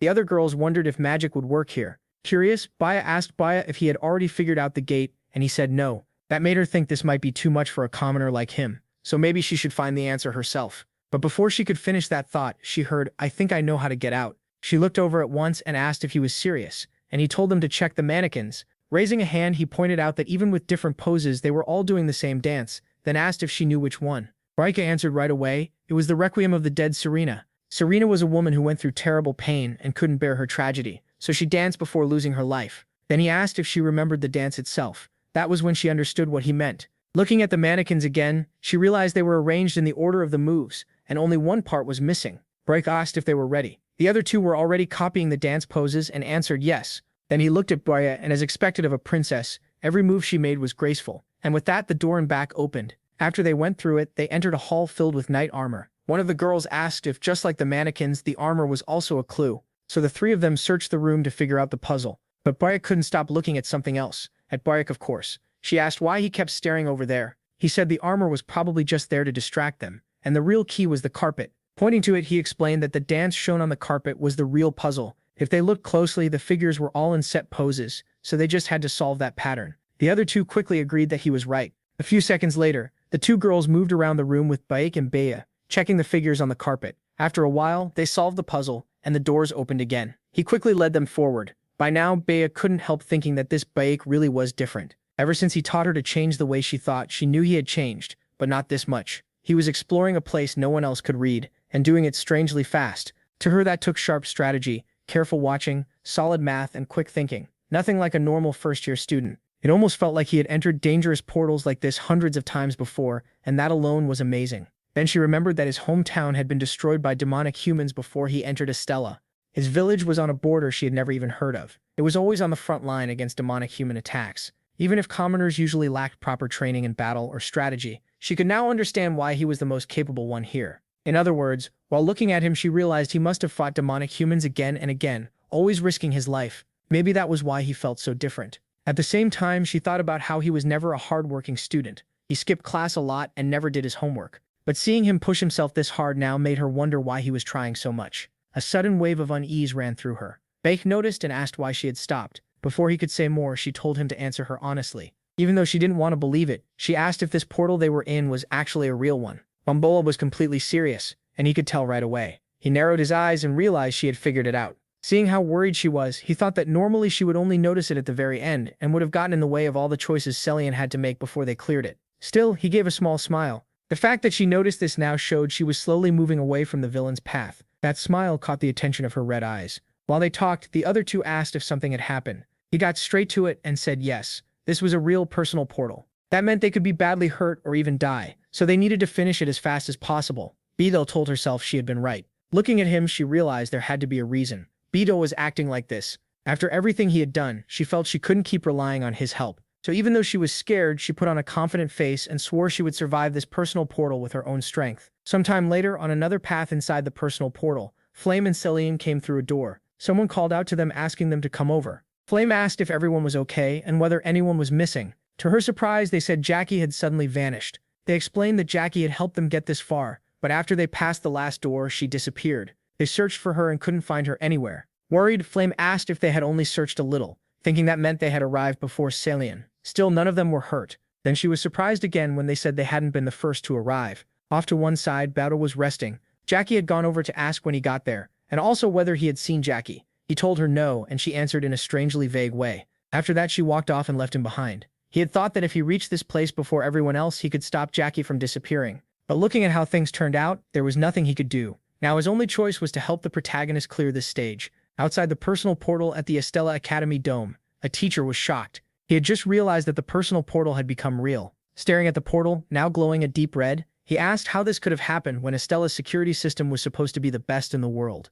Another professor beside him said someone had completely altered the spatial wave detection system, so the special waves from the real personal portal were never picked up. Before they could say more, someone arrived. It was a stern-looking man, Arain Blackswan, commander of the Magic Knights. He said the most important thing now was finding out who was inside that real personal portal. One teacher asked if they could send in a second team, but Arain said it was impossible. The students inside were already taking on the portal. He was then told this was a level 4 or 5 danger portal, which caught him off guard. Since the number wasn't exact, the professor explained that it had started as a level 3 portal, but the moment the students entered, its level suddenly rose. Then he handed over the list of students inside. Arain glanced through it and saw members of Class S, including Baek, Baya, Flame, and Celian. After seeing that, he said a level 5 personal portal was something even veteran mages had to prepare for carefully. There was no way ordinary first-year students could handle it. Then, to the teacher's shock, he ordered everyone to prepare body bags, saying there was nothing they could do now except wait for those students to die. Right after saying that, he turned and left, believing that was the most efficient action they could take. As he walked away, he asked the teachers if they really thought mere students could survive a level 5 personal portal. The teacher swallowed hard, knowing the situation was beyond absurd. Even so, as he stared at the portal, he still truly believed his students would make it out alive. Back with Celian and Flame, someone called for their attention. It was that girl coming over and saying this was where they were. While they talked, Bake stayed back and watched. He thought that now everyone was finally here. With his goal in mind, he told himself that all that was left was the final fight against the personal portal's boss. A little later, they reached another area and were met by a system screen. It said they had arrived at the dancing clock tower. If they went down the stairs to the end, a ballroom would be waiting for them. The dance had already begun, so they needed to hurry. They looked around and realized they had to head down those stairs. But something was still bothering Flame. At the top of this tower lived a mini-boss, the Black Widow Reaper, a level 4 danger monster. Each of its 8 legs was as sharp as a blade or scythe. Nervous, she swallowed hard and thought to herself that this place was getting way too dangerous. Looking up at the top of the tower, Flame thinks she can't rely on him forever. He lost his memories, so he shouldn't know anything about the Reaper Spider. She studied that monster ahead of time, so maybe she can handle it alone. Then she looks at Kylie and figures that if Kylie and he take on the final boss while she deals with the spider, they should be able to clear the Persona portal without much trouble. Just as she was about to tell everyone she would stay behind, someone cut in and told them all to move. Right behind them, he looked up and said something felt off above them. Then he told everyone to go down first. He would handle this and catch up later. The 3 girls started heading down the stairs. Following behind, Flame realized he probably didn't even know that monster was up there. She remembered that, without his memories, he shouldn't have any way to know where the spider was hiding. That only made her more curious about him. His senses must be incredibly sharp. That a loud noise made everyone stop and wonder what it was. Bayan looked up and shouted that it was coming from above. They saw a giant spider rushing down at them. Flame froze and Bayan and Seise both wondered what happened to him. Then someone landed a hand on the Black Widow's head. Of course it was him. He shouted that he'd take care of this, so they needed to get to the ballroom now. Seise couldn't believe he was really going to fight that thing alone. Clenching her teeth, she told herself she had to help him. But before she could move, Bayan stopped her and said she knew what she was thinking. Still, they had to reach the ballroom as fast as possible. Turning away, she added that this was the only way they could truly help him. Behind them, Flame could only stare at Baikon's choice. Looking at her face, she wondered if Hong Baikon had always been this kind of person. A few minutes later, they all reached the ballroom. The place felt grand and rich, with music, dancing guests, and an air of pride all around. Then, out of nowhere, the lights went out. Someone began walking down the stairs. Baikon noticed first and warned the others. Flame answered right away. It had to be Duchess Aheron, the final boss of this portal, so everyone needed to get ready. But then something else caught her eye. Ahead of them stood a woman welcoming them with a smile. It was Jackie herself, smiling as she introduced herself as Jackie Aheron. The 3 girls were stunned to hear that she was the Duchess, the beautiful Duchess of this ball. Flame could only stare, trying to understand how this was possible. Nothing like this ever happened in the original story. There wasn't even a character named Jackie in the story to begin with. Bayan thought it was impossible for a normal human to become an NPC inside a Persona portal, let alone the final boss. Alicel added that only one kind of being could become an NPC in a Persona portal, which made them all realize Jackie had become a dark demonic human. Flame finally understood why he warned her to be careful around Jackie. Even so, she refused to give up. With a firm look, she swore she would bring Jackie back somehow. The other students stared at Jackie in shock, asking what was happening and begging her to calm down before she fully turned into a monster. Jackie only smiled. The other NPCs called out to her. They kept praising her, and with a flushed face and a smile she could barely contain, Jackie told her former classmates she was in pure bliss, so much pleasure she felt like she might melt. Bayan said it was already too late. Jackie's mind had been corrupted. Alicel said that if Jackie had fallen this far, then they had to clear the gate and bring her back. Those words hit Flame hard, but instead of breaking her, they pushed her forward. In her heart, she begged Jackie to hold on. She would save her no matter what. Standing beside Jackie, dark energy swirled around her as she asked if everyone was ready for the dance to begin. At that moment, the system announced that the final battle, the Ball of Tingation, had started. While all this was happening, he was still fighting the Black Widow. After pulling back, he let out a long breath and muttered that this thing was seriously strong. Killing the Reaper Black Widow wasn't needed to clear the portal. It didn't affect the portal's main condition. Even so, he had a reason for doing all this. First, he wanted the captivating tree stones embedded in the Reaper Black Widow's forehead. The monster charged again in a rage, but before it could hit him, he teleported behind it. Then he threw an electric potion, a slippery potion, and an oil potion at it. The 3 mixed together and made the shock even stronger. Using that opening, he slashed it hard with his sword, and there was a second reason he was doing this. This was the only hidden method to complete Jackie's dark demonization route. The item called the Captivating Tree Petra greatly boosts mental power when absorbed. It was a must-have item for using his Mana Leak Syndrome skill, Cognitive Acceleration, and the Oculus Boo Boo properly. According to the novel, there were some strange details about these stones, and all of them were tied to the final boss, Duchess Aheron, in this case Jackie. The story said the Reaper Black Widow was actually Duchess Aheron's husband, so it wasn't really a Black Widow. It was a Black Widower. As he kept teleporting to dodge, he thought about what that meant. Every time he damaged the captivating tree Petra barrier, the Duchess would be hurt too. That would make it easier for the girls to clear the Persona portal. Still, he wasn't fully sure whether these attacks would help at the right moment, but that doubt wasn't enough to stop him. He rushed the Black Widower again as fast as he could, planning to hit it as many times as possible. And that's exactly what he did, flashing around the area and striking it over and over. The Black Widower screamed at the top of its lungs. From the side, he thought this was good. Somehow he had managed to pin it down. Then something caught his eye. Seeing the Black Widower start to fall, he wondered if it happened because he had used too much of the slippery potion. He teleported away at once and rushed toward it, realizing the ballroom was right below. As he got close, he told himself that if he calculated the path right, this might actually work. After a quick moment of thought, he used Flash again. Back with the girls, the final battle had already begun. They watched Jackie dance with eerie grace while black energy floated around her. With every step, a powerful attack came at them. Worried, Bayan asked if everyone was okay, and he answered. Then she realized there was no time to waste. They had to fight now.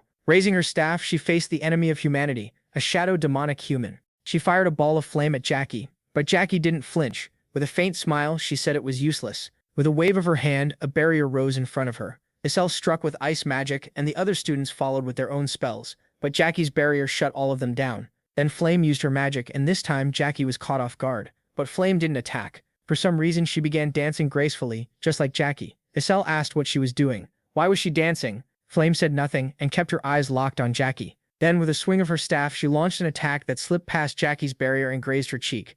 Flame shouted for everyone to start dancing. This matched something she had read in a novel. She told Bayan and Isel that everything they had gone through until now was the answer. This phase wasn't just a magic battle, it was a dance battle too. They had to cast their magic through their movements. Bayan understood right away. Normal magic alone couldn't break the Duchess's dance. Isel thought of it as a dance that opposed Serena's silent tango, the requiem of dead Serena. Then she, along with Isel, danced with the other students. More attacks were launched at Jackie, and she stood still as they all flew toward her. A huge blast and a flash of light shook the room. Isel wondered if their attack had worked. Then something made her look again. Through the dust, she told the others the music had gotten faster, and then they all saw it. Jackie was still standing there unharmed. Somehow she now had 4 legs. She used all 4 to dance even faster, perfectly matching the sped-up music. A huge magic circle appeared beneath her. Behind Jack, a huge magic circle appeared. She grinned and asked if they were finally ready for the real dance. Flame begged her to stop, warning that if she sank any deeper into the role of Duchess Aheron, she might never come back.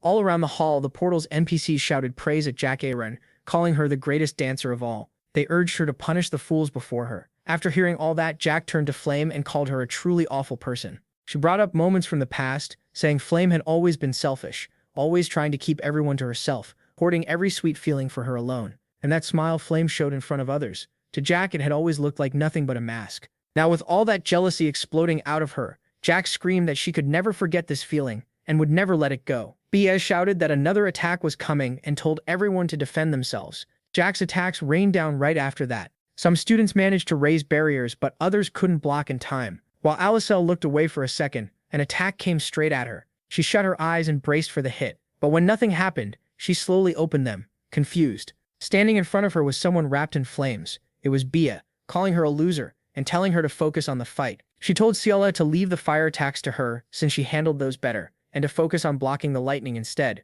Then Bia called out to Flame, telling her to stay behind everyone and wait for a chance to strike. Flame was more confused than anyone, wondering what had gotten into them. In the original story, Bia got jealous of Ciela's talent, lost control, and pushed the others close to death. But that wasn't happening now. Instead, she was calm and reading the battle perfectly. Celia was the same way, moving fast to put up an ice barrier and protect her. Then Celia snapped back too, telling Flame not to let her guard down. Hearing that, Flame moved behind the two of them. Knowing she couldn't just stand there, she began gathering a large light spell, then fired it at Jack, who yelled that it was all useless, but Flame only gave a small smile. Her spell wasn't aimed at Jack, it hit the ceiling, sending rubble crashing down on her. After that, the music stopped, and the whole hall went silent. Everyone wondered if it was finally over, but it wasn't. Through the dust and broken stone, a shadow appeared. Celia, Bia, and Flame all stared in shock. Jack was still standing in that twisted form, glaring at Flame and asking if she really hated seeing her happy that much. The students around them shook with fear. Jack screamed, asking why Flame wouldn't leave her alone and why she was doing this. Flame said that wasn't it at all. She just wanted Jack to return to normal for her own sake and begged her to stop. Before she could finish, Jack shouted at the top of her lungs, ordering her to shut up. Then she spread her arms as the music went wild again. Bia and Flame could only stare. A massive spell was forming above Jack. Flame asked what they were supposed to do, but right then a strange sound caught her attention. She looked up at the broken ceiling, wondering what it was. At her side, Celia asked if Bayek was up there. All of a sudden, Jack let out a piercing scream, catching everyone off guard. Bia asked Flame what was happening, and Flame said she wasn't sure, but she thought Bayek's fight upstairs against the Black Widow was somehow affecting Jack, and that was exactly it.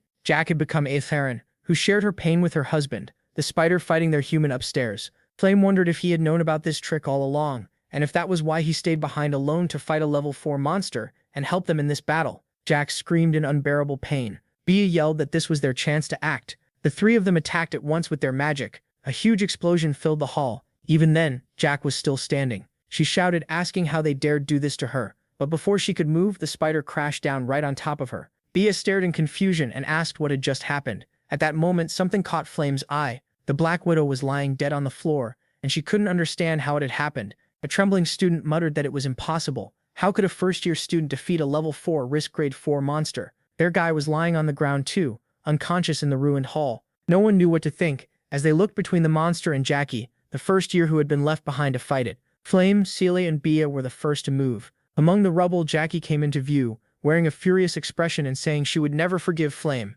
As she came closer, she mocked Flame, saying that since she couldn't beat her in dance, she had used cheap tricks instead. She called her pathetic, jealous, and ugly on the inside. Then Jackie laughed, saying it was actually a relief that she wasn't the only one who felt that way, and even the famous Flame was just like her. But after all the insults and rage, Flame only looked back at her with pity. Jackie demanded to know why she was looking at her like that. Flame asked if Celia could make a mirror. After a short pause, she said yes. Jackie kept ranting that it didn't matter what Flame did now. She had already become the best, better than her. But before she could finish, she saw her own reflection in the ice mirror. Her eyes widened at the horn on her head. She asked who that was, saying this couldn't be real, that it had to be a lie.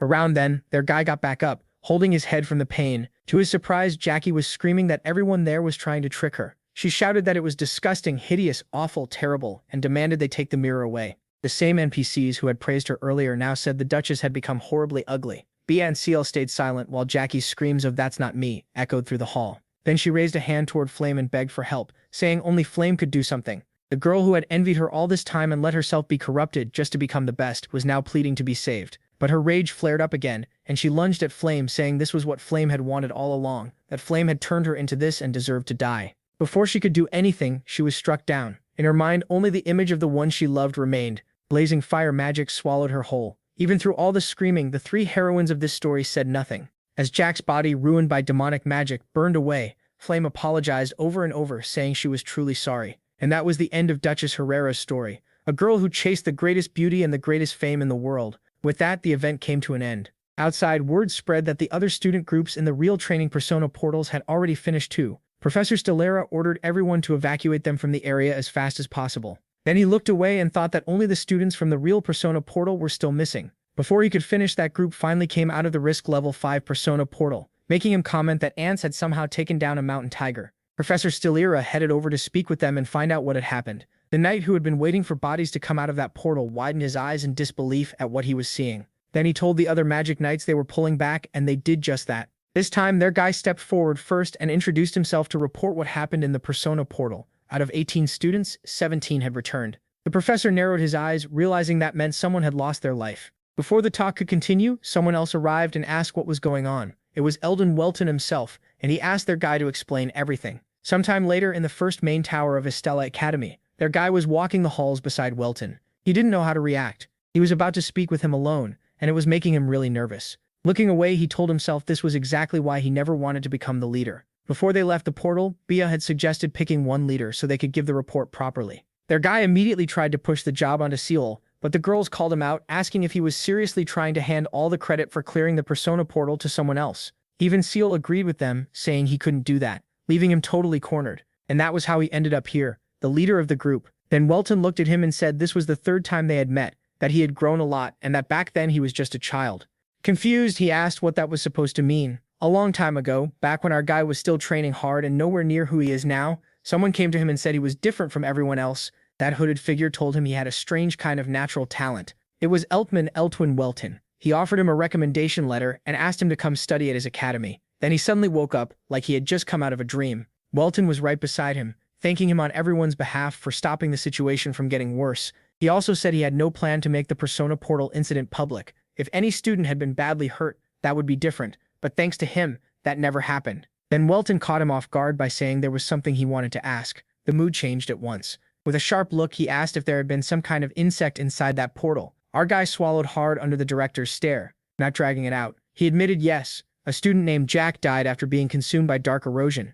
Welton only said it was unfortunate, which made our guy think he didn't sound sad at all. Then changing the subject and putting Bake on alert, Welton pointed out that he still hadn't offered him anything to drink. He asked if he wanted coffee, tea, or maybe something younger people liked more, like soda. Without hesitating, he chose tea, and asked if Welton happened to have Lu tea. That name clearly surprised him, but for some reason a small smile appeared and he said yes, of course he did. A few minutes later, he brought the tea himself and said he was surprised since almost no one even knew about it. He asked how he knew that tea in the first place, and yeah, this is part of why it's so rare, it tastes awful. So why would he ask for such a terrible tea? Compared to drinks on Earth, it's kind of like a fermented fruit tea. People either hate it or get weirdly hooked on it. The truth is, this talk with Welton is like a special branch in the game, a huge chance for him. If someone picks coffee, they get magic lessons. If they ask for soda, they gain a magical insight. And there's another reason. Li tea is Welton's favorite. But there's one more important detail. Welton explained that this tea used to be enjoyed only by the Lu people, who lived in the western part of the continent long ago.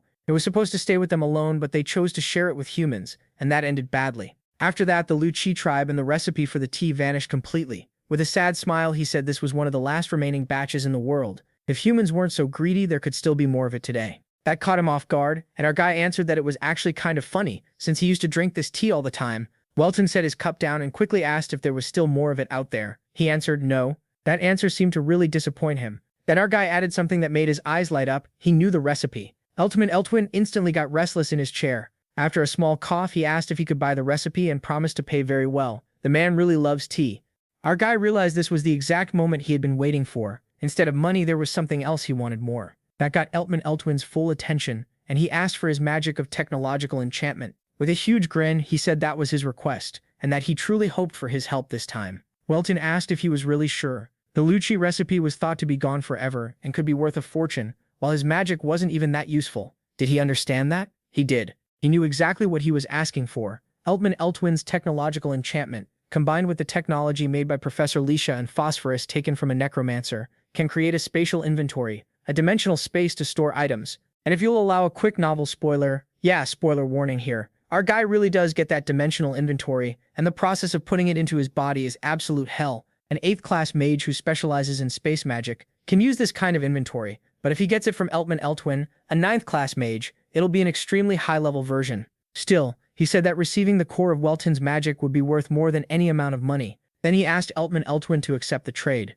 That made him smile a little before agreeing. At that same time, in the main tower of Stella Academy, Vice Principal Hyde was talking about the Persona Portal they had worked so hard to open, only for it to fail. He addressed the young man in front of him, who admitted they were afraid their leader would be angry over it. Hyde replied that their problem was playing by the rules. The Persona Portal plan had failed, sure, but there were still other ways to get what they wanted. The young man stayed quiet for a moment, then he looked at the vice principal and asked if the next plan was to make Professor Maisie lose control. If so, he had something to say first. Sometime later, that same teacher was walking through the halls of the school. He thought about why they had decided to open a Persona Portal this time. The main goal had been to wipe out the students most likely to take part in the Aslan seminar later on. That meant Flame, Bake, Celia and Baya, but even after opening a level 4 portal, something that should have been far beyond those students, none of them came out hurt. He stopped there, thinking nothing had gone according to plan. Before he could finish the thought, a certain student called out to him. It was Matthias, mocking him by saying that when he was younger he used to run around like a wild animal, and now he strutted around acting like some proper human professor.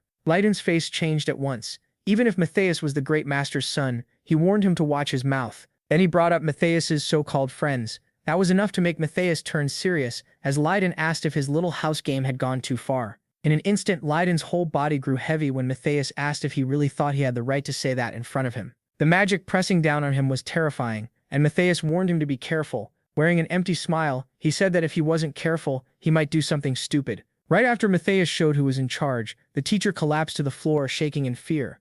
Grinding his teeth, he told himself he could endure all of this, that it was nothing. Later, a group of girls had gathered around Bia. They told her they were glad she was safe after what happened in the Persona Portal. Bia realized the whole school already seemed to know about the incident. Right then, someone else arrived and called out to her. It was Edmund Adalek, a third-year student at the academy. He came over and asked her not to be so formal with him, but she answered that they were at school where seniority still mattered. Changing topics, he said he was glad she was safe and that he had been worried after hearing what happened. She told him she was fine and didn't need his concern, while secretly thinking of him as a pest. There were two great noble houses in the kingdom. Duke Orkan's house, which supported her older sister's claim to the throne, and Duke Edmund Adalake's house, which opposed it. And in all of this, Edmund Adalake was the only heir of his house. His main goal was simple, to make Bia the queen and then marry her. After that, he touched her shoulder in a way she clearly hated, and said he would visit her later. Even though Bia was a princess, she still needed this awful man's support. She thought that depending on a man who wanted to make her queen was pathetic, but if only there were someone else who could help her just as much.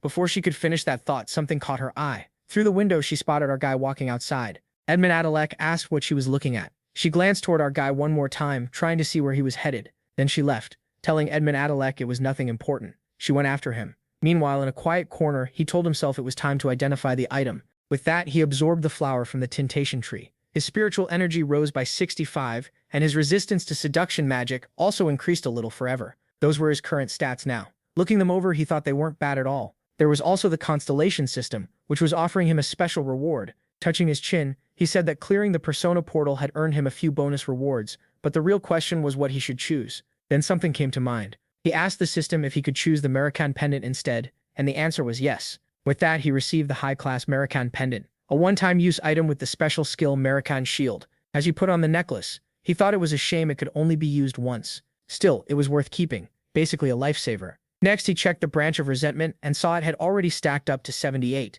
That was enough to make him smile a little. His prep for fighting Professor Maisie was almost done, and now he just had to leave the rest to Alicia. Somewhere else at the International Alchemy Organization's Artifact Hall, the receptionist welcomed him, and he said he was only here to meet Alicia. When he realized that would not be easy, he reached into his pocket for the letter, already expecting this might happen. He handed it over and explained that Alicia herself had given him the invitation. A little later, they were already outside Alicia's room, calling for her. After knocking again, they pointed out that something felt off. Then out of nowhere, a huge explosion went off inside. Luckily, Bake moved fast enough to pull both him and the dark-haired woman to safety. Right after that, he rushed into the room, calling for Alicia and asking if she was okay. He found her smiling like nothing was wrong, saying he had arrived at the perfect time. The top alchemist there showed off her bracelet and activated it, saying it could create a level 3 defense shield. Clearly excited, she asked if it was not amazing. Now even people who could not control mana could still use a magic shield. She came closer and said that once this item was revealed, the whole world would go crazy for it, and of course it was all thanks to him. Then she got everyone's attention and introduced him as the co-author of her research, asking if he wanted to join the alchemists there. Caught off guard, he turned it down. He said he could not even use mana, so becoming an alchemist was impossible for him. Getting straight to it, he explained that his body had a condition called mana leakage, which kept him from absorbing mana from the world around him. That shocked both of them so much they could barely react. Then they asked something that caught him off guard. If that mana condition meant his life would be very short. He only looked away, thinking that was how most people saw it, and honestly it was not exactly wrong. He admitted his life was limited, but said he had no plans to just give up and die. One way or another, he would find a fix, so they should not worry. Changing the subject, he asked if he could take a closer look at the shield bracelet. Once it was in his hands, he put on his information-reading glasses. That let him see the bracelet was still in its beta stage, and it had plenty of useless parts built into the design. So he asked Alicia if she could lend him a magic soldering pen. Just as the dwarf started asking what he was doing, Alicia stopped him and told him to stay quiet and trust the process. He spent the next few minutes fully focused on the bracelet. After making a few changes, the shield expanded in a way it could not before, and he said it was finished now. The dwarf shouted in disbelief, calling it incredible. He kept praising him with total excitement, while Alicia stood beside them, looking prouder than ever. Then Bake said he had an important request for the two of them. He held out the sphere and asked if they could make an enchanted item with it. What surprised them even more was his next point. It would use spatial magic, and Eltman himself would be helping too. Even the academy director was backing the student. Alicia apologized and said she really did want to help, but she did not think she could handle it yet since she lacked experience with enchantments like that. He told her that was fine. He was not asking her to do it right now, just to try for him once she felt skilled enough, even if that took months. Sometime later, he was beside Celian. She kept sneaking glances at him, watching how calm he looked as always. She wondered if she should just ask him directly. That was when someone else caught her attention. It was Princess Abilene. She walked over to him and asked if he was busy, saying she had something important to discuss. That instantly made Celian curious. As she watched the two of them leave the room, she wondered what the princess wanted to talk about so badly. But that thought did not get far. She clenched her fists as a sharp ache hit her chest, wondering why this bothered her when it was none of her business. Yeah, even he had no answer for that. In the hallway, Bayek walked beside Abeline. He got straight to the point and asked what she wanted. She said she had heard he was at the alchemy tower recently. Looking right at him, she asked if that meant he really was Alicia's research co-author. Hearing that, he figured it was not surprising she already knew. With the power of the Adelevit family, news like that would reach her fast. So he asked what she was after. Did she want him to act as a middleman and help her make a deal with Alicia for those items? With her arms crossed, she said she would not deny that, but she hoped he would not take it the wrong way. Then she made herself clear. Yes, the items mattered, but her connection with him mattered even more. That answer threw him off. He had not expected her to come at him like that at all. Still, one thought would not leave his mind. Seeing how much she had changed, he wondered if this time he might really be able to stop her death. At that exact moment, someone else arrived and called out to Abeline. It was Edmund, complaining that she had turned down lunch with him because she supposedly had something important to do, only for him to find her here talking to a mere commoner. Jealousy was written all over his face as he asked if she had any idea how upset that made him. The mood between the three of them turned ugly fast. Feeling the tension in the air, he held himself back from punching the jerk in front of him and narrowed his eyes. He was not angry just because Edmund was annoying. This man was also one of the main reasons Abeline was headed for ruin. Judging by the way Edmund acted, he clearly had no idea that he was the co-author behind the random flow intersection research. Before he could respond, Abeline stepped in front of him and said he was not some simple commoner.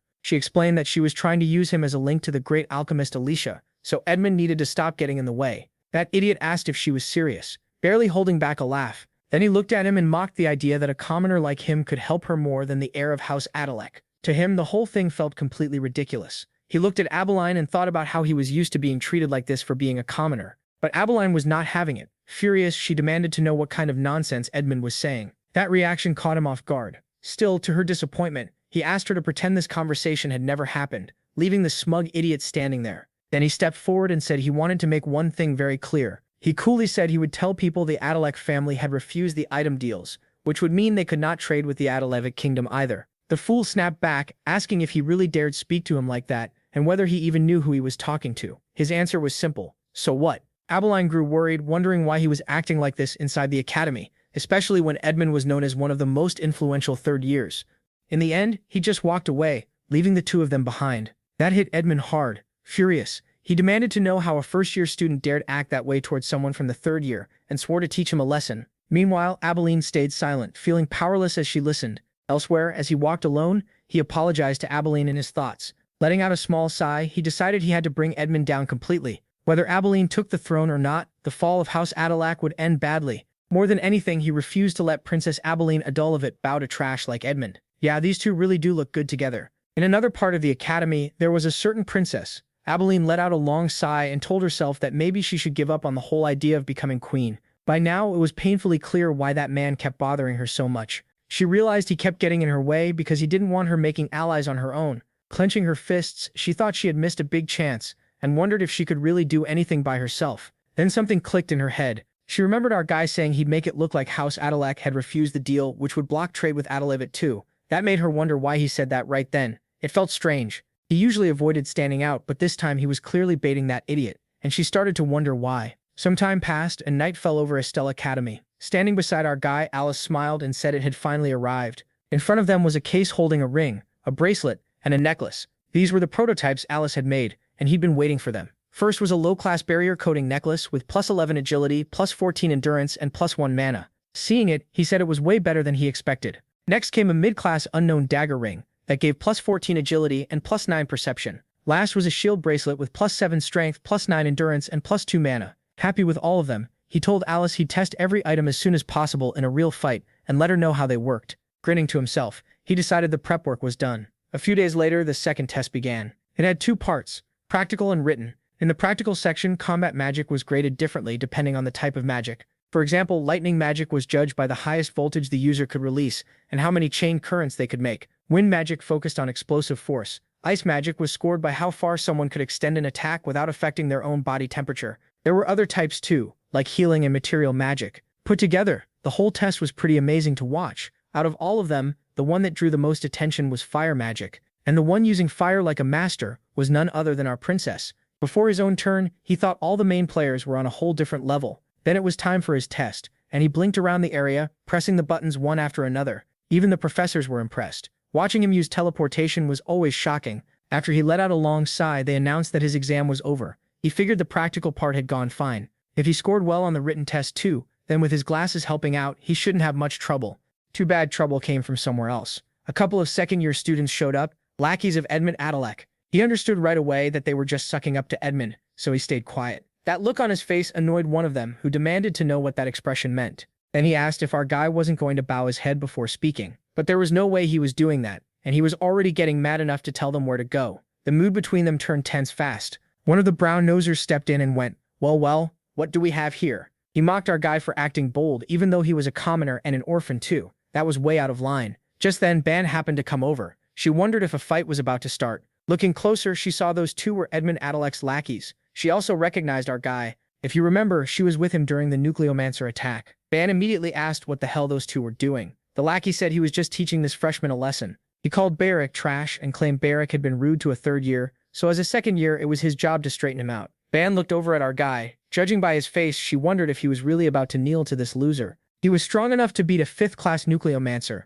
Was he seriously going to let this slide? She swallowed hard and decided no, that wasn't what was happening. Catching the lackey off guard, she said he was right. If our guy really had disrespected a third year, then they couldn't just ignore it. In a magic army, that would be treated as serious insubordination. So she suggested setting up a special education unit for the freshmen. When they said that would need the student council president's approval, she replied that she'd get it herself. That made the lackey very happy. He turned to our guy with a hungry grin, saying this was going to be great, this was going to be fun. Then he left, leaving Ban and Bayek behind. She apologized for butting in, but said that if things stayed as they were, those guys would never leave him alone. Then she asked if he was using this humiliation as an excuse to set up something bigger. Someone as smart and strong as him, even able to beat a necromancer, wouldn't pick a fight with a senior for no reason. So there had to be one. She caught him off guard by asking if he was trying to sacrifice himself to end Estella's unfair system, and the way upperclassmen abuse freshmen. That was definitely not what our guy had in mind. But Ban was already deep into her own story. She explained that some of the people with Edmund earlier had no choice but to follow him because of their family situations. They were basically forced followers, and even if they meant well, they'd still get punished along with the rest. Then she grabbed his shoulder, clenched her fists, and declared that she'd prepare the perfect stage for him. That way he could fight with everything he had, and she would personally convince the student council president. Meanwhile, our guy could only think, what is this woman even talking about? Elsewhere, during the test on magical protocol interpretation, some students were already complaining that they didn't understand anything. Our guy, using those cheat-level glasses, said he had already finished his exam.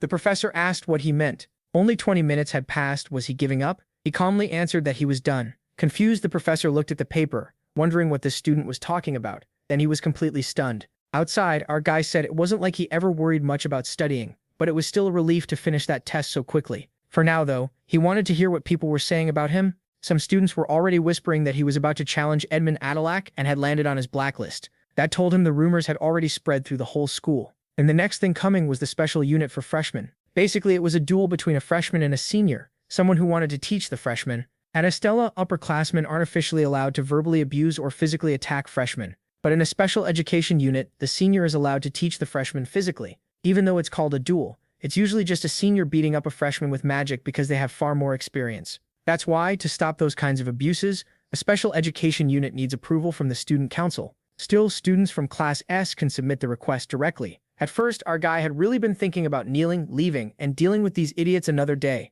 But now that things had blown up this far, there was only one thing left for him to do. So he went over to a box of those toy monkeys that clap their hands. Picking one up, he thought that if you can't avoid something, then you might as well enjoy every second of it. This was Miro Yan, the student council president, and a second year from Class S. Ban stood in front of him, and he asked what she was doing there. Getting straight to the point, she asked him to approve a special education unit for a freshman, specifically the first-year Class S student, Bahik. The president asked if she wasn't the one who hated this kind of thing more than anyone. Ban answered with perfect irony. That was exactly why she was doing it. The president said he had no idea what she was thinking. No matter how talented a first-year might be, he couldn't beat an upperclassman. The gap in experience was too big to make up with skill or talent alone. Even so, he asked if she really wanted to open this special education unit. Ban just smiled and told him that if he was curious, he should come watch the duel himself, because she promised it would be very entertaining. The president only sighed, still wondering what on earth she was planning. After she left, the professor came over and asked him to look at the student's test submission report.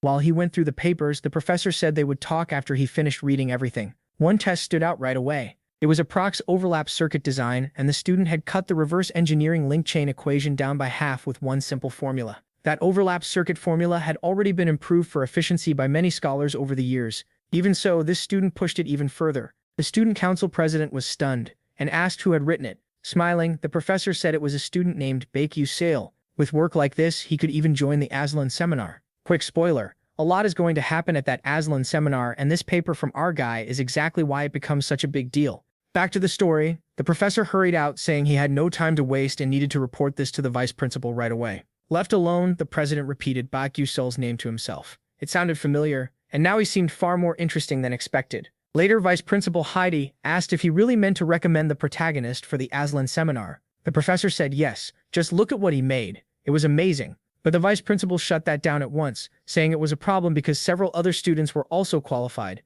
He added that each school could only send 2 students to the Aslan seminar, not counting kids from powerful families who already had fixed entry. Then he asked if the professor still wanted to recommend him after knowing all that, and called someone like Bak MC, a magic knight who couldn't use magic, an insult to every mage. The professor could only glare as the vice principal coldly ended it, saying if he understood, he could leave. Baekyu Sale would never be approved for the Aslan seminar. After the professor walked out, the office fell silent. Furious, the vice principal crushed his test in his hand. Then he burned it to ash, saying a worm like that would never set foot in the Aslan seminar. Anyway, the second exam ended, and the rankings were posted for all the students. Yusel went to check where he had placed. He found his name at rank 419. Crossing his arms, he thought it was almost impressive. He got that rank even after acing the written test. Then he checked the top students. As always, Matali was first, Flame was second, Izel third, Ian fourth, and Bia took fifth. While he stood there thinking, someone walked up beside him. Caught off guard, he heard her ask if he had taken this rank on purpose. Of course it was Bia. She warned him to stop doing things like this because he had already drawn too much attention. Yusel had no idea what she meant, so she pointed out that since he placed in the top 600, it looked like he planned to enter the competition. Hand on his chin, he realized she had a point. There really was an event where selected students fought against other schools, but something else about her caught his attention too. Baekyu Sale looked unusually nervous, and he couldn't figure out why she was acting like that. So he stepped closer, making her even more flustered, and asked if she wanted to say something. Baekyu looked away, her cheeks turning red. Then she finally asked why he had done that. Getting to the point, she meant what he did to Edmund Adelek. That guy was stubborn, and he would keep bothering him until graduation. So could he really handle that? She went quiet after saying it, but it was obvious she was worried about him. Then he surprised her by admitting no. He couldn't just put up with being harassed his whole school life. What he really thought was simple. He'd rather beat them down and throw them out than sit there and take it. But she couldn't hear that part, so she kept asking why he did it and what he had to gain. Yusel just looked at her in silence. Then he told her the truth in his own way. His connection with her mattered more than all of this. He added that he wasn't helping for free though. When this was over, she'd have to make an exclusive item contract with him.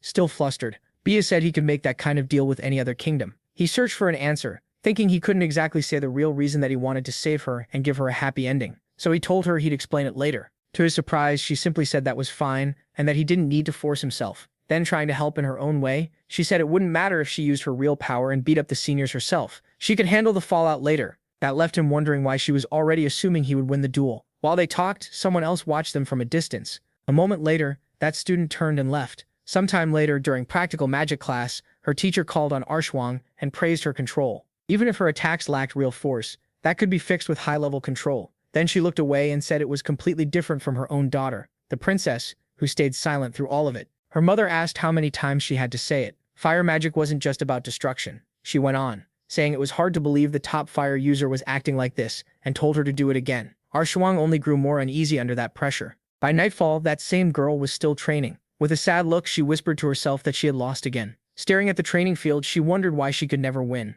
Anyway, I'll stop here for now. My voice is worn out and I wanted to cover all the chapters and make this a long video, but my throat is really bad and I think I'm getting sick. That's why I rushed this out for you guys. Honestly, I'm a little scared to post this video. But the last part went up 5 months ago and nothing happened, so let's just post it and see what happens. Also, I recently finished reading the novel for this manhwa, and I'm really excited about it. I just wanted to share that hype with someone because I don't really have anyone to talk to about it. Last chapter we saw that awful girl show up again. I already forgot her name, sorry. Dragged around by her own insecurity. The next day, while walking through the academy, Izel noticed people whispering. She quickly realized they were talking about Yushul and his fight with a senior later that day. That brought back a memory of when Bia had gone to see him. Even with sad eyes, Izel told herself it had nothing to do with her, and she didn't even care to watch the match. Even so, she felt strangely restless. A few minutes later, she arrived at the arena, ready to watch Yushul's match. Then someone came over and called out to her. It was Harlan, a first year from Class B, who said there were strong rumors going around that Izelle was dating Baek. Harlan sat beside her and asked her to be honest. That instantly made Izelle turn red as she denied it. Still, she couldn't find the right words to describe her relationship with the protagonist. Harlan thought that since Izelle was the daughter of a traitor, she had been curious about what she'd be like, but after meeting her, she saw how sweet and gentle she really was. Then the crowd suddenly erupted, grabbing both their attention. Everyone had spotted Yuseol getting ready for the duel. He meanwhile wondered why so many people had shown up. Then that senior from the fight against the necromancer told MC to take it easy in this match. He looked at the loud crowd and seriously wondered why they thought he could beat an academy senior. Some students nearby kept trash-talking him, calling him arrogant and saying he was finally about to get what was coming to him. Right then, our girl arrived. She shut those loudmouths up with one cold look. After that little scene was over, she took her seat with perfect calm. Then she looked at our human and wondered what he was planning. Soon, the second-year student Kaler from Class 100 stepped forward. He came over and asked if he was ready. With the face of someone who just woke up too early, Baek said yes. That only made the senior even madder, since Baek still looked completely full of himself. The professor stepped in and explained the rules. The duel had to last at least 15 minutes, and it would end when one of them lost consciousness. But if things got too dangerous, the dome's spatial magic would stop the match right away. With both fighters facing each other, the professor gave the signal to begin. At once, the dome's magic changed the battlefield. The 15-minute timer started, and both of them got into fighting stances. Harlan asked Seal who she thought would win. After watching for a moment, a senior pointed out that the other student used earth magic, a defense-type attribute, so our human's chances look slim. Harlan added that earth magic is known for controlling the field. The more ground its user controls, the more attack options they get. She was curious how our human planned to break through that defense. This time, Seal agreed. By normal logic, our human had no chance of winning. But when she saw that confident look in his eyes, she remembered one thing. Normal logic never really applied to Baek. The senior made the first move, shouting that Baek was about to learn the gap between them. But before he could react, our human used a chain of blinks and dodged the first attack with ease. The senior was left staring in confusion, trying to understand what had just happened. Baek only answered with a smug little grin as he watched the senior's stunned face. Then our human took off, running as fast as he could. The girls watching wondered if he was really going to run away like that. Did he have no pride at all? Seal couldn't even argue much with that. Still, she said this might actually be the right choice for him in this fight. Meanwhile, he kept sprinting through the area at top speed. Annoyed, the senior started gathering a large-scale spell, then fired everything straight at him. Everyone watching froze, worried that this might be the end for our human. The senior even laughed, sure that this attack had finished him. Then something strange caught his eye, a stuffed doll. That left him wondering why something like that was there. The doll flew right toward him, and before he could react, it exploded. He barely defended himself by increasing his mass with earth weight magic. That gave Baek the perfect chance to rush in and strike from behind. But it didn't work, because the senior's magic had already risen to protect him. He immediately fired back with another spell, Stone Rupture. After casting it, he smiled again, sure this one would end the fight. Instead, he looked around in shock, wondering where Baek had gone. He shouted at the so-called rookie, asking if he planned to do nothing but run, and whether the rumors about him were all fake.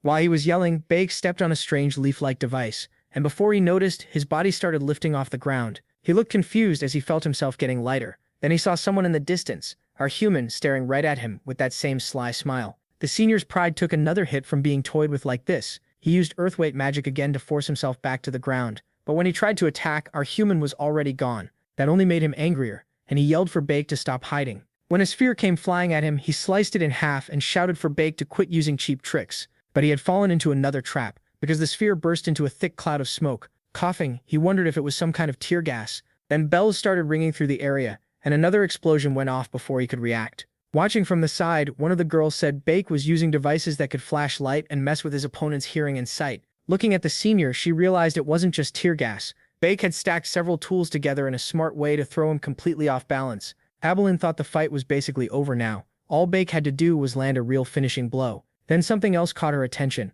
She looked at Baek holding those spheres in his hand and wondered what they really were. Baek kept pelting the senior in the face with them. Using Blink, he kept launching hit after hit without mercy. By now, the senior was a wreck and furious. To escape the non-stop barrage, he used magic to raise the earth under his feet as high as possible. Then he shouted that he didn't care anymore. Even if Baek was just a first year, he was going all out now. With that large-scale spell ready, the senior was about to bring everything down on him. Baek even pointed out how ridiculous this was. A senior using a stone rain attack against a first year in a duel like this. The senior snapped back, asking if Baek was serious. No matter what others might say, Baek of all people had no right to complain about fairness.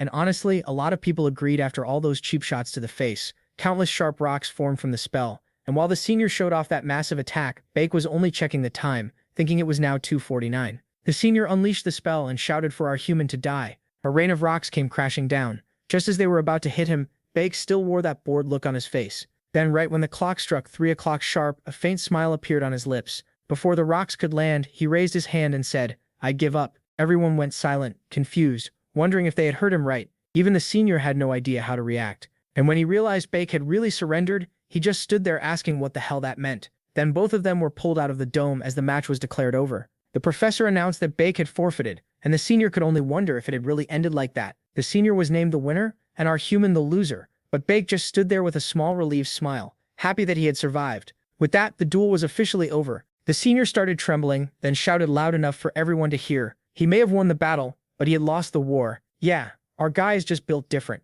Outside, everyone talked about the duel. It had ended strangely, but people still thought it was amazing that a freshman held his own against a senior. Others talked about the artifacts he used, saying they were really interesting and unlike anything they'd seen before. Listening to all that, Bampo thought about the tools our guy had used today. A normal alchemist usually fights by using the terrain well, and Bak had done exactly that, like an expert, carefully planning where each artifact would go, setting them up around the field, and using his blink mobility to outmove everyone. He had built the whole battlefield into an advantage for himself. That made Bampo think this was exactly what you'd expect from someone who had already beaten a necromancer. Then the guy beside her got her attention and asked if she wasn't the one who had pushed for this duel. So after everything, had she gotten the results she wanted? She looked off to the side and wondered if this really was the outcome she had wanted. Seeing the shocked faces of the students after the duel, she answered that the second years probably wouldn't mess with the first years so easily anymore. After what happened today, they'd think twice before dragging a first year into a duel, because now they knew they could actually lose. So yes, in a way she had gotten what she wanted. Somewhere else, that annoying guy chasing after Baya got upset when he heard the result of today's duel with our guy. Baya was nearby, listening to all of it. The school paper was praising a brilliant master alchemist. Thinking back on the duel, she realized that for the full 15 minutes, Baya had only been playing with his opponent. He had never fought seriously at all. That meant if he really wanted to, he could have won any time. He threw the match on purpose because a first year beating a second year in a magic duel would be too shocking. Still, he was proving that crushing someone with raw power isn't everything. In the end, it went pretty much as expected. Meanwhile, Edmund Adalek angrily asked what the second years were doing. Weren't they supposed to be teaching our guy a lesson? The student answered that they did nothing, and the rumors were wrong. But Bake was actually polite to his seniors, and treated them with real respect. He was friendly too. Before they could finish talking, someone else rushed in and called for Edmund. A woman arrived and said a message had just come from Duke. She pointed out the call waiting and told him he should hear what Duke wanted right away. As he answered, Edmund thought it was strange for his father to call out of nowhere like this. Then his father caught him off guard by bringing up the alchemy fortress. From the other side, he explained that the alchemists of their monarchy had stopped sending items to their country, saying their house had rejected them. So he asked his son if he had done something. Edmund was stunned when he heard those words had come from the co-author of the random flow formula himself. Panicking, he begged his father to wait. He said he truly knew nothing about this and had never said anything like that to anyone. Then our guy suddenly came to mind. In a cold voice, he wondered if that was really possible. Even so, with a faint smile, he told his father it didn't matter. They were at Alevet, the greatest kingdom in the nation. But his father shot back that a technological revolution was happening right now. Edmund froze when he heard they had made magical artifacts on the level of ancient alchemy, and even a great gold alchemist was involved, along with the genius alchemist Alice. Soon, every country would start trading with them for those artifacts. But to his father's shock, their house wasn't even on the list of possible buyers. So he asked again, had Edmund done something? A few seconds later, he went to Bia. Confused, she asked what was wrong with him. Then he shocked her by asking if she could arrange a meeting between him and our guy Bia. She narrowed her eyes, stared at him, and said yes, she would do it. Elsewhere, in the south of the continent, we meet one of my favorite characters in this whole series, the one you still haven't really gotten to know yet. The red-haired girl said out loud that land prices were rising fast. Someone called her Zeliel. An elf begged for her mercy. Zeliel only narrowed her eyes. Above that person's head, a number appeared. Her skill was called the value of all things. This power turns everything, people, animals, even objects, into a number. The lowest value is 0, and the highest is 100. Looking at him, she saw his value was only 3, the same as some random stone on the street. With a cold stare, she asked how he had managed to fail this badly, after she warned him not to waste money expanding useless businesses. Grinding his teeth, he muttered that she was wrong, and that the business would have succeeded for sure. But as he looked at her smile, he told himself she was the one who ruined everything. Then he was startled when she ordered them to bury him. At once, her men dragged the elf away while he begged for help. He screamed Zeliel's name as loud as he could, but she only looked back with those cold eyes. And just before the door shut, a faint smile showed on her face.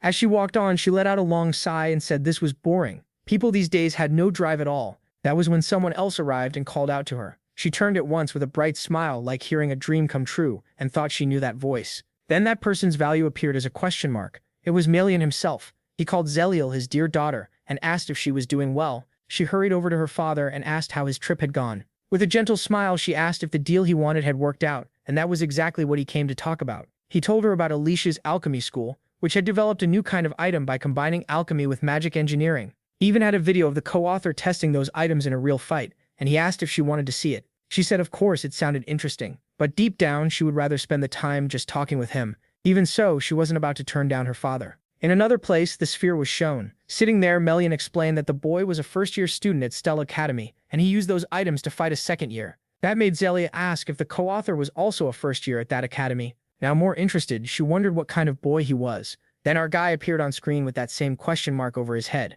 A cold sweat ran down Zeliel's face. She wondered what was going on. She couldn't see his value, and that had never happened before. No matter who it was, the Emperor of Jeremy Scarlin or the King of Adalavit, her eyes always showed their exact value. Looking at her father, she said there were only two cases where the value of all things failed to judge someone. The first was if the person being judged was someone she loved. In that case, she couldn't see their value. As for the second, she broke into a cold sweat while watching our guy in the video and said it happened when the object or person had a value so high, so unbelievably high that it couldn't be measured. That was when a question mark appeared, so she asked her father the student's name. He answered that it was Bake and told her to remember it well. A dangerous smile spread across her face, and she told him that since he was the one asking, of course she would remember that name. Still uneasy, she admitted that Bake had a value she couldn't measure. She stared hard at our guy's name, keeping her eyes fixed on him as she told herself she would remember him. Meanwhile, our rising star, the one who doesn't even know how much noise he's making, was now face-to-face with Edmund Atalek. Catching Edmund off guard, he said he had already finished his coffee, and since Edmund wasn't saying anything useful, he would just leave. Edmund broke into a cold sweat and apologized for what he did last time. He said he deeply regretted acting that way just because our guy was a commoner. Then he begged him, asking if he could please take it back. Honestly, our guy didn't care much about hearing an apology. But Edmund Atalek was a death flag for Bia, so he needed to strip away his political power completely. To do that, he surprised Edmund by saying the apology still hadn't changed his mind. So now our guy was going to play hard to get. Edmund asked what he was supposed to do, leaving our guy thinking for a moment. Then he reached into his jacket pocket and said they could settle it another way. He pulled out a magical contract written on mana paper. Edmund was stunned to see that he wanted to make a bet with him. Bank went straight to the point and said they should play a game of soul chess. If he lost, he would take back everything he said and supply items to the Adalavit kingdom only through Edmund Atalek's family. Edmund asked if all of this could really be decided through a game of soul chess. Then he was shocked again when he saw Bayak's condition. If Bayak won, Edmund had to transfer his right to take part in the Aslan seminar. Edmund said that made no sense at all, and our guy thought that, of course, it didn't. The Aslan seminar is a formal academic debate conference where the children of famous and traditional magic families gather. Only a tiny elite can join, and even then there are 3 ways to qualify. First, you attended the seminar the year before, presented an excellent thesis, and got permission to return. Second, you have a thesis worthy of presentation and receive a transferred participation right from someone else. Third, you are chosen as one of that year's 12 rising stars.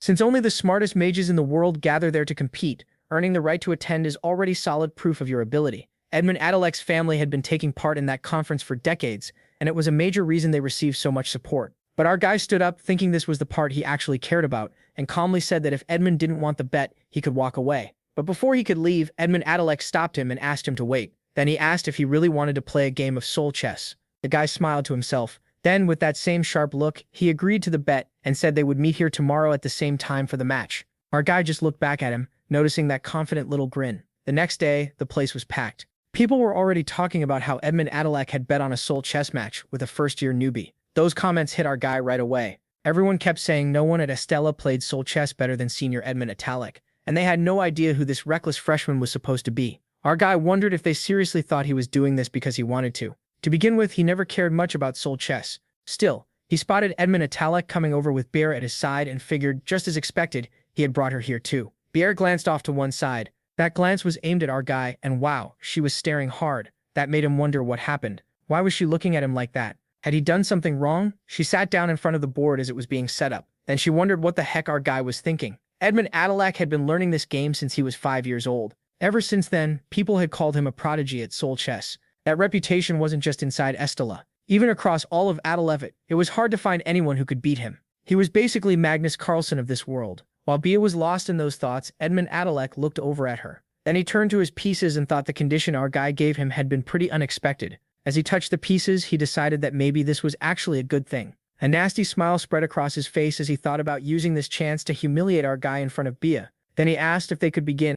He reminded him that if he signed the magic contract and then broke it, he would lose all his mana. He asked if our guy understood that, and he answered that of course he did. Even so, he looked nervous and thought to himself that, in the end, he barely had any mana anyway, so breaking the contract wouldn't change much for him. After setting his pieces, Edmund Adalek said the starting positions were ready and let our guy make the first move, which caught him a little off guard. As he reached into his suit, he wondered if Edmund Adalek was underestimating him. Then he put on his glasses and figured being treated like that was actually better for him. The rules of Soul Chess are simple enough. 20 pieces are chosen from a total of 200 types and placed on an octagonal board. Each turn, a player moves one piece. The big difference from normal chess is in Soul Chess, both the board spaces and the pieces all have different abilities and traits. You win by using all that to capture the enemy king. Honestly, when I was reading the novel, I barely understood this game at all. As for our guy, he knew beating someone like Edmund Adalek, a veteran with over 10 years of experience, wouldn't be easy at all. On top of that, Edmund Adalek wasn't just seen as one of the best players in Estella, but one of the best in the whole world. Edmund Adalek, meanwhile, admitted to himself that he was surprised when our guy asked to bet his place in the Aslan seminar. But in the end, this nobody had challenged him in Soul Chess, and today he planned to crush him completely. Bayek said they could start. And just like that, the atmosphere around them changed. Then something caught Edmund Adalek's attention. He looked at our guy's pieces and wondered what kind of setup that was. Strangely, all the pieces were placed where they could interfere with his strategy, yet it still looked like a coincidence. Then our guy made the opening move he had been given. The piece he moved left Edmund Adalek stunned. It wasn't enough that he moved his queen so early. He had the nerve to push right into Edmund Adalek's formation like that. So Edmund Adalek made his first move and thought things were clear now. Laughing with full confidence, he decided our guy was terrible at this game, just complete trash. With that, he sent his knight after our guy's queen. In his head, he called him an idiot and thought our guy had thrown away his own queen at the start of the match. After all, he had moved it into range of a fast-running knight, a piece with great mobility that could move all over the board. The two of them kept trading move after move, and more of our guy's pieces kept getting destroyed. After all that, Edmund Adalek could barely hold back his laughter. Looking over, he thought this was unbelievable. He never imagined our guy would be this bad, and the match might end before he even reached the next stage of his strategy. For this game, Edmund Adalek chose one of his favorite strategies, the flame race. At the heart of it was careful positioning of his 3 fast-running knights. The first goal was to confuse his opponent with their mobility. Then at the same time, he would use his 5 flame pawns to take over the field and turn it into burning ground. Burning ground is a strong field effect that lowers the defense of enemy pieces weak to fire while also boosting his own attack power. If he reached the next stage, it wouldn't be an exaggeration to say our guy had no chance at victory, or at least that's how this should have gone. Then he stared at the board and realized that was a stealth pawn. Its effect was the Jade Prison Trap, which sets a trap on a chosen space. If the target stayed there for 5 turns, his 3 knights would be caught and unable to move for the next 5 turns. Then something else caught his attention. The stealth pawn is a transparent-looking piece that normally disappears 3 turns after the game starts. But if the queen dies before that effect ends, it gains 7 extra turns. That meant the queen sacrificed at the start had been part of our guy's plan the whole time. Laughing nervously, Edmund told himself it didn't matter much. His pieces would only be stuck for 5 turns, and there was no way our guy could win by then. So he placed Burning Ground on the board. The Burning Ground field cut the defense of all non-fire pieces by 30, and fire attribute pieces also gained 200 attack power. After activating it, he looked at our guy and thought the match was already over. What move could he possibly make now? As Bayets moved toward the board, he wondered if our guy had another stealth pawn. But it didn't matter. No matter where he placed his pieces, this turn belonged to him. But before he could finish that thought, something else caught his eye. Inverted Earth Domain. If you take control of the field while the opponent's field is active, it triggers a reversal effect, and that's exactly what happened.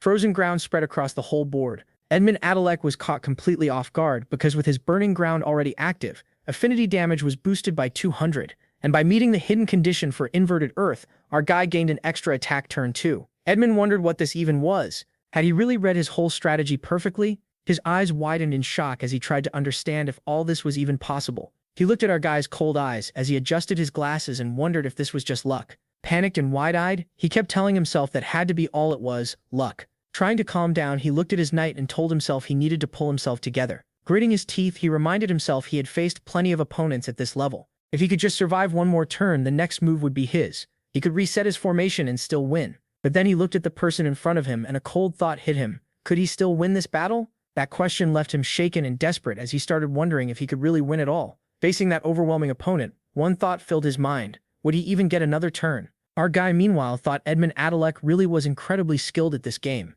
In fact, that was the biggest problem, he was too skilled. Even in the game, Seoul chess matches against him were insanely hard. Still, after 10 years in any game, it's only natural for some crazy veterans to show up. And one of those monsters, after thousands and thousands of matches against Edmund Adalek, had made a perfect strategy guide for dealing with him. And right now, that guide was exactly what our mage was seeing through those glasses. The shameless bastard was basically using stockfish in the middle of the match. Anyway, he moved his lightning bishop, the one that fires lightning, obviously. And if the targets are frozen and linked by their positions, that lightning turns into chain lightning. Just like that, the chain lightning wiped out all of Edmund Adalak's pieces. Edmund Adalak had no idea how to respond to a move like that. He stared at the board and saw that every one of his pieces was gone. Then he looked at the person across from him and wondered if he had really lost to that guy. Everyone around them was stunned. Had Edmund Adalak really lost a game of Seoul chess? As people kept whispering about it, he stayed completely silent. Looking toward Bae beside Princess Bea, he kept asking himself if he had truly lost, if this was even possible. On top of that, the item deal had fallen apart, and even his ticket to the Aslan seminar was gone. He started shaking in fear, thinking about what would happen if his father found out. Then his anger burst out. He slammed the table and cursed at the top of his lungs. But then Bea stepped in and caught him off guard, saying she'd talk to our guy and try to accept the item trade, and what her family had proposed too. Brightening up at once, he asked if she was serious and thanked Bea from the bottom of his heart. He even admitted he had no idea how to repay what he owed her. Bea repeated that word, repay. With a cold royal look, she said she was born to become queen, so of course she would take care of the people who would one day be her subjects. After that, Bea left, saying she was going to speak with our guy herself. Meanwhile, he wondered if he had really become just a subject to her, and Bea, wearing the smile of someone who had finally gotten rid of a pain in the neck, found herself even more drawn to him. Later, inside a phone booth, our guy asked for all transactions with Autolevit-related groups and companies to be delayed for about a month. For now, he wanted the items distributed through the Autolevit royals, in other words, through our princess. After the call, he gave a long stretch and thought everything had worked out in the end. As for the Aslan Pass, it didn't matter much to him anyway. This was the time for the heroines to shine.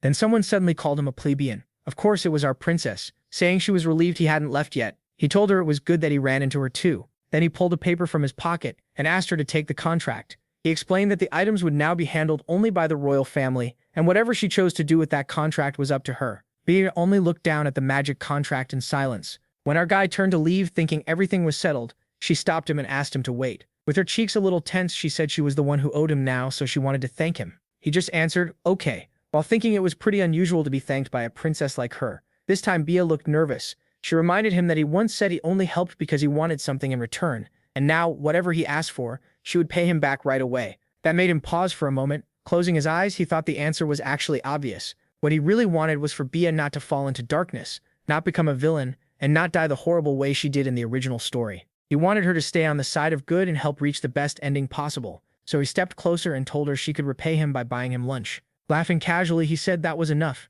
Just feed him a meal paid for by the princess. Bea could only stare at him, completely caught off guard. But knowing what kind of person he was, she also felt this was exactly like him. Later, in another place, they arrived after a long car ride. Even that surprised our guy a little. Cars really did exist in this world. Bea said they were here, and his shock quickly turned into excitement. He was already looking forward to the fancy food our princess was about to buy for him. Then she looked at him and said they had arrived. But when he saw it was just a normal restaurant, his reaction was basically, what? No sea salmon, no fancy cream dishes or caviar snacks, just an ordinary place serving the same kind of food people eat every day. Bea looked at the menu and thought, bingo. She remembered reading our guy's essay, where he told a sad story about his childhood. Those words had stuck with her. To Bayek, expensive fancy dishes meant nothing, because his favorite food was... So she pointed at the menu and asked the waiter for instant noodles with pork. That surprised him, and he quickly asked for something else instead. Now she was confused. Why wasn't he ordering his favorite food? Wasn't this the dish that reminded him of his mother? Then it hit her.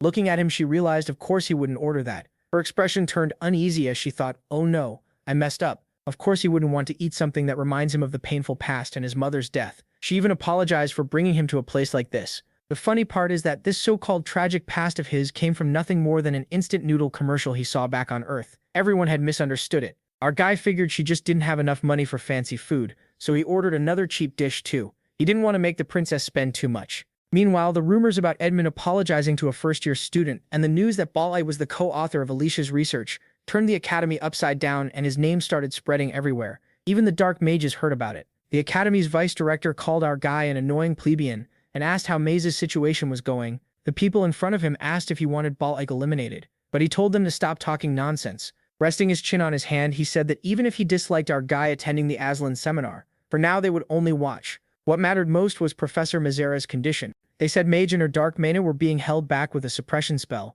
but no one knew when she might lose control. The vice director warned that if that happened and she got involved with the Elf King, it would end badly. So he ordered the man with glasses to keep watching her, and if needed they would use her to throw Director Elto off. Somewhere else, dark mana filled the whole area. The man with glasses heard painful groans through that heavy energy. It was Professor Mizera. Seeing her like that made him realize things were getting serious. She asked if he had come just to tell her to wait even longer. He answered that her usefulness was over. He even mocked her, saying it was funny that she thought a life built by stealing from everyone around her would ever end happily. In despair, she asked why they had brought her here at all. He told her she was already fully corrupted by dark magic, so now she could serve her purpose in another way. Calling him a bastard, she demanded to know if his plan was to make her lose control. Then, to her shock, he told her to get out. He threw a sphere onto the ground and told her to head west, to paradise. Turning his back, he said she would find her people there, and once she met them she should break that crystal, so he could release the spell suppressing her mana corrosion. She stopped him and asked why he was letting her live. As he walked away, he replied that he simply didn't want to see one of his own be sacrificed like this. Mizera picked up the sphere from the floor. Then she looked at the school's annual schedule board. A few names were marked there. Consumed by rage, she smashed everything in an instant. Furious, she demanded to know how they dared think she would just sit still and do nothing. A few days later, the first-year students of Estella were set to have their first class at the cradle of the heavenly tree for the family ceremony. At a table on the airship, a group of girls chatted together. They brought up that guy and said he used to get pushed around by his upperclassmen. But now no one messed with him anymore, and he was also the co-author of the magic engineering project. After hearing all that, one of them asked Azelle if she knew about it, and she said no. As the talk about our guy kept going, she quietly felt like she was drifting farther and farther away from him, and that feeling hurt. Then one of the girls suddenly slammed the table and blurted out that she thought Azelle and our guy were dating. That question made her panic, while Flame was nearby watching it all. She looked over, trying to change the subject and steer the talk away from him, but she was clearly restless about all of this. Still, she pushed that aside and took her drink. Closing her eyes, she thought Azelle was getting along great with the others. If the story had gone like the novel, she would have been alone here, and later ended up in a serious fight with Bian. That made her wonder if Biak had changed everything without even knowing it. And right then he showed up, saying he had been looking for her because he needed a favor. Flame tried to stay calm. Every time she thought about him, he somehow appeared. He showed her a flower bud and asked her to make it bloom, so she asked if he wanted a one-time wind flower. Then she raised her hand and gathered her magic. A moment later, the flower opened. He thanked her and she asked what he needed it for. Then something clicked in her head. She called out and asked if he was planning to go to the 4th layer. To her surprise, he said of course, otherwise he wouldn't need the flower at all. That made her blurt out that he should take better care of himself and stop being so reckless. As soon as she realized what she had said, she got embarrassed and told him to just forget it. He looked at her and asked if she was okay. Turning her face away, she asked why he would say that. He explained that ever since the training at Portal Persona, she had seemed down. Flame blushed hard, then acted annoyed, saying his concern didn't make her happy at all. Bae just smiled a little at her reaction. While they talked, someone else was watching them. It was Luigian, hit by a strange feeling. Poor guy. Bage had already beaten him without even knowing it. Somewhere else, 2 people were hearing a report that Professor Mayura had vanished without a trace, and today the Academy's freshmen would also begin their outside activities. As that was being discussed, it was directed to Kane, captain of the 13th Division. He was warned that the Black Mage's plans were about to move, so they needed to keep a close eye on Professor Mayura. After that, they left the empty space and appeared out in the open. The Vice Captain, Hygiene, asked why the Tower Master was so obsessed with Estella. Kane answered that the man had prophetic powers, which only made her more annoyed, since half those prophecies were wrong anyway. He said they usually seemed wrong because he solved the problem before it happened.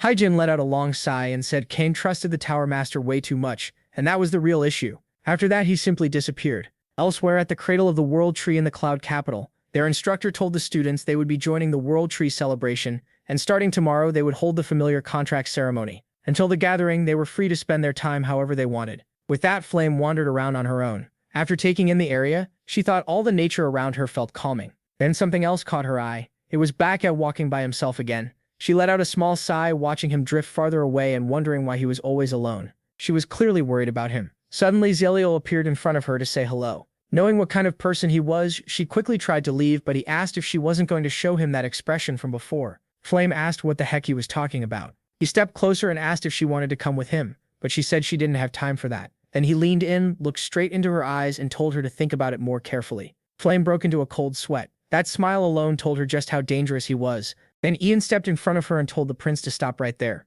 He asked if he didn't realize how rude and pushy he was. The prince answered like he had no idea. The tension between the two shot up fast, and poor Flame was stuck in the middle, wondering what was even going on. In the end, that annoying prince waved goodbye and said Ian seemed to understand the situation, then left. Ian told Flame to be more careful around the prince, warning that he was dangerous. When he wants something, he'll do whatever it takes to get it. That was why Flame needed to watch herself now, because she had become exactly what the prince wanted to claim.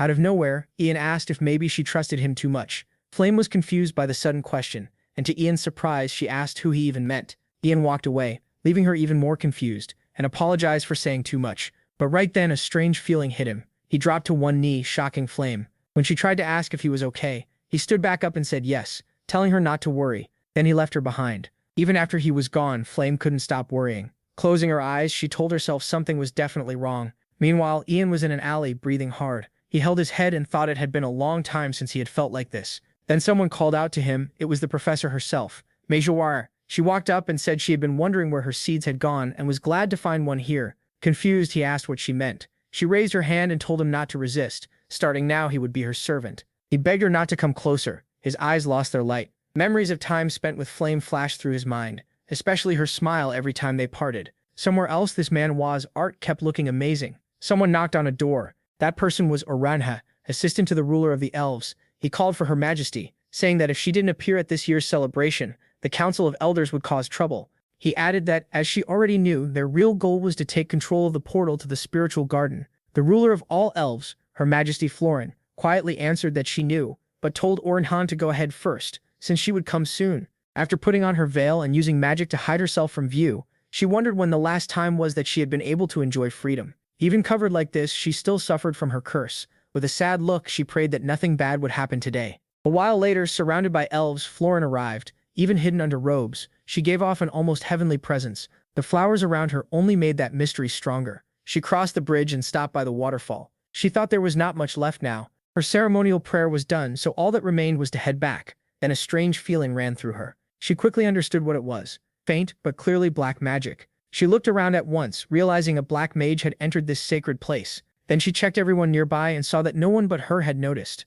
That was why she decided she would have to deal with it herself. Elsewhere, Flame ran as fast as she could, looking around as she chased after Ian because of how strange he had been acting. Suddenly, someone stopped in front of her and called her name. Confused, Flame looked at him and wondered if this was really Ian. She understood right away. Black Maid was coming off him. One look at his eyes confirmed it. Nervous, she thought she didn't know how things got this bad, but the corruption wasn't complete yet, so she still might bring him back. Gently, she told him to calm down and said the emotions flooding him right now weren't really his. Ian stayed silent and just listened. Then, without warning, he started moving. With those hollow eyes, he stopped right in front of her and stared. Flame got scared and started sweating. Ian noticed her fear right away. Then he asked why she was pulling away, overcome by that feeling as he asked if she didn't like him, if she didn't trust him. Just as Flame tried to tell him to calm down, something shot past them, and a sudden explosion went off. Flame shielded herself from the blast. When she opened her eyes again, Matali was already standing in front of her. He asked if she was okay, and she said yes. But when she asked about that black lightning, he told her to forget what she saw.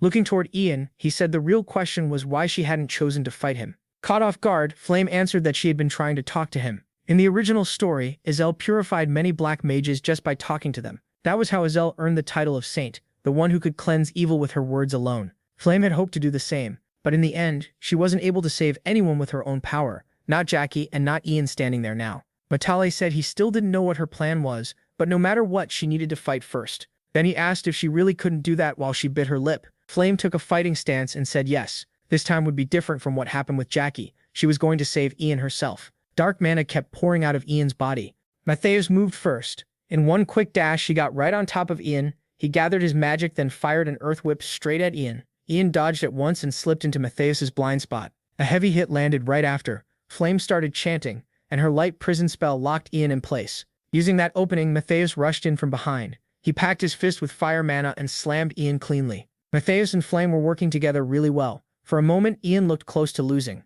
Flame thought now she could finally talk to him. But Matthias stopped her and warned that it wasn't over yet. Suddenly, Ian stood back up in a twisted form, pouring out dark magic. Before either of them could react, he was already right in front of them. He struck Matthias head-on and sent him flying. Then Ian turned toward Flame. She froze at the sight. Looking at him, Flame could barely believe this was still Ian. Then Matthias came charging back in. His punch hit Ian squarely, but it did nothing. Ian grabbed Matthias by the throat and lifted him off the ground. Flame panicked. If this kept going, Ian would kill Matthias, and with the strength she had now, she couldn't stop it. Ian called Matthias by name, tightening his grip and telling himself he could win. He soaked in that feeling of victory, thinking he was finally going to beat him. At last, finally. Then Matthias said something that threw him off. This wasn't right. Ian's eyes went wide. Flame noticed he'd lowered his guard for some reason. Just as she tried to launch her attack, Matthias told her to stop. With a cold stare, he said he thought they lived in the same world, but now he could see this was Ian's level. Even with his neck still in Ian's hand, Matthias didn't beg. He only said he was disappointed in him. Ian, torn inside, stammered that he had to win. But back in their first year of middle school, when Ian was 14, he met Matthias for the first time, who was the same age. Out of nowhere, Ian challenged him to a duel. Matthias just stared, looking around before asking if Ian was talking to him. Ian said he couldn't accept Matthias being above him, so he wanted to settle who ranked higher. That completely caught Matthias off guard. Still, Ian only got a casual sure. Not long after, the two stood facing each other in the arena. Curious, Matthias asked if this would be a magic duel. If it was, he confidently told Ian to go first. Ian thought Matthias was way too careless, but he also knew Matthias was a genius. Ian was the heir to the Moon Tower, had trained his whole life, and Matthias was still better than him. The day Ian placed second, he didn't know how to take it. Matthias and his talent had hit him like lightning. That day, Ian got a good look at him, and the more he watched, the more disappointed he became. Matthias read books that had nothing to do with magic, didn't seem to care about studying, and spent his time messing around. Ian couldn't accept that, so he had to prove his own hard work meant something. But that day ended in disaster. He was left stunned, his mind blank, unable to believe it. He stared at the boy in front of him, wondering if he'd really lost to him. And with that look on his face, like this was the most normal thing in the world, Matthias asked if he'd won and said that was actually pretty fun. He gave Ian a light pat on the shoulder, and with an easy smile said Ian could call him again any time if he wanted another match. That was the day Ian understood the gap between him and Matthias. He saw the distance between himself and a true genius. Even so, he didn't break. He just decided to work harder, so one day he could win. But no matter how much he trained, the result never changed. That feeling kept building inside him. Then one day, Matthias held out his hand and said, the fight had been more fun than he expected, so he was looking forward to the next one. For some reason, that bad feeling in Ian's chest started to fade. Even without saying it out loud, Ian knew that to Matthias he was enough. He got back up and declared that next time, he would definitely win. Ian had to admit Matthias was a genius, but he still refused to give up. He swore that one day all his time and effort would pay off and he would beat him. And now, with Matthias finally in his hands, Ian told himself this was the time he would defeat him. This time for real. Then Matthias hit him with this. Are you really satisfied with this? If you let dark magic take over like this, I'm seriously disappointed in you. Those words shook Ian, especially hearing them from the one person he trained so hard to face again. Matthias even brought up their duel at the Dome, when they fought each other as equals. That day had shocked Matthias too. He learned Ian was actually very competitive, and for the first time in his life, Matthias started training. Ian clutched his head and said no, he couldn't beat him. This was his only chance. Before he could finish, Matthias told him to go ahead and kill him. Smiling, he said Ian should use his power, pierce his chest, and enjoy his victory. But that would be a shame, because it would be their last battle. Color returned to Ian's eyes. Flame and Matthias both heard what he said next. Ian let him go. With a sad look, he said he wouldn't take Matthias's life. Winning like that would mean denying all his own effort. Flame felt relieved when Ian's emotions seemed to return to normal. But before anyone could relax, their bodies suddenly grew heavy. Someone had arrived. Her earrings flashed in the sunlight. It was Hyojin, asking if one of them was called Maze. Dropped to her knees, Flame thought she'd seen that woman before in the novel. She recognized her as the vice commander of the 13th Anti-Dark Force Extermination Squad. Hyojin Makaran said the prophecy had been wrong again. She called for her captain, who stepped forward and asked if this was what he meant.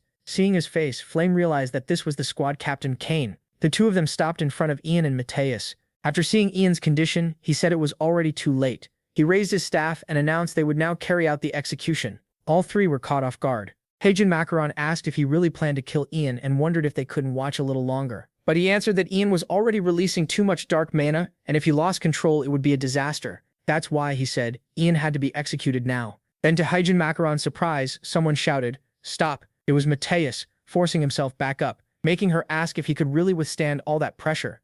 Interested, she asked if he was the famous Matthias, the top first-year student at Estella. A smile spread across her face, but Matthias dropped to his knees again right in front of them. With cold eyes, she told him he'd better stay down a little longer, or he'd just get in the way of her work. From a distance, Flame could only watch. She clenched her teeth, knowing Matthias couldn't hold on in his condition. She remembered the novel and how recent events had already changed a lot. Still, that spell Matthias used earlier was definitely dark magic. If this kept up, he would run out of normal mana and expose his dark magic right in front of those two. If that happened, both he and Ian would die. Even so, Flame kept forcing herself to move, begging her body to at least move one finger. She watched Cain point his staff and declare that this was the end. With all her heart, she begged for someone to help them. And right then, someone told them to wait. It was the man himself. About 10 minutes earlier, our guy had helped someone out, left the place after that, bought some important alchemy ingredients for that lady, and even told her to go to Alicia if she wanted to make good money too. He's seriously awesome. But right then, he got a notice that a new variable had appeared. Episode 9, Ian's corruption route through dark magic had begun. He couldn't understand why this was happening. In the game, 3 students in total can be affected by dark magic because of the witch's crack. Out of them, Ian's route has a 99% bad ending rate, and the worst one was now possible. He shoved the groceries into the hands of a random passerby and sprinted off as fast as he could, telling himself he had to do something. Back in the present, everyone was stunned to see our guy Bayek. He felt relieved the moment he saw Ian was still breathing. This time, Cain told Hyjin Macaron to deal with him, and she started walking over. With a big grin, she said she'd show him a wonderful illusion. Through her eyes, that illusion was activated and rushed straight at our guy. For a few seconds, the two just stared each other down. Then Hyjin Macaron started getting seriously confused, wondering what was going on. She tried again, once, twice, 3 times, but nothing happened, and Bake stayed completely fine. Confused, she told Cain her spell wasn't working, and even he couldn't believe it. Shaken, she looked back at our guy. Illusion magic works by shaking up the target and throwing them off. What she normally does is make people feel like gravity is crushing them. But for some reason, she felt almost no magic inside him at all. The best way to say it, our guy was like a slime.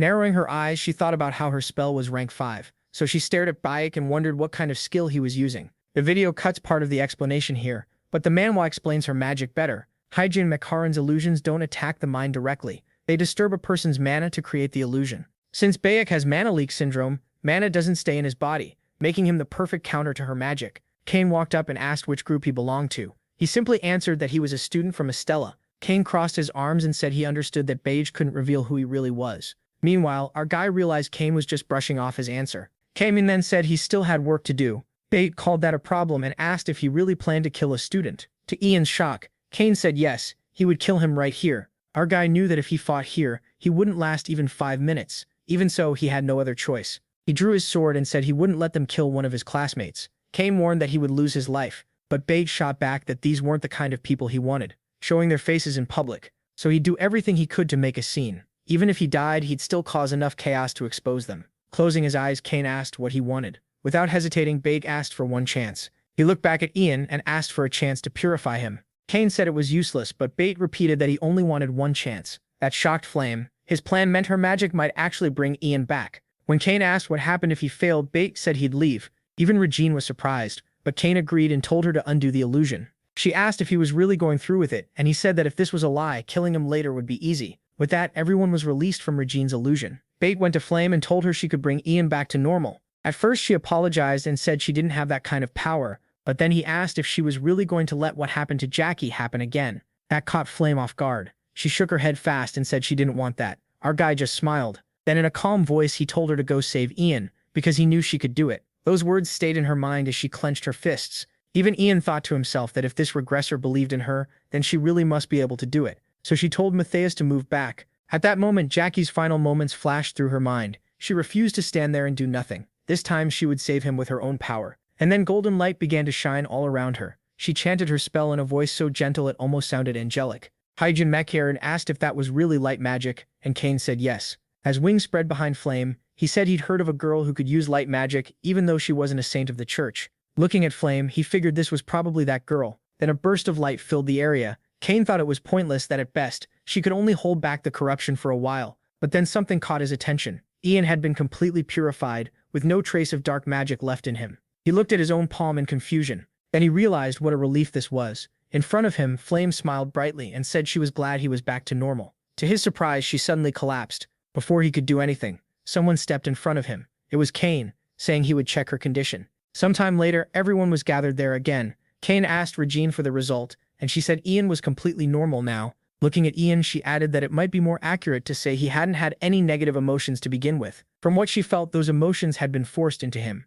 After hearing that, Cain said they would head back. She simply stood up and gave a long sigh. With her eyes closed, she thought that if this was what he wanted, then so be it. Cain had always killed with absolute certainty, believing dark magic could never be purified. To him, it was a one-way road. And yet, that unshakable belief got broken by a bunch of kids like them. But the biggest surprise of all was learning about the strange guy called Bayuk says. Before leaving, she spoke to them once more. She said they'd meet again, while he thought he never wanted to see them again. After that, a good amount of time passed, and night finally came. In the streets, a hooded figure moved through the area. Looking around, that person thought this was strange. She was sure dark mana had come from here. That person was Floor. She raised her hand and asked the wind to show her what happened. The wind gathered around her and glowed with magic. But what confused her most was that someone had purposely erased the traces of what happened here. She raised her hand again, pushed more power into her spell, and asked the wind, in the name of the one who ruled the elves, to whisper back its memories. Then pieces of the earlier battle appeared before her. In the end, she saw a certain person wearing an Estella Academy uniform. But what shocked her most was the familiar scent coming from that person. There was no doubt that scent belonged to Ifenel, the statue that became friends with our guy. Still, none of this made sense to Flora. She started to wonder if this Estella student was the one who had broken into the secret garden before. With a pounding headache, she muttered that she couldn't read any more memories than this. Even so, one possibility stood out to her. The person who invaded the secret garden, and the one who stole Ifenel's heart and left her petrified, might be the same person. Clenching her fists, she told herself that if that was true, then wiping away the evidence made perfect sense. With fury in her eyes, she swore that no matter what, she'd make that bastard pay in full. The next day, Ian was asleep in a hospital room. When he woke up, Flame was right there. He asked where he was, and she told him they were in the hospital. She gave him the rundown. She had made up an excuse for the professor about what happened, and she also made sure our guy and Matthias kept quiet. But what really surprised him was what she said about spirit contracts. She explained that he could still join if he wanted, but he was dealing with side effects right now, so he should rest first. Before leaving, she told him the choice was his, and then said she was heading out. Ian just watched her. Then he called her name. But when he tried to say more, he stopped himself. In the end, he told her to forget it. It was nothing important. Before she left, in her own way of saying get better, she told him to buy her a really expensive lunch after he got discharged. That caught him off guard even more when she said she wanted a feast, fit for a celebrity. Ian gave a small smile and said, "Okay, leave it to him." She smiled back at him, then she left, leaving him alone. He looked at the sliced apples shaped like little rabbits. Taking a bite, he let out a quiet laugh. Sometime later, everyone stood in front of the portal. Fusedo said that from here on, they would enter the roots of the world tree to make a contract with a familiar beast. After saying that, he told them all to go in and wish them good luck. Soon after entering, our guy got a notice that he was now in episode 7, the familiar contract ceremony. The green glow of the place left him amazed, and he said it really was incredible. Beside him, he spotted a small slime. When he touched it, he figured that maybe because it was only a 7th rank spirit beast, he couldn't feel any hostility from it. Spirit beasts range from 7th rank, the lowest, up to 1st rank, the stage right before becoming a divine spirit. The higher the rank, the stronger the beast, but making a contract with it also gets much harder. Even so, he forced a smile and told himself none of it mattered. The road ahead was long, so he had to move fast. Outside the portal, a hooded figure showed up. For the guards, this was very bad news. That stranger quickly took them down. After that, the mysterious figure let out a quiet laugh. Meanwhile, our princess was with the others. She looked around and thought it matched the book, but the first floor still wasn't that special, so she told the girls they were heading to the 2nd floor. Off in the distance, Arshuang came into view. She was worn out, confused, and wondering what was happening to her body. Then, to everyone's shock, Arshuang dropped to her knees. It was obvious she was in bad shape. The others explained that people with low spirit beast affinity could grow weak in this place. That made Baya say they should stop and rest. Arshuang insisted she was fine, but Baya cut her off and told her to listen. Rushing now would only leave them drained when it really mattered. Arshuang quietly agreed, feeling like she was holding everyone back. A little later, she was resting nearby. Her breathing was rough and her mind was a mess. She couldn't understand why she felt this awful. Then an old memory surfaced from her childhood, and she wondered if this was some kind of dream. Someone had once told her she had amazing talent, enough to control fire like it was part of her own body. That person believed she would grow into a great mage in Estella. Back then, little Arshuang happily asked if that was really true, but she suddenly came back to herself, unable to remember the last words clearly. Someone came over and asked if she was okay, and she said yes. Then she got up and left. But something strange happened where she had been sitting. On the 2nd floor, after a fight, she felt her body had improved enough that she might be able to form a contract now. Then something caught her eye. It was a spirit beast called the Red Corso. The beast walked calmly among them. Arshuang thought that even if it belonged on the 5th floor, it was still an excellent spirit beast. Then she saw it show affection to someone on its own. Someone asked Bia if she would make a contract with it, but she said no. The girls couldn't help saying how amazing Bia was. And when Arshuang heard that Bia was born with the blessing of fire, she clenched her fists. A full day passed, and soon they reached the 3rd floor. After defeating a huge spirit beast, one of the girls warned Baya that they should stay away from the north. There was a barrier there blocking the path to the fourth floor, so Baya decided they would camp here and search for divine beasts nearby. Sometime later, our Shuang wandered off on her own. She told herself that 5th level divine beasts and weaker ones should be on the 3rd floor, and she would do everything she could to make a contract. But after an hour, she still failed. Even after 2 hours, nothing changed. She kept moving through the area, still unable to form any contract. Then she heard her friends say they had already succeeded with theirs. That filled her with all kinds of ugly feelings. Still, she refused to panic, and after walking a bit farther, she found something. Near the lake, she spotted a spirit beast. A closer look showed it was a silver-maned wolf, a 5th level divine beast. She thought no student had ever made a contract with one before, and if she pulled it off, everyone would notice her. Slowly, she walked toward the silver-maned wolf. She reached out, called to it, and asked if it wanted to become her spirit beast. The wolf approached her, but for some reason, it suddenly turned hostile. Confused, she wondered what was going on. Standing right in front of it, she couldn't understand why every spirit beast kept rejecting her. Before it could attack, a fireball shot between them. Baya had rushed over as fast as she could. The silver wolf turned all its attention to her. Worried, Arshuang told Baya to be careful. But before she could finish, she saw something unbelievable. A 5th level divine beast was courting the princess. Arshuang asked if Baya was going to make a contract with it. Instead, Baya said no, while gently petting the wolf. She explained that she was looking for a different spirit beast, the one she truly wanted. Then Baya apologized to the wolf and told it to go, but right after that she heard Arshuang laughing. Arshuang said she could barely even get near divine beasts, yet they all chased after Baya, who just kept rejecting them. Then strange magic began to gather around Baya. Arshuang cried out that it was unfair, far too unfair. Her eyes started to change as she screamed the same thing again. Black energy poured out of her while she shouted for Baya to stop mocking her. That dark power rushed at Baya, who blocked it with a barrier. A huge explosion followed. A little later, Baya calmly brushed off her shoulders. Then she looked at Arshuang and saw she had fallen deep into black magic. Baya knew she could beat her easily, but if she got serious, she might hit the barrier they heard about earlier. Another reason she held back was one question. What would that human do in her place? The smile on her face showed she already knew the answer. So Baya called out to Arshuang and told her not to do something she would regret later. Arshuang laughed and asked if Baya really thought she had the upper hand. After all, someone like Baya could never understand a person with mediocre talent. Baya stayed quiet and listened. Then she looked away and asked Arshuang to hear her out. Arshuang mocked her, asking if she was about to brag about being born into a powerful family blessed by fire. Instead, Baya said that if she didn't become heir to the throne, her fate was death. With pain in her voice, she explained that surviving meant killing her own siblings, and she understood that when she was only 7 years old. That stunned Arshuang, especially when Bia said she knew Arshuang had grown up surrounded by love. Bia thought about her own relationship with her mother. She admitted that when she heard Arshuang's story, she felt jealous because she had never had any of that. Then she asked how far Arshuang thought she had gone to compete for the throne. Arshuang could only answer that being born with so much already sounded like a blessing. Before she could finish, Bia cut in. She drank fire like water. She swallowed flames instead of food. She even bathed in them. Her skin filled with sores. The itching nearly drove her mad, and even drinking water made the burning inside her worse. Because of all that, Bia said she couldn't taste any food at all. Raising her hand, she said fire was her weapon but also her worst nightmare. Arshuang shouted that Bia was lying. Who would believe a story like that? She stared at Bia and said no one could survive something so horrible, so this had to be a trick. Then Bia made a tiny flame on her fingertip. She brought it toward her tongue.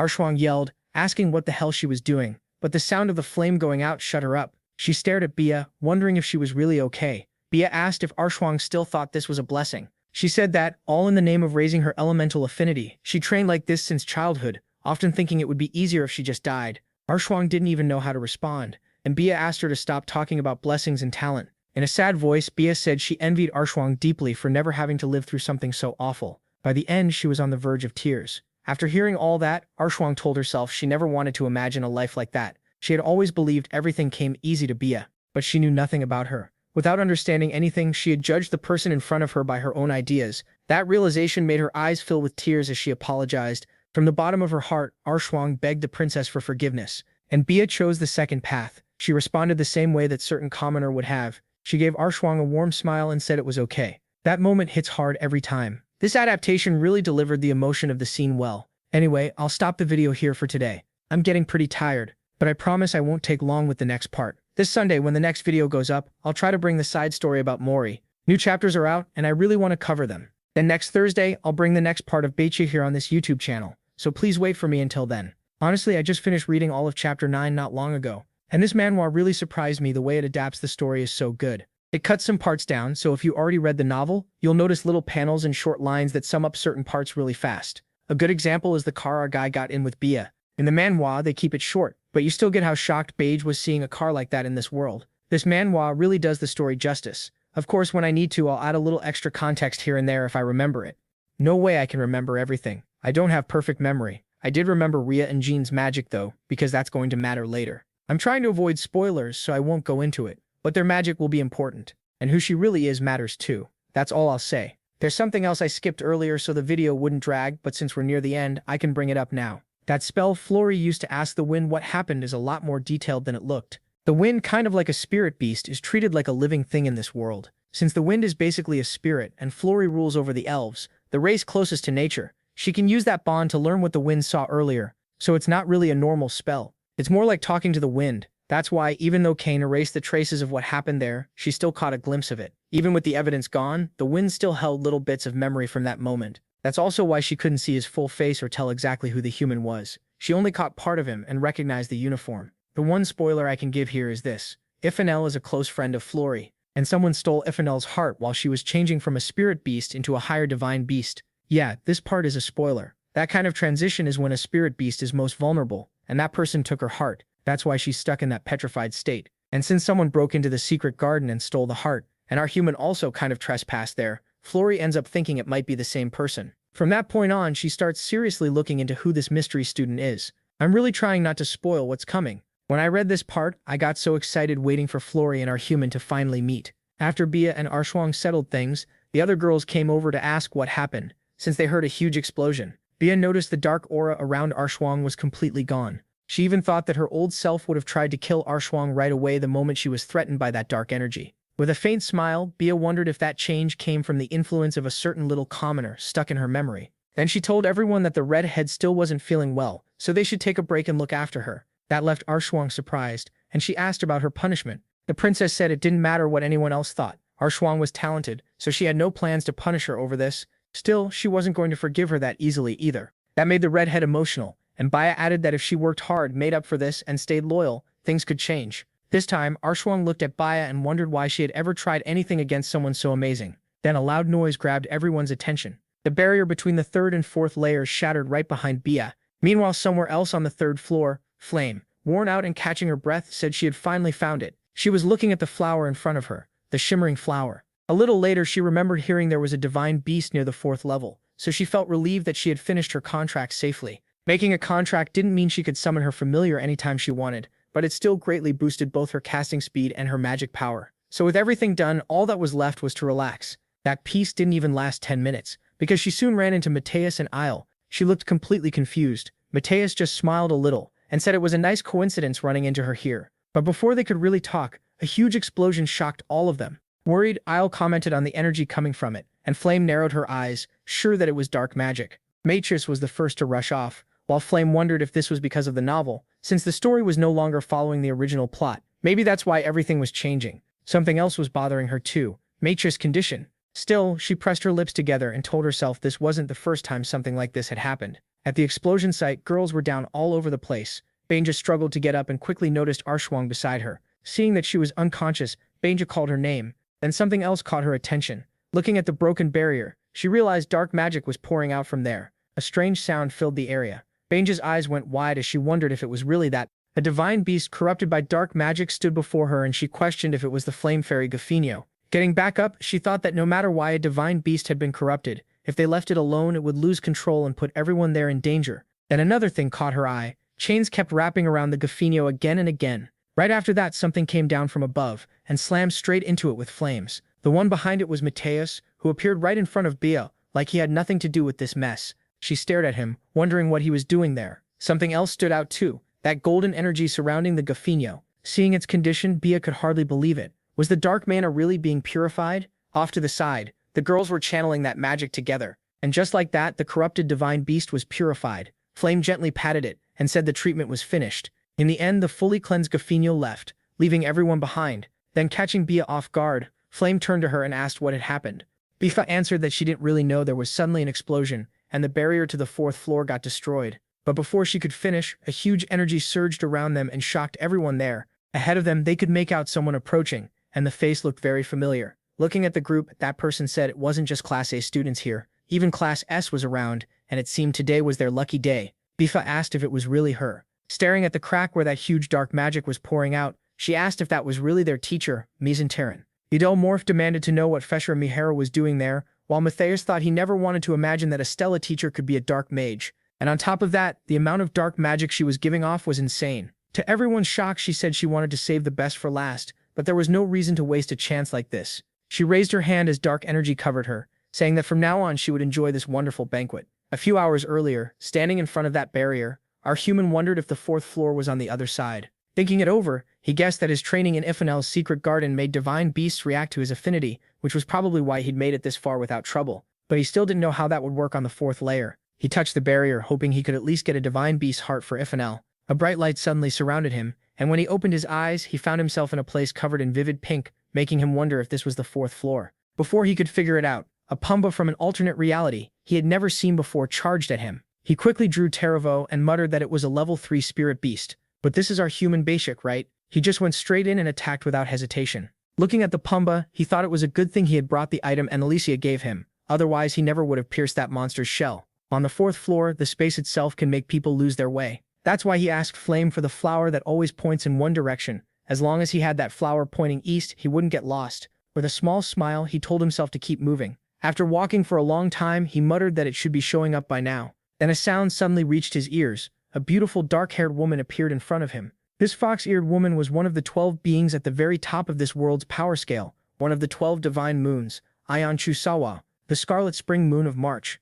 She gave him a soft smile. Looking at him, she asked what a human was doing in a place this far out. Bifa told himself to pull it together. He stared at the spring moon, knowing her mana carried the power to charm people. Even her face felt like it had been made to put others under a spell. He set the guiding flower on the ground and told himself to force that invading mana out of his body. Closing his eyes, he took a deep breath. For a normal person, this would be impossible, but he could do it, and he did. He pushed the spring moon's charm mana out of his body. Thanks to his mana leakage syndrome, Bifa could pull it off. Then he opened his eyes. The spring moon's figure in front of him started to blur. A moment later, the rosy scene around them suddenly shattered. Cold sweat ran down Bayek's face. With his current mental strength, he couldn't reveal the spring moon's true form yet, but at least he could keep from being charmed. She admitted that wasn't bad for a human. A normal man would have thrown himself at her right away. Then she noted that he clearly knew who she was and asked why he had come. He said he was looking for the heart of a divine beast. She asked if he planned to kill one for it, and he quickly said no. He had neither the will nor the power to do that. He only wanted to find an ownerless heart in the graveyard of divine beasts. When she asked why, he figured there was no reason to explain everything, or reveal that he also wanted to learn the breathing technique. With that, he pulled out the gift Ifanel had given him. Thinking there was only one move he could make now, he activated his maxed-out acting skill. With a heavy, sad tone, he told her he came only to save a friend's life, because nothing works better than stirring someone's pity. Surprised, the spring moon asked how a mere human like him had something so precious. He thought, as expected. She noticed right away. The spring moon had an especially deep bond with divine beasts. Even among the 12 moons, she had poured her own magic into creating this entire fourth floor, just to protect the divine beasts she loved. Uneasy, she said she had found it strange that the scent of a divine beast was coming from him, slowly leaking out with his breath. But instead of attacking, the spring moon reacted in a very different way. Amused that a human could have that kind of relationship with a divine beast, Bayek wondered what nonsense she was imagining. All he had done was breathe the way Ifanel taught him, so he asked if that meant he could take a heart. She said no. Even so, she still couldn't trust a human, because every time a beast got too close to one,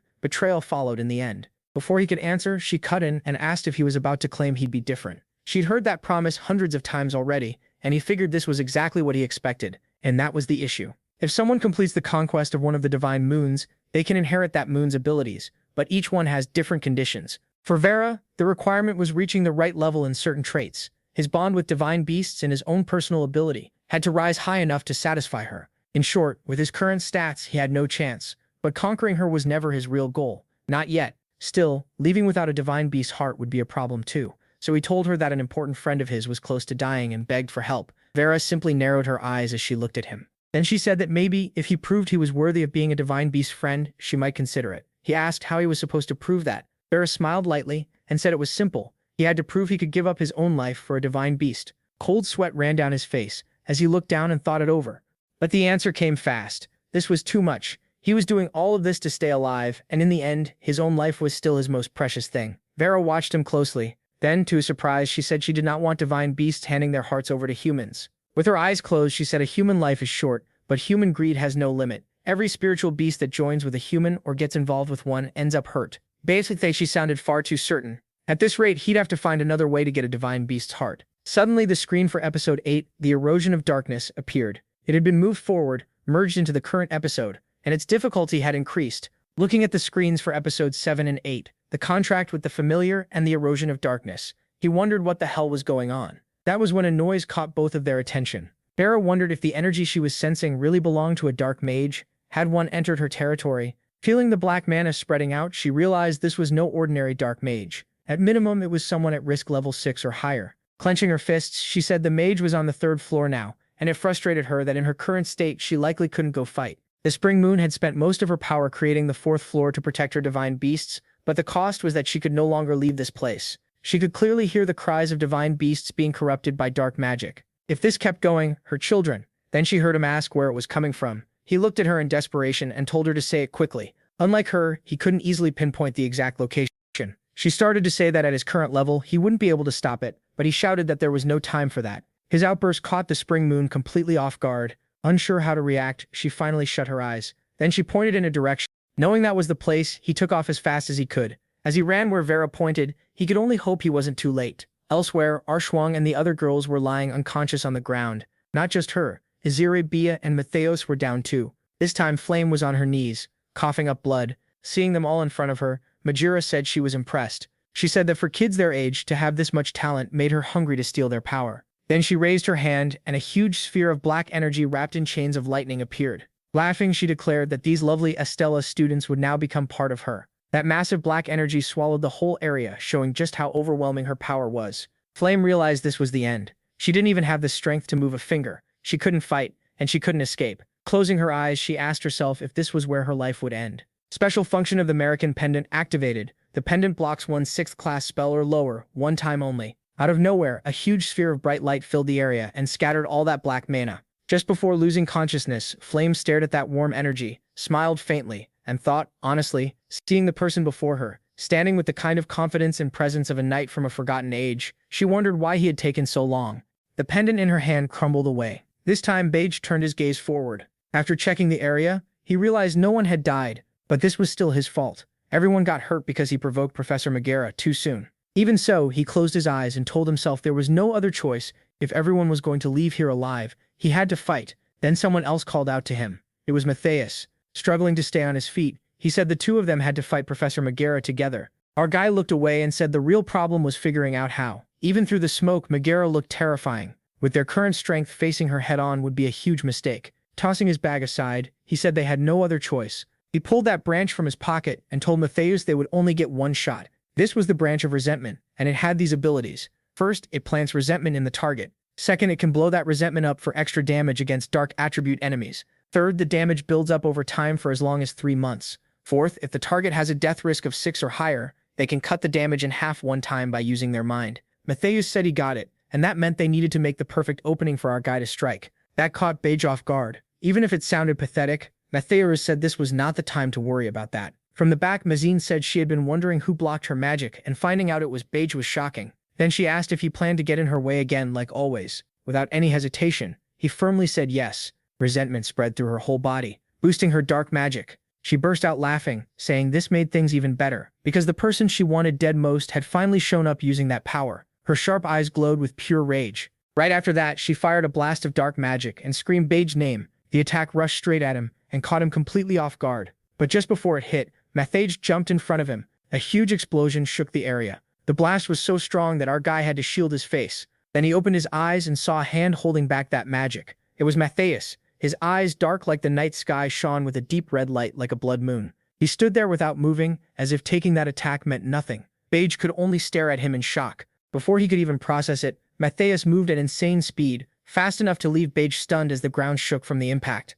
Bage still couldn't believe Matthias had actually used his demonic transformation here. That possibility had not even crossed his mind. Matthias usually avoids using this power as much as he can, but this enemy clearly wasn't someone he could beat while holding back. Megara, still gathering magic, mocked the whole thing as a joke. Then she unleashed a flood of energy at Matthias. She laughed the whole time, enjoying her own power. But before she noticed, Matthias was already beside her. he raised his hand and gathered his magic, then charged straight in. Before she could react, he landed a direct hit. From a distance, Beige watched it all. He was stunned. Sending a level 6 demon like Witch Megara flying was unbelievable.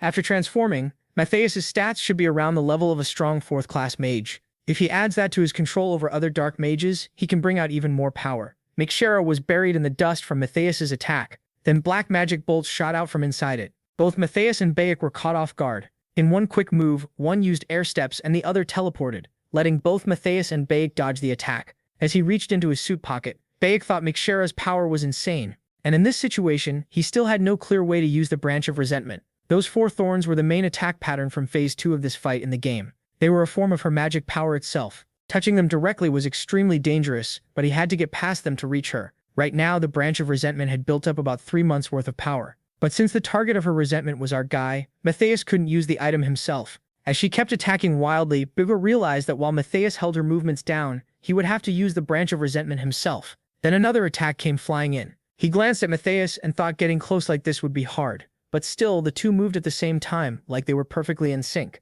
circling to opposite sides of Professor Megara. Matthias wondered what our guy was trying to do. He watched him move through the area, dodging attacks while sending out bursts of force. Those same bursts slammed right into Professor Megara. Caught off guard, she heard him say his current attacks weren't enough to kill her, calling her Megara. Then he hit her with the most painful damage he had. Mental damage. Our master troll had spent so long messing with classmates, and now he had moved on to messing with a teacher. He said that even after getting all this dark magic power, this was still her limit. In truth, he just wanted to pull her attention away and make an opening. Megara laughed at that. Closing her eyes, she called out to him and said he seemed to be trying to hurt her pride with some cheap trick, but it would not work. Still, he knew exactly how to make her mad. He said he never expected much from someone like her. After all, Alicia, the amazing alchemist Alicia, was way better than her. Furious, she attacked and shouted that if he wanted to die that badly, he would be the first one she killed. Bayak dodged the attack skillfully with his teleports. From the side, Matthias watched the fierce exchange. He realized our guy was provoking her on purpose, to draw her focus.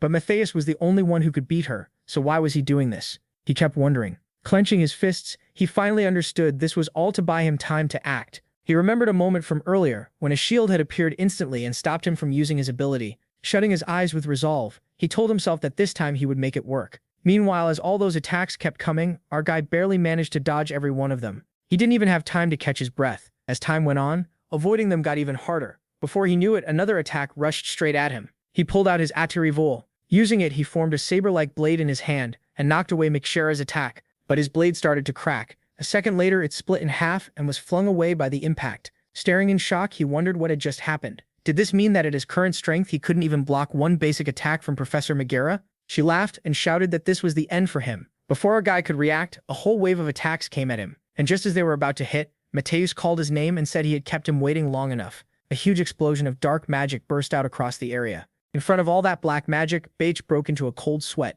Watching the clash, he realized this was good. Mateus had entered the range of Mateus's domination over other dark demons. In one fast move, he grabbed her by the neck. Then his bright red eyes glowed even stronger. He stared right at Megara and forced her under the domination of the dark demons. Before she understood what was happening, her mind started to shake. Her hands trembled as she dropped to her knees, wondering what this feeling was. Looking up at Matthias as he overpowered her so easily, she realized she couldn't even move. Vivek rushed in, thinking this was his chance to use the Branch of Resentment as fast as possible. Then a strange sound suddenly stopped him cold. It was Megara, grumbling through clenched teeth and biting her lip, calling both of them unbearable. She looked at Matthias, called his name, and said she didn't know how he got this power. Furious, she asked if he really thought she would surrender like this. Suddenly, black magic thorns burst out from her body as she screamed that she would not go down so easily. Before Matthias could react, the attack shot out and it flew past our guy at crazy speed, smashing Matthias away. Confused, Bayek looked back and saw Matthias unconscious on the ground. More and more attacks from Megara came flying out.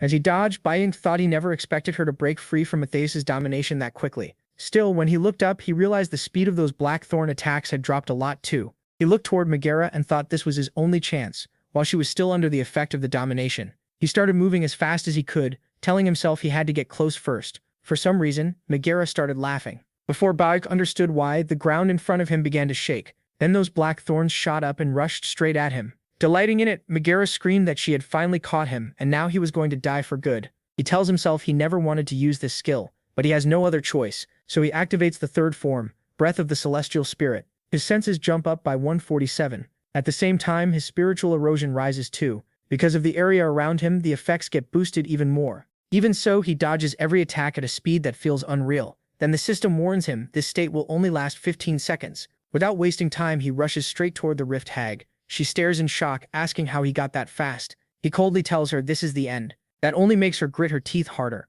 Then before he can finish it, the dark magic spikes slam right into him. The hag bursts out laughing, screaming that she finally got him. The branch of resentment slips from his hand, but he uses teleportation and catches it again. Before she understands what happened, he drives it straight toward her chest. Stunned, she can only wonder what is going on. At the same time, the system tells him he has made contact with the target of resentment. Suddenly, the hag lets out a scream of pure pain. Then she notices the black spikes coming out of her body are starting to vanish. Furious, she demands to know what he did. Glancing at him, she screams that she is going to kill him. Her hands shake as she yells that she will end him right here. But before she can finish cursing him out, her whole body fades away from the branch of resentment's weakening effect. The branch then drops to the ground, and after its one-time use, it disappears. But Deke then sees the system window. Episodes 7 and 8. The family contract and erosion of darkness are complete. Since he guided the story to the ideal path, Project Constellation promises a special reward. After that, but Deke lowers his gaze. Before he can even breathe in relief or say it's finally over, he drops face first to the floor.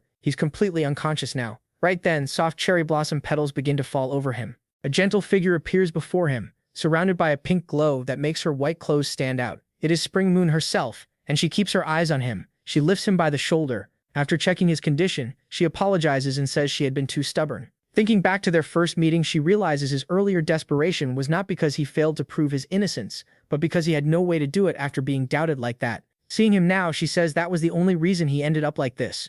Then she says it is amazing that a human like him exists, someone willing to risk his life to prove his beliefs and protect the spirits here. Holding a sphere in her hand, she says she will give him the heart of the divine beast he wanted as his reward. With this, the heart of the celestial spirit he treasures so much will beat again, even if she has little power left. Spring Moon, a being so powerful she could be mistaken for a goddess, gives him a small kiss on the forehead, places her hand on his chest, and softly thanks him for protecting her children. After the kiss, she slowly steps back, and just like that, she disappears, leaving only that soft pink space around her great benefactor. Alright, quick pause here. I won't go too deep into it, but this part happened a little differently in the novel. Not what Vera did or anything like that, but this exact scene, when she appears in front of our guy while he's still unconscious, both Azel and Flame are awake and actually see her appear. They get worried right away because they feel a divine presence coming toward Bayek, and Flame, who knows a bit from the novel about the divine moon, is completely shocked by what she's seeing. So everything shown here in the Manhwa, her words, the way she touches him, and the heart she gives him,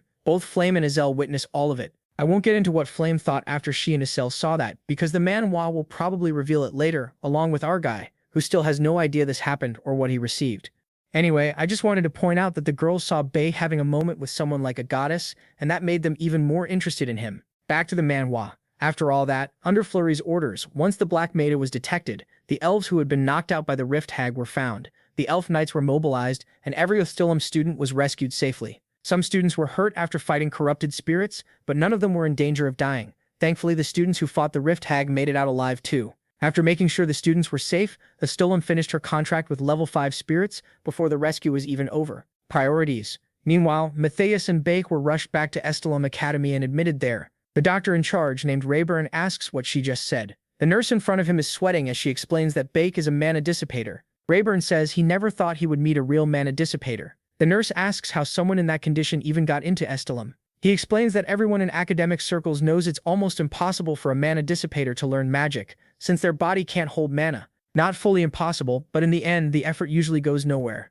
Looking over Bake's medical records, he says it seems he somehow gave meaning to those wasted efforts. Still, he adds that someone with mana leakage syndrome usually only lives to around 20. That means Bake has just 2 years left, and even so, he chose to spend that time here at the academy. Looking at Bake's photo in the file, he says that only shows how much he values learning. What a joke. Not knowing Bake's real reputation as a lazy student who sleeps through class, the doctor tells the nurse this will stay between them. Even if he can't save him from mana leakage syndrome, as a doctor and as an adult, he has to respect that choice. That same night, in one corner of the hospital, someone is suddenly asked if she is Nurse Luna. Standing there is the older sister of our princess, smiling as she asks if they can talk for a bit. The next day, both Bake and Matissers are still unconscious. While peeling apples, Azomorph lets out a long sigh and says it's already been 3 days. She remembers Dark Flame telling her to just sit in the hospital room, peeling apples, and that soon they would wake up and act like none of this was a big deal. But as she narrows her eyes, she remembers that today is cooking club day. Looking at the two of them, she points out the club only has 3 members, so with 2 stuck in bed, there's nothing she can do.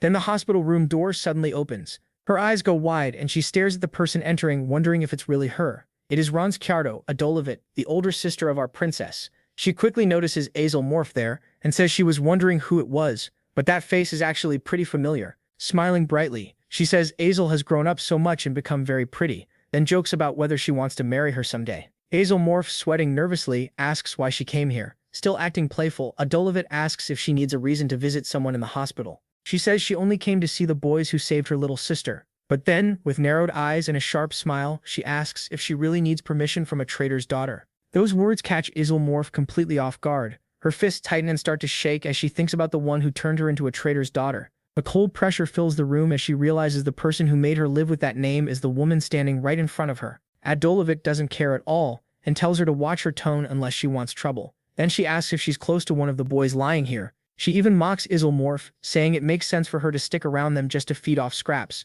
Then she throws out another question that confuses Azel Morph. If she's really his friend, does she know his biggest secret? When she sees Azel Morph knows nothing, a faint smile appears on her face and she asks if they really are friends, if she doesn't even know that. Then she drops the shocker. Baekusul is going to die soon. Pointing to his face, she asks if Azel Morph has ever heard of a condition where someone is born unable to store mana in their body and dies before turning 20. She says that is exactly what our guy has, mana leakage syndrome. When Azel Morph says that can't be true, she tosses over medical proof and tells her it's unfortunate but it is true. She steps closer and asks what Yusul thought after getting to know him. Hearing that he never told her anything real, not about himself, his condition, or his secrets, she thinks back on all the time she spent with him and admits Silvar was right. The protagonist gave her so much, yet she knew almost nothing about him and never even tried to learn more. With a cold look, Silvar tells her to stop acting like they were close. A failure like her should stay quiet and keep to herself. That catches her off guard when she hears someone cut in. It was Bio Fine. She walks in and says it's pretty low for an Adolovit princess to talk down to a normal student like that.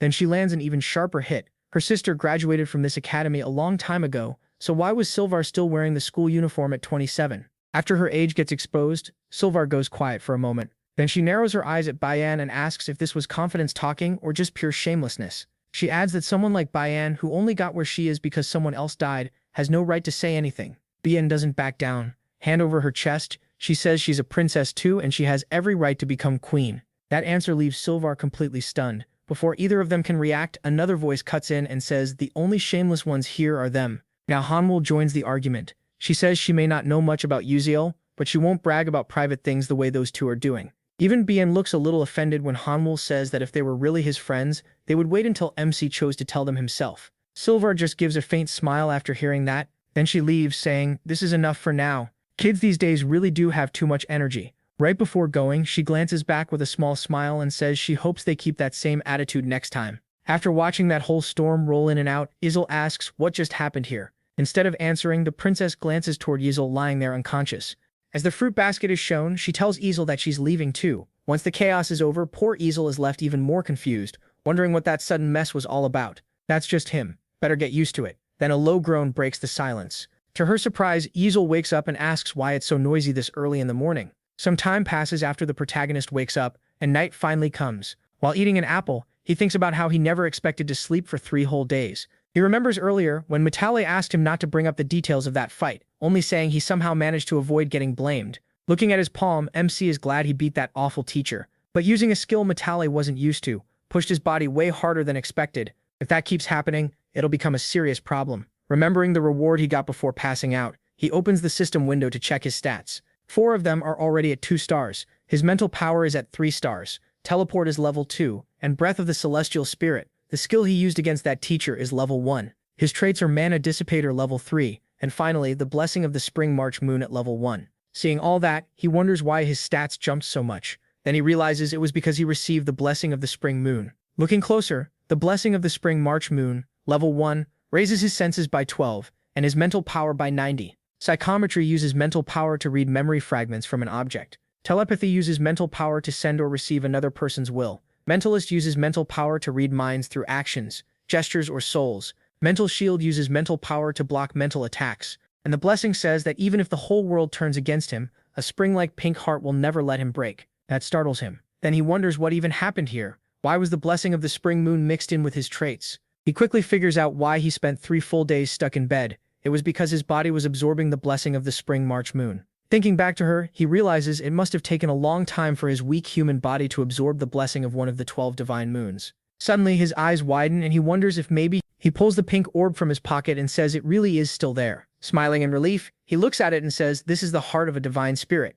Yezel gets so happy he starts dancing around, saying all that suffering was totally worth it. He can hardly believe this is real. The problem with Ifanel is finally solved, and now he can even claim an extra reward from the system. It's a total win-win. Then the system says that because he guided the story toward the ideal path, Project Constellatio promises him a special extra reward. Staring at the screen, he wonders what he should ask for this time. So far, he's made up for his weak attack power with items. But after fighting that teacher, it's clear that won't be enough anymore. Touching his chin, he admits what he needs most right now is real attack power. After thinking it through, he decides that since Project Constellatio would reject any item he used in the game before, he asks them to add the derived skill Mana Focus to the Mana Dissipator trait. The system stays silent for a moment, then says the request is possible after verification. A surge of energy wraps around his body, catching him off guard, and he realizes it really worked. He has gained the derived skill Mana Focus tied to his Mana Dissipator trait. Since Yahello is a Mana Dissipator, his body releases all the mana he takes in and can't store any, but with Mana Focus he can gather that leaking mana into one single spot.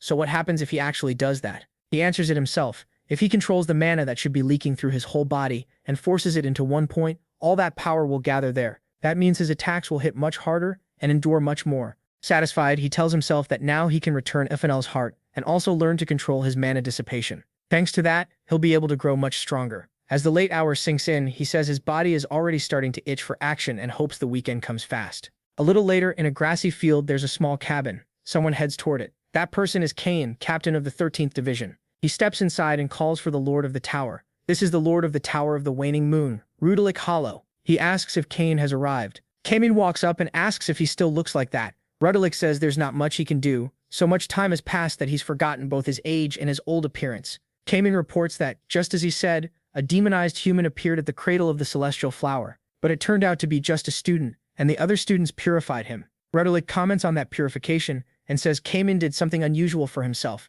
making Kane wonder if he's going to be scolded. But Rudalik asks if Kane wasn't the one he taught himself that all dark demonized humans should be destroyed, so why would he scold him? Rudalik says times have changed, the world has changed, and his old words can't stay the absolute truth forever. Kane is shocked when Rudalik says he heard that another one corrupted by dark magic appeared after passing through the cradle of the celestial flower. Kane clenches his fists, but Rudalik tells him not to worry. That problem with the teacher has already been handled. Looking far away, Rudalik says this is all his fault. From the start, he never passed along the warning that another dark mage could appear. As he looks up at a sky with only a few stars, he says he hasn't been able to see the future clearly for some time now. It's like everything is covered in fog. Cam asked if that could turn into a serious problem. Ludwig said no. If he got stuck only believing what he could predict, he would stop seeing everything else. Lately, he's actually been enjoying these new surprises now that the future is hidden from him. Kami was about to say it was still a problem when the name Betonieras Betonildo da Silva caught him completely off guard. Ludwig explained that boy had come to see him and people were saying he was the one who beat the crazy teacher. Kami's thoughts turned cold just like he suspected there was something very unusual about their human. But Ludwig answered as if he had read his mind. He said their human was still just a normal 17-year-old student. He simply had a lot of secrets. Kami said that made no sense. He was only a boy. Ludwig calmly replied that this world is full of unbelievable things, so he shouldn't force himself to understand everything. Some things just have to be accepted. Before Kami could react, a strong gust hit his face. The next moment, he was back in the grassy field. As he stood there, he kept thinking about Ludwig's words, not to try forcing the world to make sense through strength alone, but to accept even what seemed impossible. The next day at Estella Academy, the papers revealed that the dark demonic human was actually Maze, Estella's alchemy teacher. The news shook the whole academy. Then Fleury mentioned she had managed to keep most of the case quiet. She said that to their Manuel Tinhalton, but he pushed back. Hiding it was fine for now, yet there had to be a limit. Things like this would keep happening, and they couldn't cover it up forever. When Fleury started to respond, he cut right in and said yes. That was exactly what he meant. Closing his eyes, he warned that dark mages had already spread deep roots through magical society, and Estella Academy was no exception. He told Fleury she needed to be very careful with those dark beings too. She narrowed her eyes and simply said she understood. Even now, she still suspected that the one who killed a spirit had their soul corrupted by black magic, and wore an Estella uniform at the place where the demonic human appeared, might all be the same person. Looking at Eltwin John in front of her, she thought that if the killer of Ifenel was really hiding inside Istila, a mage as skilled as him should have noticed such a filthy soul. Still, as she clenched her fists, another thought crossed her mind. What if dark mages had improved their mana hiding skills so much that even Estila's magic technology and even Eltlora's senses couldn't detect them? In that case, they couldn't rule out the chance that Ifenel's killer had already infiltrated Estila. She also thought there might be other traces left behind in Ifenel's garden. With a firm look, she decided that was why she had to go there herself and check. So what happens next? Will our flower girls finally cross paths with our human Batonis? This weekend is shaping up to be huge. I mean the weekend in the story, of course. We still don't have those answers yet, so stick around on this YouTube channel and let's find out. And yeah, like I promised, here's the Thursday video, here's our human Batonis, and we finally caught up to the current chapters of this manhwa.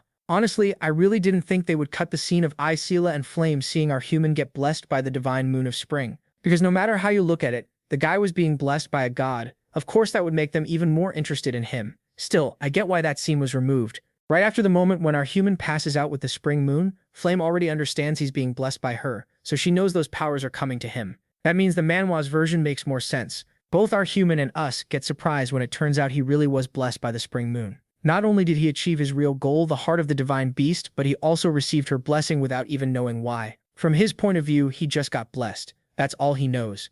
Among the divine moons, some are my favorites. I won't go deep into that right now, but one thing I can say about the spring moon is this. Out of the 12 moons, she's one of the most important. From start to finish, she keeps supporting our human. And once you see how she interacts with him, it's hard not to love her. Trust me, you guys are going to like her. This was supposed to stay between the lines, but I'll say it now. So spoiler warning. You already understood that the spring moon carries enchantment mana, right? And you also get Florin's so-called curse. The one covering her whole body comes from carrying that same enchantment mana. That's exactly it. Florin was blessed by the spring moon, so the question is, will our human end up dealing with that too? Well, the one spoiler I'll give about this blessing is that it makes him a very different kind of character. Whenever he starts getting too worried and anxious, the blessing kicks in and calms him down. Anyway, I won't go too far, because then we'd get into heavy spoilers, and I don't want to ruin your experience. Actually, I even wrote down that I wanted to talk about our Manabia's older sister. I remember that when she first appeared, I had a theory that because of the fight for the throne, she really did see Bea as her younger sister, but she still had to become queen because of the Autolevic curse.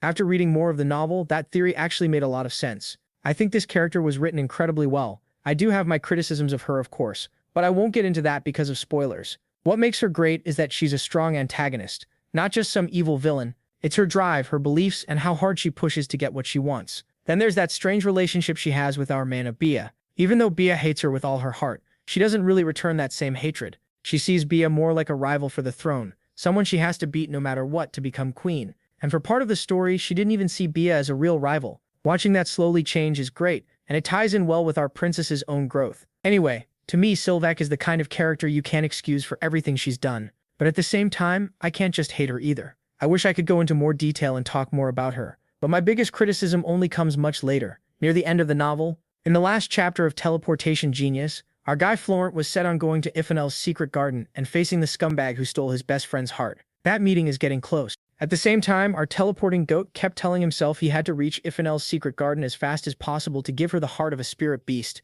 Only then could he learn to control mana dissipation and grow much stronger. That same weekend, he hurried to Ifenel's garden, acting like everything was normal, and with that smile only he asked Ifenel how she was doing, only to get buried under questions about why he took so long, whether he'd forgotten her, and why he had kept her waiting so much. After that flood of questions, he gave a small smile. Then he showed her the heart of the spirit beast, and said he had finally gotten one. The heart began to float up from his hand, moved to Ifenel's statue, and settled into its chest. Then a burst of light exploded around them. For a moment, our guy could barely see what was happening. But as the light slowly faded, the gray statue started gaining color little by little. At last, free from what had bound her, Ifenel returned, beautiful, playful, and alive again. She started jumping around in pure joy, saying she could finally move, that she was really moving, and that she was so happy. Then she suddenly caught our guy off guard when he realized it was all real. Before he could process it, she leaped at him and hugged him tightly. With a bright smile and flushed cheeks, she thanked him for saving her life. He smiled back and said he was just glad everything worked out.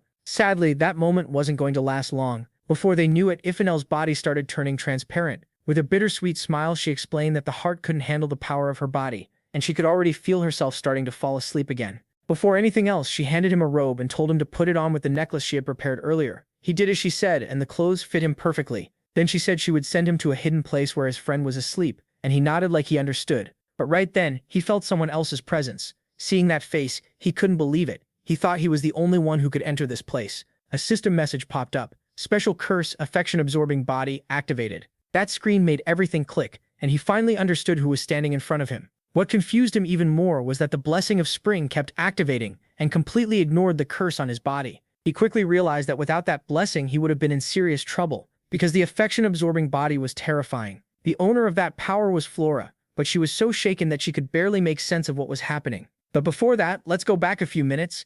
Outside the garden, Flora was on her way in. As she looked around, she wondered how long it had been since she'd come here. Back when Ifena was alive, she used to visit all the time. As she walked, the branches and roots moved aside for her. Smiling, she touched one branch and said he had always been the one taking care of her. Soon she decided it was fine to take off her mask here since nobody else was around. And just like that, we finally got to see her purple eyes and soft smile. Once inside the garden, nostalgia hit her. She walked through it happily, thinking almost nothing had changed. Then something caught her attention. Far away, she sensed a familiar face, a familiar energy, someone's mana. Her eyes widened and she could only wonder if this was really possible. Then she saw the face clearly. It was her old friend. Was that really Ifena? Was she truly alive and standing right there? Flora couldn't hold back her joy and cried out her name. At the same time, our guy wondered if someone else was here besides him. The two looked at each other, and Flora started to wonder if this boy was the one who had brought her dear friend back. But before either of them could speak, a sudden energy wrapped around her. In the blink of an eye, she vanished from in front of them. Then Ifena called her name, catching Flora off guard. That was all Flora needed to know for sure. It really was her friend. Overcome with emotion, she hugged Ifena tight and asked if she had truly woken up. Ifena said the boy from earlier had brought her a heart. Relieved, Flora realized it was true. The boy had really saved her friend. She told her how happy she was to see her again. Ifena felt the same way. She hugged Flora back and said she had missed her so much too. Sadly, sleep started to take over her body. She leaned into Flora's arms and in a sleepy voice said she was very tired and just wanted to sleep for a little while. Seeing her like that, Flora figured her heart still wasn't working right. She had so many questions, whether she was okay, how she felt, and much more. But the one question she couldn't stop thinking about was simple. Who was that boy? Then she realized something. She jumped so suddenly that she almost startled Ifena awake. She remembered they had locked eyes, which meant he had clearly seen her uncovered face. What made her even more curious was that the moment their eyes met, he stepped back. That was strange, and it made her wonder if he could really resist her curse. Her thoughts were a mess, but one thing became clear. She had to meet him again.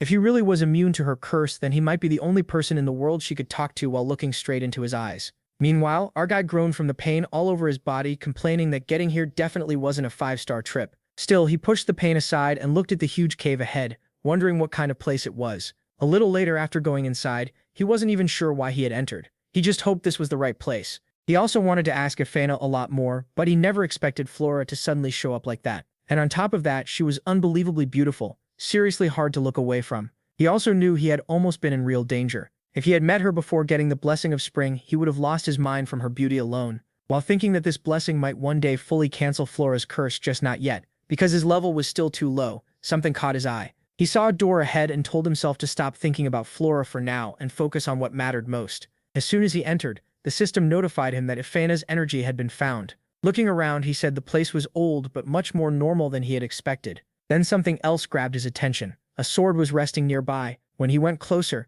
he felt a strange energy coming from it, and suddenly a barrier rose around him. Even though he was curious, he decided to leave that for later and ask Ifena about it. Right now, mana dissipation mattered more. Soon, he found a book titled Mana Dissipation, written by Ha Yang. He flipped through it, and this is what it said. Mana dissipation is so rare that barely one person in a generation is born with it, but by bad luck, the author explained in first person that he himself had been born with that condition. Historically, everyone born with mana dissipation died young. He thought the same would happen to him, but he managed to survive past 40. Even so, death was still close. If he had learned this sooner, he could have lived longer. Mana dissipation can't be cured by medicine, science, or magic. For people with mana dissipation, the only way to survive is to grow stronger. So the solution he found was something that shocked our guy. The method was breathing and spreading mana through the entire body. The method of the mind. Control the mind, become one with nature, and accept everything in the world as it is. That was the base of this breathing technique. After reading that, he smiled a little. This method would boost mana flow through his blood and help him live longer. So he decided not to waste another second and started practicing right away. Meanwhile, at the cemetery, the royal cemetery of the Aniclimax kingdom, we see Baya calling out to her older sister, saying she had come. To understand this, we need to go back 11 years. The maids were searching for Baya, wondering where she had gone. Elsewhere in the castle, someone was hiding behind a pile of cloth. Sometime later, near a lake, there was Baya, looking beaten down and miserable. She threw a stone into the water so she wouldn't have to see her own reflection. For some reason, she looked sad and curled into herself.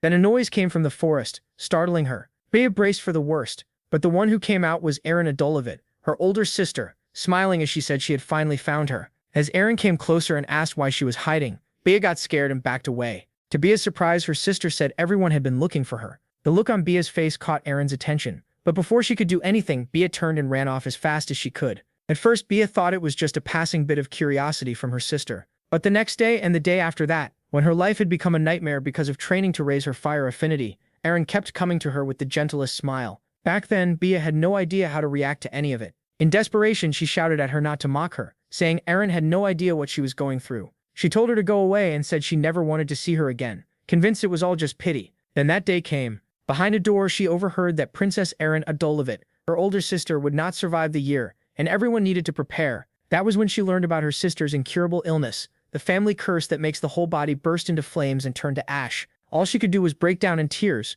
realizing her sister had been going through the same hell she was. Erin Adolovit was the only person in the whole world who could truly understand her, and that was why, on that day, Erin was suddenly surprised by the sound of footsteps coming closer. It was Baya, holding a flower in her hand. Stumbling over her words, she said she wanted to give it to her sister. Erin Adolovit accepted the flower. Even then, she kept the same warm smile and gentle voice as the day they first met. Though her life was slipping away, she still thanked her sweet little sister for the gift. Baya loved that smile. For the first time, she tried her hardest for someone else. She wanted to see, hear, and feel as much as she could so she could share it all with her sister. Every moment with her made her feel alive and happy. But that happiness didn't last long. In the end, her sister lost to the curse and turned to ash. That was when Baya learned the hard way that losing someone you love hurts even more than swallowing flames. As she placed the flowers on the grave, she told herself she never wanted to suffer like this again. The Adolovit royal family has an heirloom passed down for generations, the fire spirit flower. Once you smell it, the fire incarnation descends into your body.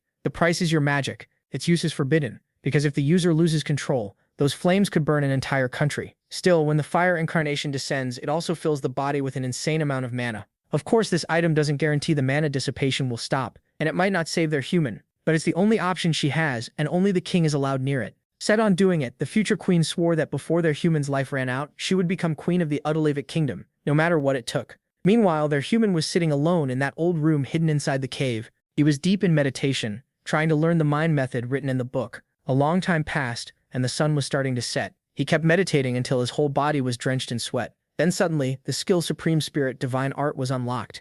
As that power filled his body, he was glad he had finally done it. Supreme Spirit Divine Art absorbs natural energy through breathing, following the rules of yin and yang and the 5 natural elements. Its mana flow grows stronger depending on the environment. It can grant the 5 natural elements, and it can even absorb other kinds of magic too. The system then explained that self-learned skills can be trained anytime with a focus on growth or turned off. After that, it notified him that Supreme Breath was a low-rank skill linked to Supreme Spirit Divine Art, and the system improved it. After reading all those system messages, he looked at his palm and wondered if Divine Breath had really been registered as a sub-skill of the Supreme Art. Clenching his fists, he told himself that even if he couldn't use it often because of the Divine Beast's erosion, the mana flow in his blood would rise so its effect would be stronger than before. In short, he wouldn't be crushed like last time in his fight against Professor Mishera. Anyway, there was something he wanted to test with this new skill. When he activated Supreme Spirit Divine Art, a huge amount of mana surged through his body. With it active, all his stats were boosted. Next, he called Teravan to his hand. Teravan is a magic sword that turns the mana leaking from his body into a blade because of his mana leakage syndrome. He hadn't been able to use a strong blade before, so he relied on other tools, like the items Manaless made for him. In the end, the real reason he couldn't use Teravan well was his lack of power. As he activated Mana Focus, he wondered what would happen if he poured the power enhanced by Supreme Spirit Divine Art into Teravan. Sadly, the energy he tried to gather into the sword scattered. A sharp pain hit his chest. He dropped to his knees and started coughing hard. Cold but calm, he admitted this was expected. Using Mana Focus together with the Divine Art was going to be tough. Right now, it takes him about 10 minutes just to activate the Divine Art. If he adds Mana Focus on top of that, it becomes even harder to use in a real fight. Even so, he told himself it still wasn't impossible. It only lasted a moment, but the sword really did take shape. If he keeps training, someday he'll use it freely. There are no shortcuts on this path. He just has to keep moving forward one step at a time. Sometime later, at the cradle of the Heavenly Flower in the Elf City, Florin said the students of Estella should be rewarded for dealing with Professor Mishera. Since she couldn't appear in public herself, she asked someone else to attend the ceremony in her place. She was speaking to her assistant Orhancha, and he agreed at once. Florin said it was a relief to have him around, and he answered that, as someone who served Her Majesty, he was only doing his duty. That caught her off guard. She told him no, that wasn't true. Thanks to him, she could do many things. Orina hid how happy he was to hear that, and simply thanked her. At last, Florin said she was leaving because she had a personal matter to handle. Then she walked away, leaving him behind. Orina let out a long sigh and thought about how it had been so long since his last audience with Florin. Flustered with his cheeks burning, he pressed a hand to his chest and said her name out loud. The main reason Florin chose this elf as her assistant was because he seemed highly resistant to her curse, or so she believed.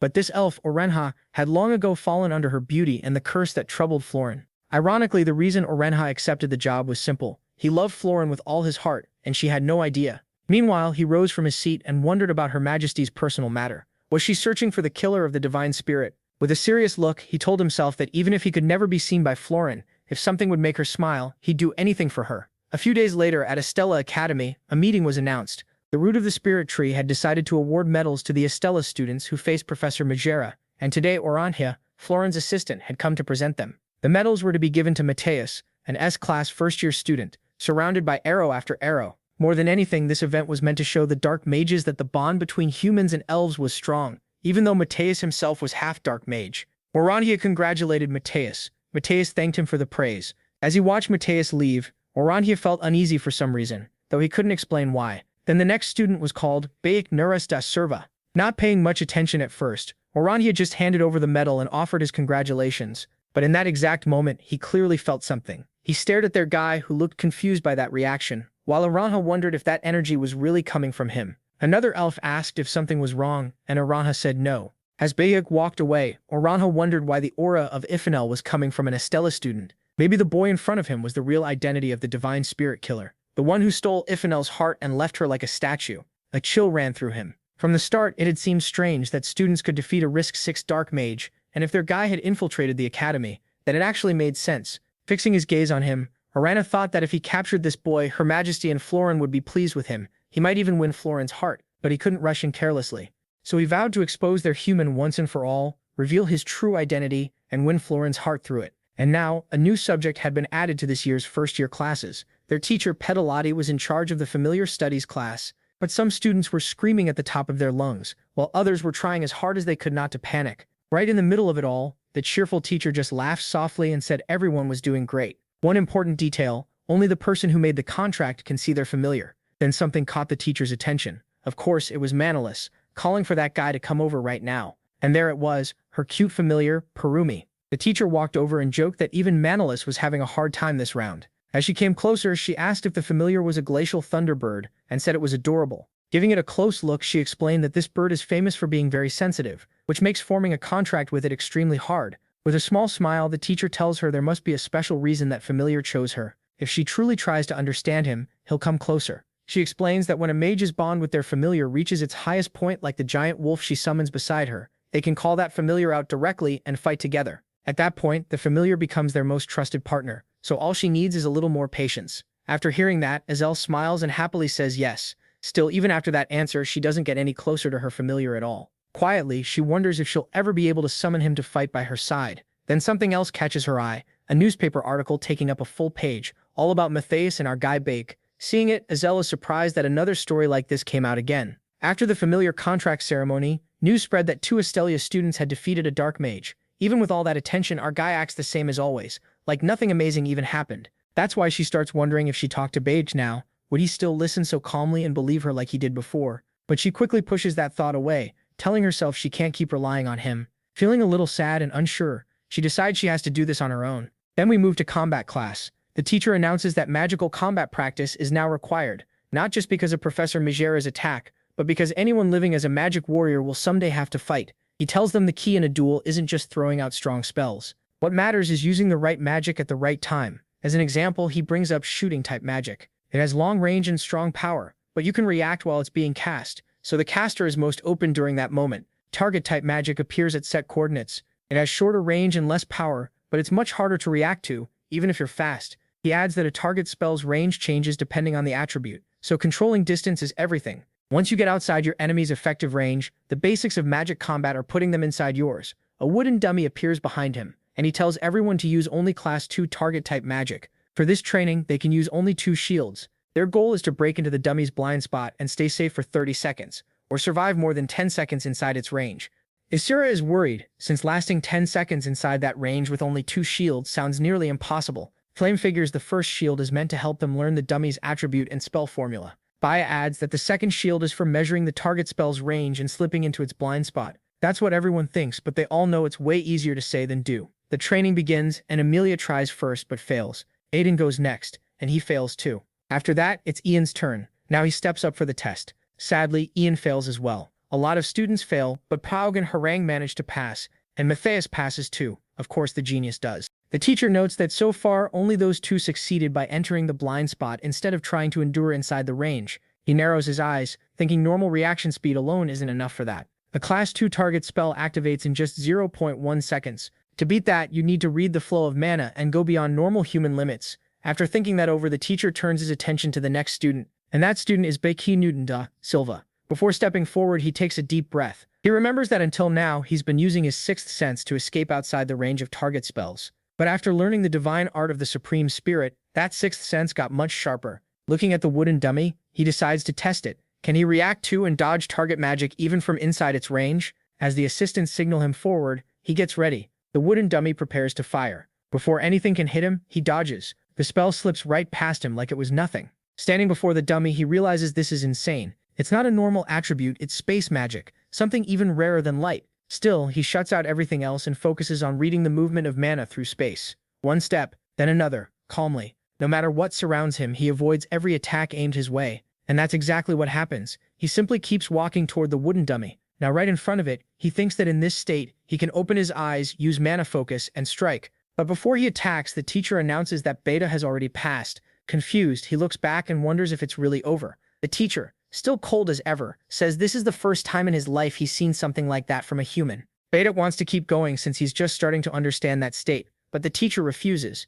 Beta can only complain about how unfair that is. Then we cut to a divine being, and to Flame, hearing that being call her name again and again. The figure touches its chest and tells Flame to remember that no matter what happens, it will always protect her. Then it starts to tell Flame something more, but she wakes up before hearing the rest. Rubbing her head, she lets out a long sigh and mutters that it's that kind of dream again. She still doesn't know why, but ever since she used an angel's power to stop Matthias from being corrupted, she's been having dreams like this from time to time. Crossing her arms, she wonders what that being was really trying to say. Was it asking her to come with them, or something? She can't quite tell. Then one of her classmates calls out, saying they need to hurry to the next class. With another long sigh, Flame pushes the thought aside and tells herself it's probably nothing, just a dream. Back in class, the teacher announces today's lesson will be a combat match between Class S and Class A. Flame is caught off guard when she hears the matchup. Bayek against Yuslek Senul. The two stand face to face, and Flame quietly thinks this should be interesting. Both students are told to prepare their spells. The moment the duel starts, Yuslek attacks at once, shouting for waves of light to rise. The students around them stare in shock, saying that's a third-class spell, and that the Class A guy is really good. But what confuses everyone is that our guy is just standing there. Yuslek thinks the rumor that Back beat a Risk 6 Dark Mage with swordsmanship alone has to be exaggerated. He already didn't like him much, and now that they're finally facing each other, he plans to prove it. He sends a torrent of water rushing forward and yells for Back to be crushed. Suddenly, our guy opens his eyes and casually uses one of his flashes to dodge the attack. Yuslek sneers and asks if all Back can do is teleport around like a rat. Then he fires off his second spell, Water Dragon Cannon. Once again, Back avoids it with teleportation. And that's exactly what Yuslek was waiting for. Before Bay can notice, target spells appear around him as Yuslek shouts that he's entered his range. But right then, Bay gives a faint smile. With one easy step back, he dodges every single attack. The teacher and Flame are both stunned, while Yuslek is left in disbelief. Flame stares at those shining golden eyes and wonders if he really just avoided all of those guided spells. Furious now, Yuslek pours out all the mana in his body. He gathers it into a massive water sphere. Laughing with confidence, he tells Bei to try blocking this too. But before he realizes it, he senses mana focus. There's a brief slash and Bei's sword glows with a bright gold light in his hand. Yuslek doesn't even know how to react. When they were told to put their staffs away, he got soaked by his own spell. The whole class was stunned. Now they believed it. Beige really was amazing. And the story about him beating a level 6 Dark Mage was true. Flame grew tense. He had already shown this much in training before, and now he was doing it right in front of everyone. Watching him, she thought about how he had already caught the professor's eye. At this point, he had no real reason to keep hiding his strength. Seeing that little smile on his face, Flame realized something. What Baker really needed to hide wasn't his skill but what he knew about the future. The next match was decided almost right away. The winner was that crazy prince. Flame looked over as the students started freaking out over the prince again. There he was, smiling and waving at her like always, and all she could think was, here he comes again. Trying not to deal with him, she went straight to Bakey, called him old man and said he did great. Bakey shot back, asking who she was calling old man. Flame didn't miss a beat, him obviously. He was the only old man there. The prince looked annoyed when he saw the two of them talking. Staring at Flame, he thought to himself that girl was causing trouble again. He didn't want to use that method, but now he felt like he had no choice. A little later, at the girls' dorm, Flame walked into her room saying she was dying from sleepiness, when something caught her eye. She called out to her roommate Han Milka, asking why she was still awake. Then she noticed the letter in Han Milka's hands, and asked if it was from her boyfriend. Han Milka hesitated, not sure how to answer, then told Flame there was something she wanted to ask. A little later, in another room, Flame knocked and called out asking if anyone was inside because she had something to deliver. So now she was stuck delivering Han Milka's love letter, grumbling that kids these days were way too shy. But the person who opened the door surprised her. It was that psycho prince himself, asking if she had called for him, while Flame wondered what he was doing there. Jeremy Scarlvin acted innocent and asked about the letter in her hand. Was it for him? Flame quickly said no. A friend had asked her to hand it over, and now that it was done, she was leaving. Just like she said, she handed him the letter and took off. Jeremy Scarlvin watched the feisty short girl leave and smiled to himself. Then he said he could come out now. Another boy stepped out of the room, looking nervous about the whole thing. He was holding a camera crystal and he handed it over. Jeremy took the crystal and smiled faintly.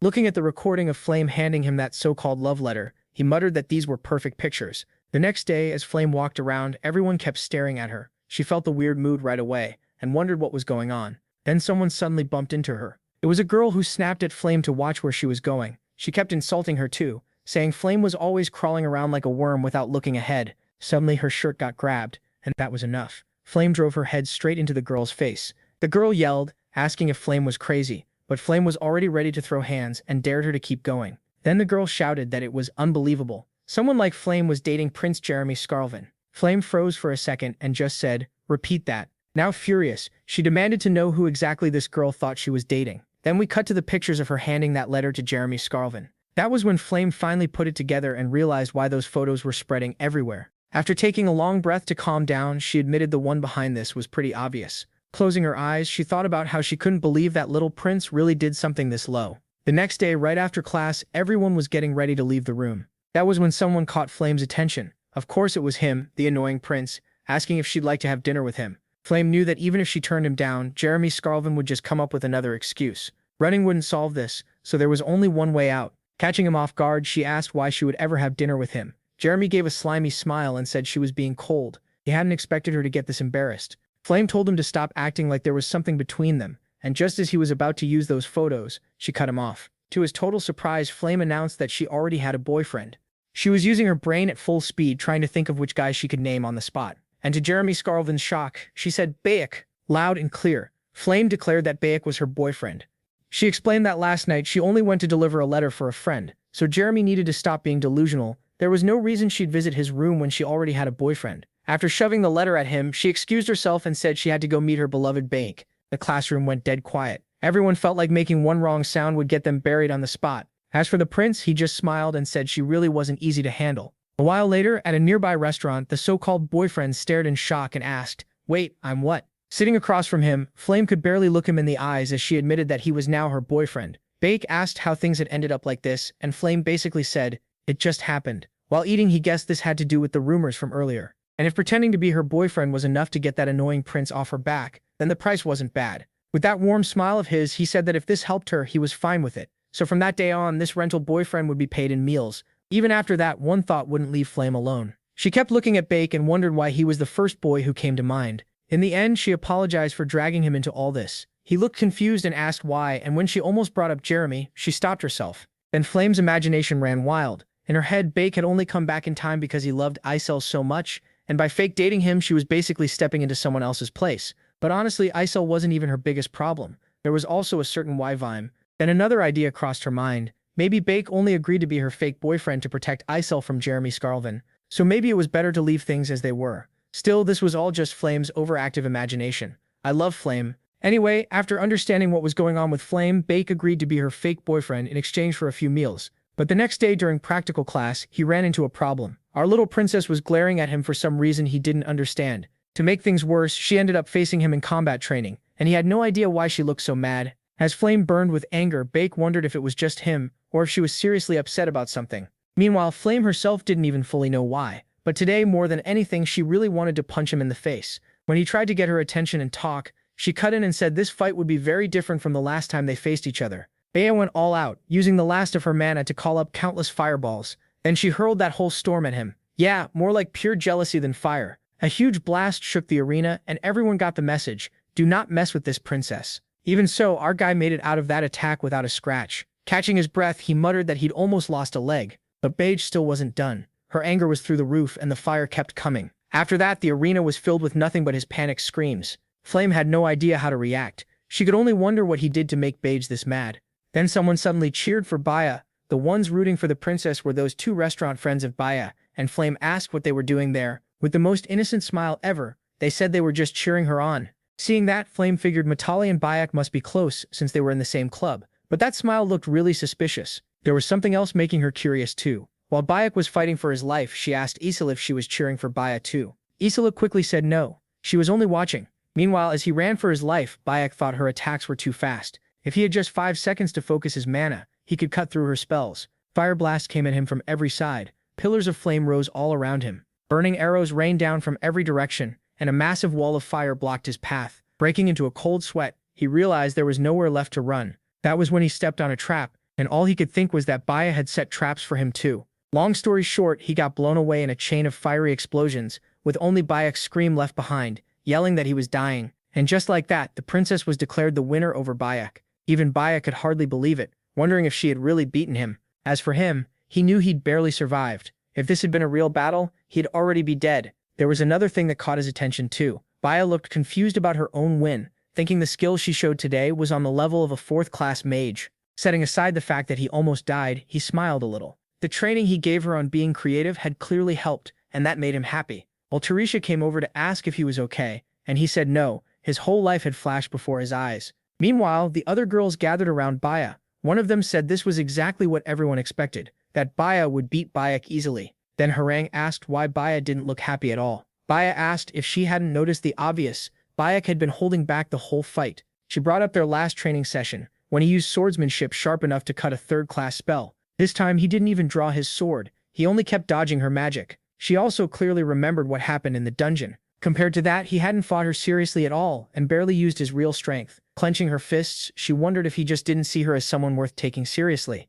Harang caught her off guard by saying that probably wasn't it, raising a finger like she had it all figured out. Harang asked if Bayak might be following some old knight's code. She'd read in an old book that knights used to treat ladies with special care. That didn't make much sense to Baya since he treated other girls normally, meaning he never went easy on them. But Harang pushed her idea further. Maybe he only did this because Baya was the one girl he truly saw as a real lady. Baya quickly turned away and told her to stop saying such nonsense. In the end, none of that mattered. Yeah, right, she just didn't want anyone seeing her bright red face after hearing that. In Bayak's eyes, she was a true lady. And honestly, Harang came through big time there. That was a perfect setup.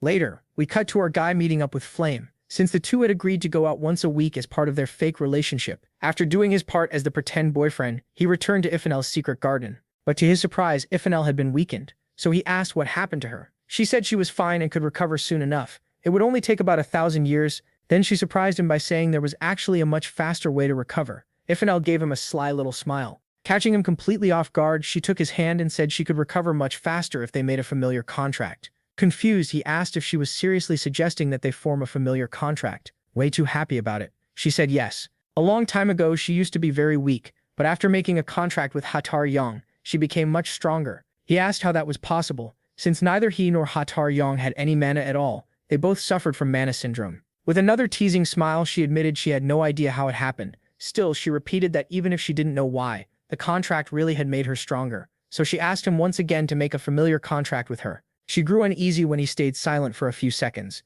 clearly unsure if he should go through with it. But after thinking it over, he reached out his hand and said okay. As long as she remembered she was the one asking for this. As she moved closer, he was still stunned. Who would have guessed he'd end up making a contract with a divine spirit? Ifanel gently kissed his fingertips. Right after that, a great arrow of light appeared around them. You have formed a soul pact with the spirit, Ifanel. 5th level divine spirit. Nature attribute, absolute loyalty. She would stake her heart on you. Traits, self-purification, whisper of the winds, and memory of flowers. Looking over the status, he thought that even if he'd lost his attributes, He never expected to have this many special traits. Getting 3 of them must have come from how close their bond was, and Ifano looked adorable, bouncing around in joy over the contract. Self-purification was a cleansing effect, while Whisper of the Winds let him read the flow of the air. Then he checked Memory of Flowers, since that was one skill he didn't recognize. The system explained that smelling flowers would activate the language of flowers. Not really getting what that meant, he asked her what the skill actually did. She happily said that when he smelled flowers, his mood would improve. He asked if it had any other effect,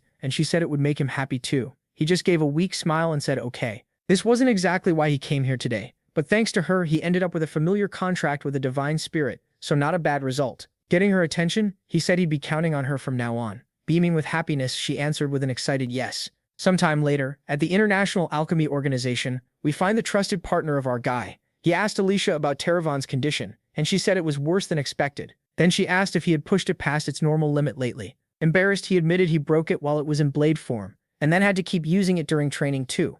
Alicia said Teravan was tough, but it was still best to use this chance to repair it properly. She added that the item presentations were coming up soon, so he needed to pick Teravan up that very day. Changing the subject, he asked how the item presentation was going, and she instantly got nervous. Just thinking about standing in front of all those important people made her stomach twist. When he asked about the items for the investor showcase, she told him not to worry about that. Then she pointed out a ribbon and said that was the item she was working on. It was a choker that could summon a cloak anytime, anywhere, but it still wasn't finished. She added that it was supposed to auto-activate a second-grade barrier, but since she didn't have the skill to finish that part yet, for now it only covered the body. Cutting in, he asked if that was a mana pen, and borrowed it for a second. Right after that, he pulled up Haku through his glasses. Looking at the mana circuits, he said she needed to set a boundary on the particle reduction line, then add a memory thread in the right way. To put it simply, it worked like avatar upgrades in old games. When something got upgraded, new circuits were added at set points, and he had all that data saved in his glasses. He told Alice that right now he could only fold and unfold it, but the main idea was to add a circuit that also records the form.